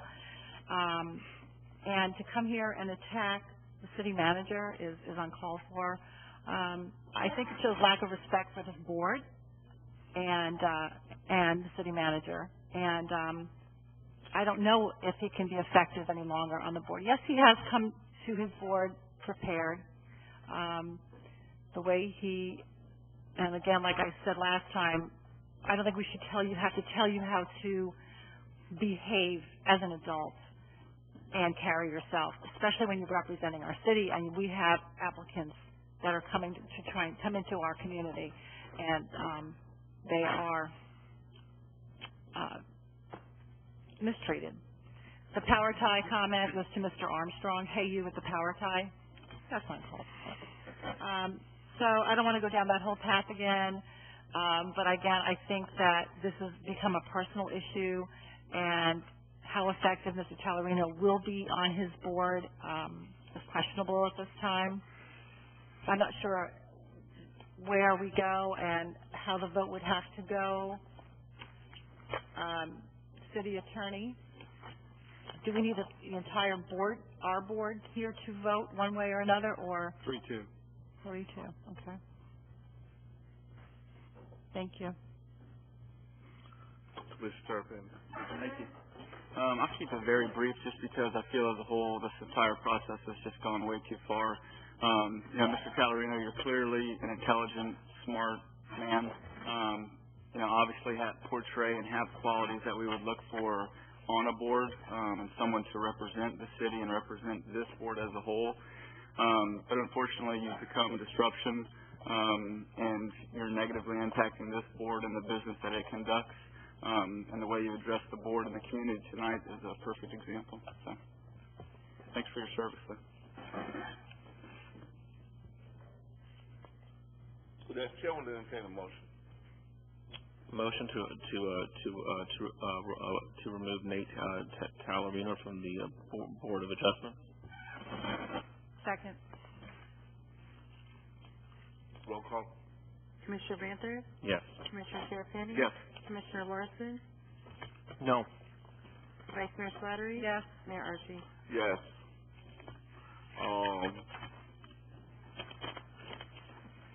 Leading to that is appointment to the Board of Adjustment. Everybody know the process. Unfortunately, I don't see the normal document you have, but I will tell you there is an alternate, Greg Darby, and you've also got 4 applications. Obviously, you can either move the alternate up, or you may select somebody from the 4 applicants to fill the regular position at your will. So the applicants are in your background. It's just normal form that talks about moving the alternate up or picking from the group on the list. So it's your choice which one you decide to do in this case.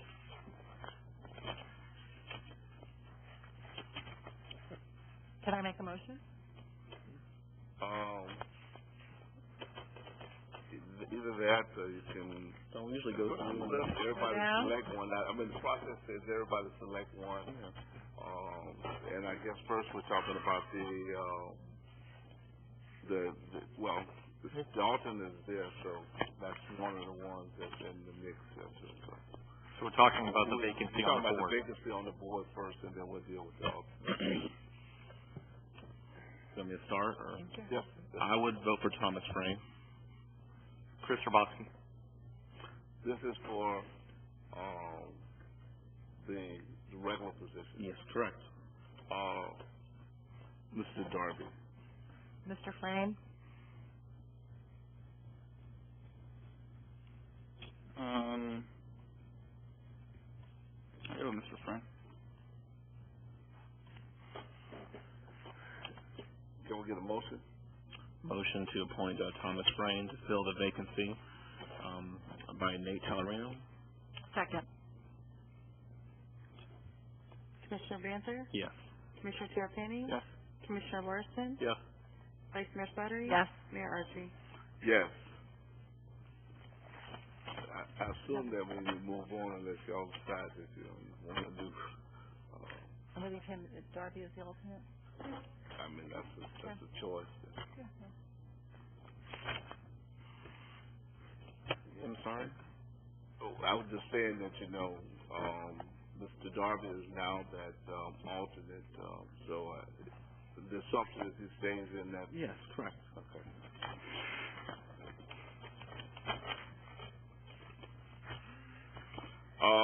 Next item that we have is appointment to Planning and Zoning Board. We're at a point where we have a current alternate, Jacob Carr. We could either move him to the regular member to fill Mr. Chambers' term that expires in 2014 and appoint an alternate, or appoint someone else in terms of into that position. So I just have a quick question. The two, just, I don't know, if maybe, the city clerk can clarify. I know, Miss Protos is present, and her and, Mr. Seaman, do they still wish to serve, being their application was in 2010? Is that, I mean, no, but I'm just saying, is it still, no, you're on the list. See it. I'm just asking. No, they did not throw it out. I can reassure you of that. We do try to check with them at least on a quarterly basis. Okay, that's fine. That answers my question. You want to start with me again, or go down that way? I'll start with Mr. Tarpon. Thank you, Mayor. I'd like to move the current alternate to a regular position, and put Ms. Protos as the alternate. Well, let's deal with one of them. Oh, okay, sorry, excuse me. Mr. Carr is the, correct, as the regular member. Jacob Carr. Jacob Carr. I'm going to say Jacob Carr, and I'm also going to make a motion that we continue our meeting, which I think we have to do after 11 o'clock. Yeah, I got that. I guess I wanted to disregard. I didn't mean to jump in. No, I'm glad you did, because, we do need a motion. Tonight? Wait. Don't act like you don't hear anything like that. We need a motion. Motion to continue. To extend the meeting. Motion to extend the meeting past 11 p.m. Second. Roll call. Commissioner Banther? Yes. Commissioner Terrapini? Yes. Commissioner Larson? Yes. Vice Mayor Slattery? Yes. Mayor. Yes. Jacob Carr. Jacob Carr. Can we get a motion for that? So moved. Second.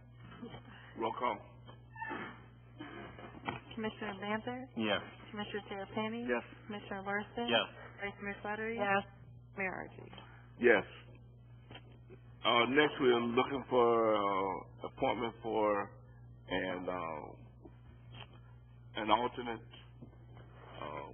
I guess we'll start with you, Vice Mayor. I'd like to appoint Anita Protos as an alternate member, term to expire October 1st, 2016.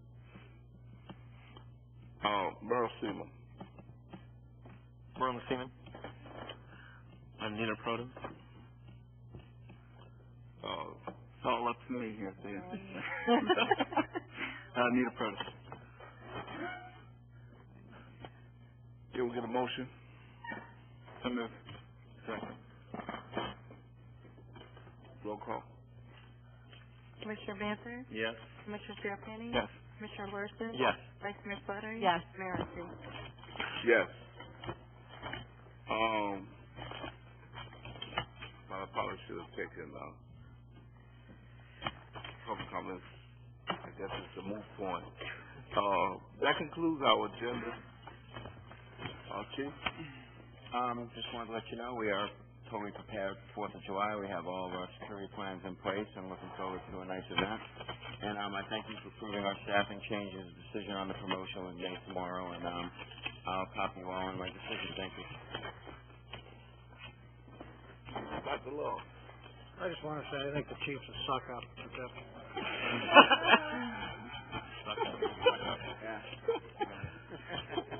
He disagrees. Man, we got to remove the city attorney now. That was disrespectful. City manager? Oh, that was a good one. Just want to remind everybody about the fireworks. We'll try to get it out again. The parking at Howard Park will not be enforced after 6 p.m. So you get there earlier, you're liable to get a ticket. I'm not so sure, but remember, one of the agreements we made from this commission requesting the county does not waive the parking fees for events, but because of the city and the working relationship we've been having, they did agree to send their enforcement people, and there will be no enforcement of no parking after 6 p.m. So if you have a pass and get out there early and get the places, that's fine. But again, after 6 p.m., you can park out on the causeway without the permit for the fireworks show. We've been told, hopefully by Dennis Phillips, that we should have the fireworks that night. We are working on a contingency plan that we're just waiting for the county to do them Friday night if something happens Thursday night. We've already got the fireworks people who said they'll leave it set up. We just gonna have to put a guard around it and guard it. So depending the okay from the county, if Dennis is wrong and something happens with the fireworks display, we'll have, like some of the ball games, you see some of the minor league games are having 4th of July on July 5th, so we'll have a July 5th one. But again, Dennis Phillips says we're going to be all right. The show's going to go off, so we'll rely on him and everybody to show up. Just want everybody to know that. Madam Clerk. No comment. Commissioner Tarpon. Thank you. I just, obviously want to remind everybody about the fireworks and also the patriotic picnic in Craig Park. I think it's nice to be able to have both of those go off on the same day, and I want to, again, thank the Commission for your support on the firework issue. I think it's definitely been well received and supported by the community. Thank you. Happy 4th. Vice Mayor. No comment. Commissioner Lawson. No comment. Commissioner Bamford. I have no comments at all. Well, we'll adjourn this meeting at 11:07.